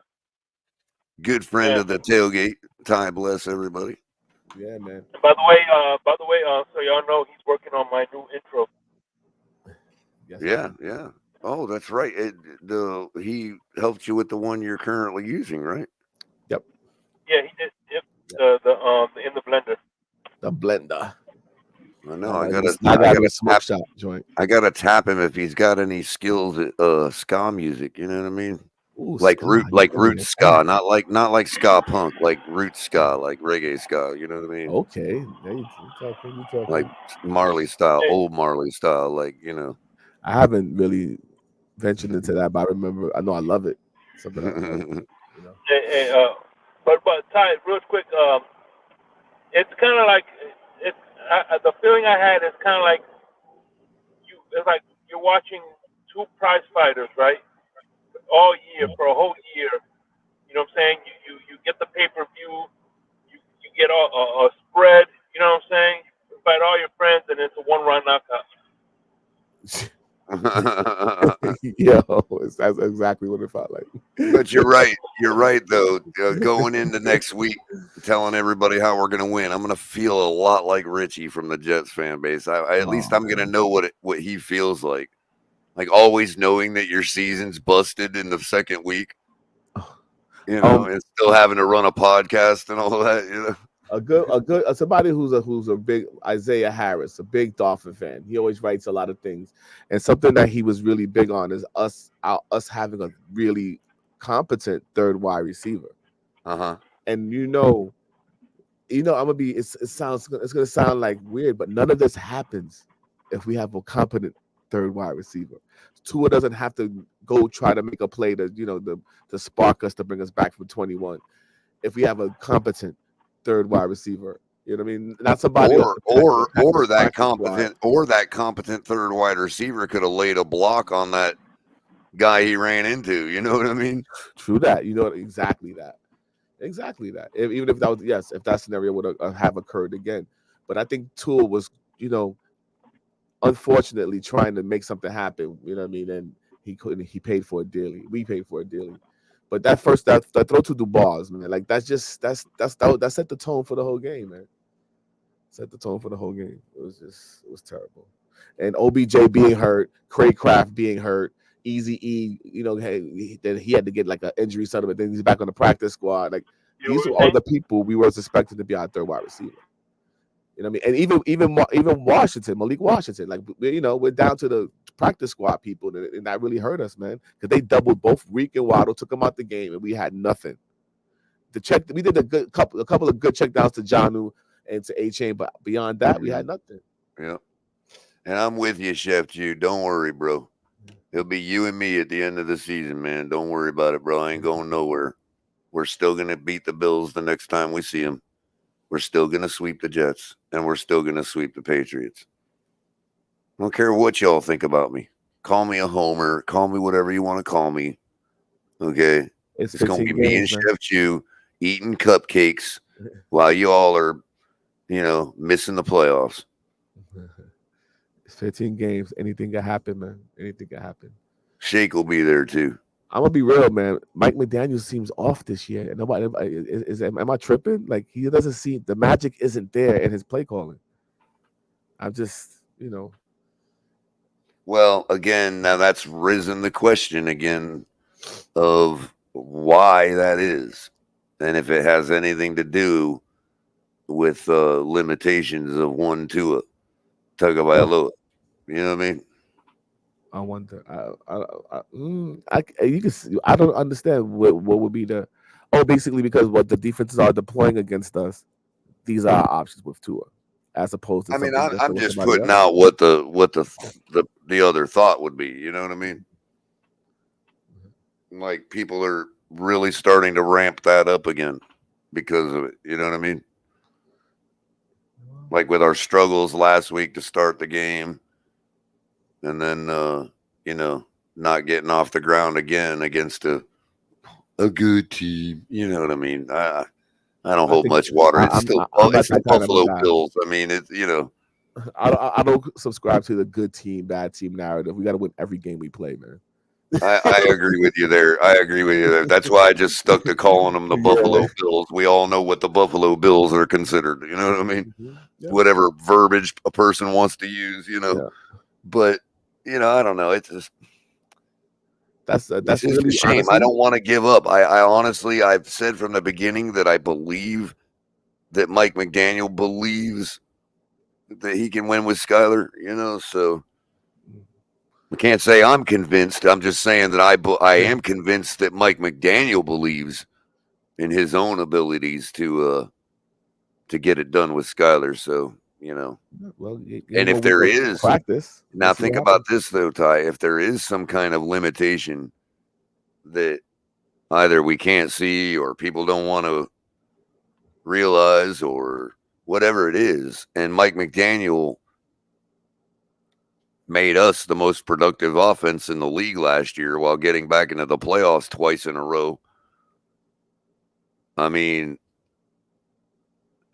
that's on McDaniel. You see what I'm saying? Like, how do we know? And we won't know until he gets his fingers on another quarterback. That's been the whole thing the whole time. We're gonna see.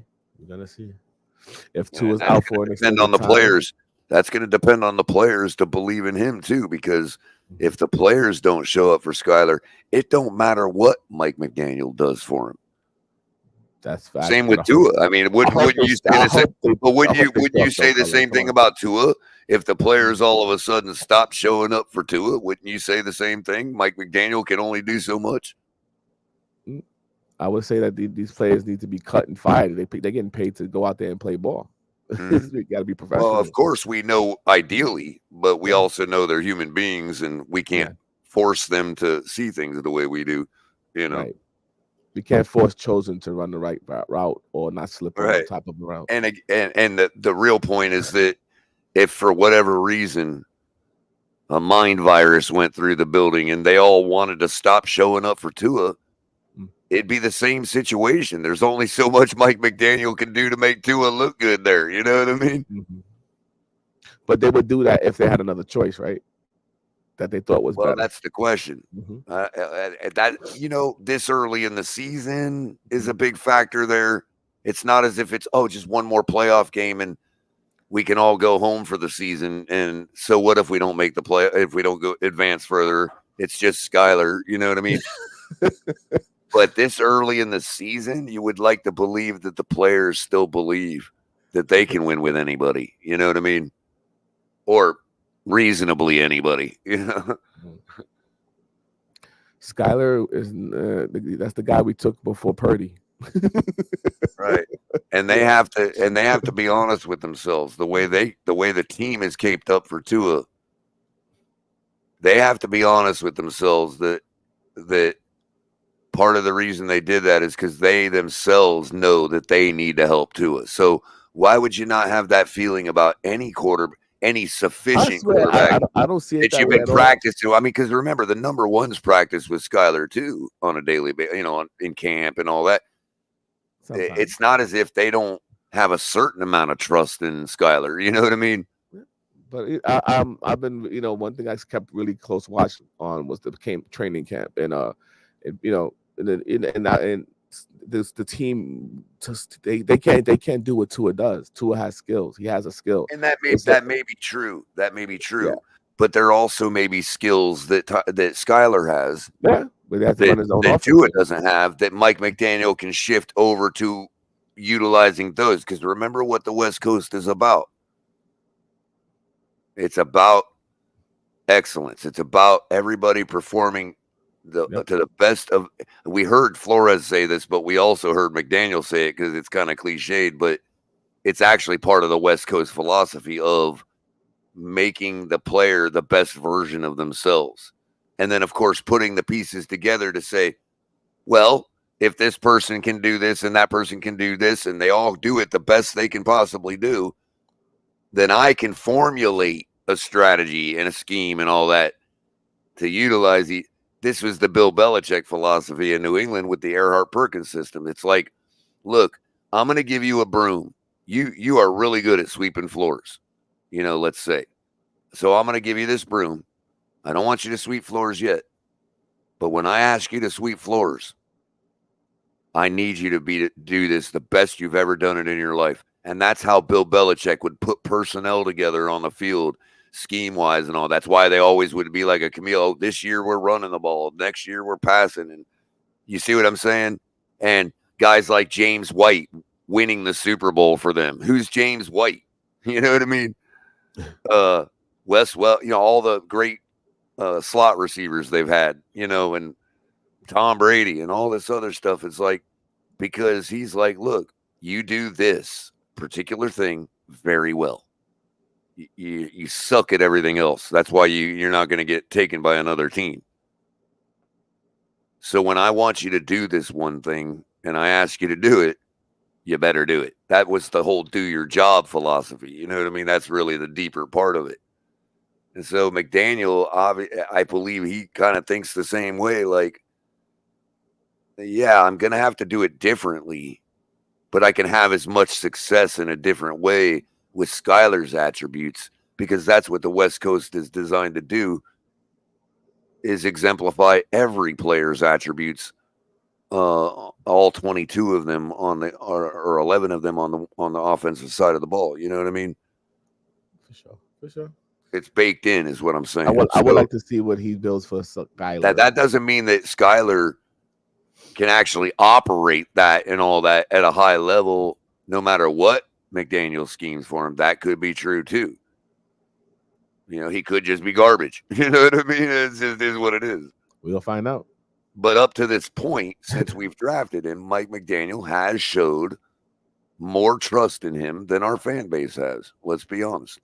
Yeah, we think just like we don't trust their decisions of offensive linemen, right? Yep. These things. Although I'd say starkly much worse to see that Greer's wrong than McDaniel about Skyler. You know what I mean? Look, I'm not trying to look. I guess I am. I'm a Dolphin fan, and he's obviously looking like he's going to be our quarterback this week. So I am hyping him up, though. I'll be honest with you. You know what I mean? Oh man. But there are some things about Skyler I do like, believe in, and thinks he does, and I think he does great. Is he a leader? Does he have the mindset to be that guy more than a couple games? Probably not. You know what I mean? Like, man. or he'd already be kind of up there in the mix of the whole NFL, you know? I like them to just execute. One play at a time. Give the ball to A-Chain. Exactly. Give the ball to Wright. Hopefully, Not like Earl Morrall was so much better than Bob Greasy. You know what I mean? Right. But he got the job done. Yes, indeed. Earl Morrall. Yeah, imagine that. That's under the impression that either Tua is going to come back in a couple weeks, or that we're going to have a better starting caliber quarterback in a couple weeks. You know what I mean? Hey, the story's not written, and Skyler might be Earl Morrall. You know what I'm saying? That too. But Bob Greasy still came back and finished it out, though. And Tua might be Bob Greasy. Let's get it done. And that's what I'm saying. Who's going to be the Bob Greasy? Is it going to be Tua coming back from the concussion one more time, or is it going to be some other, starting caliber quarterback? And they're going to be Tom Brady, like they be talking about. Come on. No. I'm off. I'm off of that whole train. I think that's. You know, it would be a nice play though. That's blown its coop, dude. There's no way the guy's football ready, bro. Tyler Huntley would be a nice play. Possibly, because you know what? As much as I hate those flashy names that have a spark here and there, he actually kind of proved to be more than that. A little bit. Like he actually was winning for them when what's his name was out. Lamar, Lamar was out. Quality wins. Tyler Huntley would be a nice play. He kind of reminds me of like or hopefully not what, but maybe he'll do better. Maybe he'll turn out to be more Geno Smith than Tyrod Taylor. You know what I mean? Yeah. You never know. Sometimes a quarterback is very hard. The light comes on late sometimes. When you first start, when Buffalo first acquired Tyrod, and he was kind of at his peak of his game, and they were doing them, profiles on him before the game and all that kind of stuff, hyping him up and all that. Was I the only one that was like, this dude is going to destroy us because he was so fluid and good with his legs? Like, I thought he was way better than he turned out to be, man. He just couldn't really throw the football, I guess. I don't know, or find the right guys or something, but I don't know why he ended up not, not being able to win and all that. Like, I thought when they first got him and he was first rolling, I hated facing that dude. The neck up. It's all about the neck up, man. With this game. And then of course he got impaled he got stabbed or stuck with a needle for something or what. I don't know what happened. They did something to him, stuck a needle in his stomach or something. Who was this? He sued him. Remember, he sued him, the doctor or the NFL or something. Okay. I can't remember. I don't remember the details of that one. Good old Tyrod. Oh, Tyrod Taylor. Yeah. I liked him. I just don't understand why he didn't keep it going, bro. I think he was small. I think this is the thing that I hate to admit, but I think it's just being tough enough to really endure. Right. Exactly. And that's what we're doing. You'd almost think of him like a guy sort of like Tua. Maybe he'd do better in this era than the one he was in, Yep. Yeah. He can actually move his feet more. You know what I mean? And somebody like Mike McDaniel would shred it with Tyrod in the kind of system we do. It's like, oh, what? Maybe not. Hey, maybe that's the guy. Hey, anybody check on Tyrod lately? Is he a backup for the Jets? I think. Oh, is it for the Jags? You said? Is it Jags or the Jets? I don't remember. I'll tell you right now. I'd take some Tyrod if he was still in the right, frame of mind and condition. Yep. Yeah, Jamie's saying he's on the Jets. Yeah, he's on the Jets behind Aaron Rodgers. They're not gonna give him up. There was no way. There's no way they're gonna help us. Nope. No way. Nope. So that's why Tyler Huntley is a better deal. Yeah. Where's he at? He's just available, or is he with somebody? I think he's on the Browns. If I'm not mistaken. See, everybody talking about that guy out that's backing up Geno in Seattle. They're not going to give him up, dude. Seattle's got plans for that guy. Yeah, Gino's just holding it down for a second. Yeah, but they know that's going to run its course, bro. Is Let's he be still with real. Baltimore? I mean, even if he wins, he's going to be like a Nick Foles. If he wins one Super Bowl, he'll bow out. Tyler Huntley signed with Baltimore 2 weeks ago. He's Oh back in wow. Baltimore. Who was the other guy that they rolled with that was doing all right with them too? That was Oh, that was PJ before he went to Carolina, I think. No, it was somebody else. It was I remember PJ Brown. Oh, he was. You're talking about. I'm thinking about somebody else. Oh my god, because Tyler Huntley was 2. The other guy was 5. What's his name? One of them looks exactly like Lamar when he's playing. Is that Huntley? Yeah. Actually, the other one looks more like Jamal. What's his name? Josh Johnson. Oh yeah, that's it. I think it is Josh something. Yeah, Josh Johnson. I think so. Something like that. Now, what about a guy we had a chance to draft? I kind of looked at him for a minute when he got drafted. Atlanta ended up taking him, Desmond Ritter. He's out there. I think he's in the streets, bro. Oh, is he? I think he's in the streets. Yeah. Wow. Wow. I think he's in the streets. Let me check. Interesting. Oh, Arizona Cardinals. He's backing up Kyler. Oh yeah, of course. Oh, Jamie says he's on the practice squad out there. Oh yeah. Huh. Yeah, that's a pluck. You can pluck him. That's like a free agent. I mean, he's got some legs. I mean, I'd rather him over that guy. That's what's his name, the third stringer we have right now, that practice squad QB. Boyle, the guy who threw the punt to Tim's Boyle, the one who punted to Holland.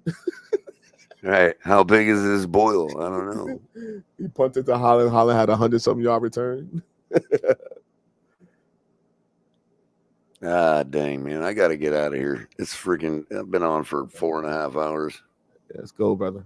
Yeah, it's a marathon, man. I guess it's like therapy for us all who's going through it, man. Thanks for having us. Hey, pleasure, man. Yeah, Pete's gonna be running up.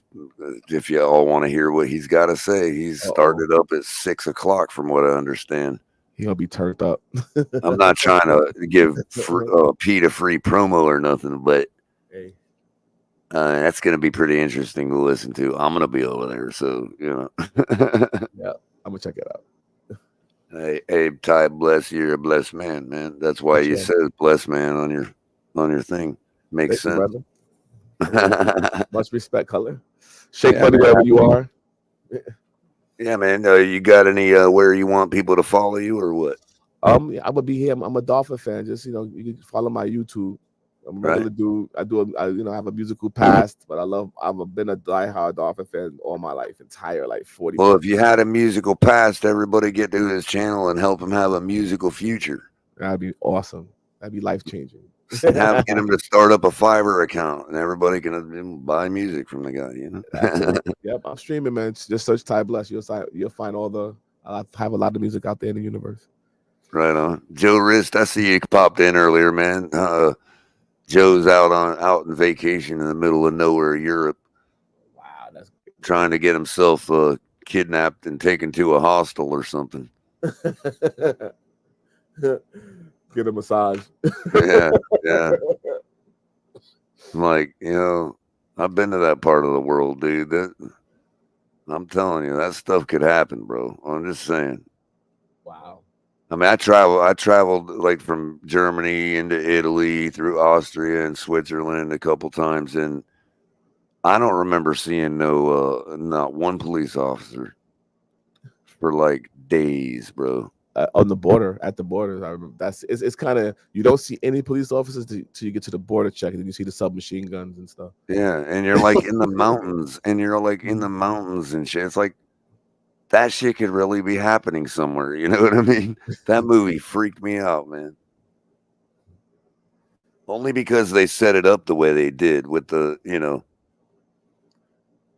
Eastern European hot girls that take, you meet at the club and, dude, that's like, that shit can really be going on, man. That's based on a true story. Oh, is it? I didn't see that I'm just part. saying, most Oh, of the time, right. I was gonna say, yeah.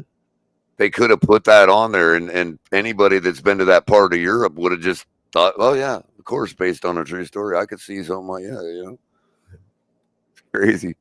A Jets fan for life says Pete is the new Dolphins truther. Oh yeah, whatever. Pete's got his own truth. We'll just put it that way. Pete's definitely got his own truth. Pray for Tua. Yeah, sometimes it aligns with actual reality, but not mostly. What can I say? Anyway, thanks a lot, Ty. Appreciate you, buddy. Respect, And brother. I'm gonna end it with you up here. And everybody hit the like button, subscribe to the channel. Make sure you're donating if you can. We could really use it, and especially with this season, it's gonna be rough. How much viewership we're gonna get going for? Go Skyler. Just kidding.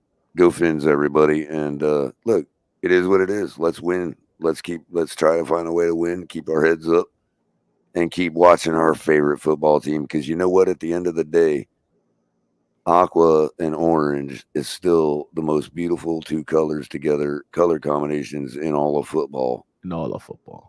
So, and that includes college, rugby, any form of football there is known to man. They know it. So, have a great day, everybody. Have a great evening, and stay cool. It's getting hotter and hotter before it gets better. But take it easy, Ty. Have a good one, everybody.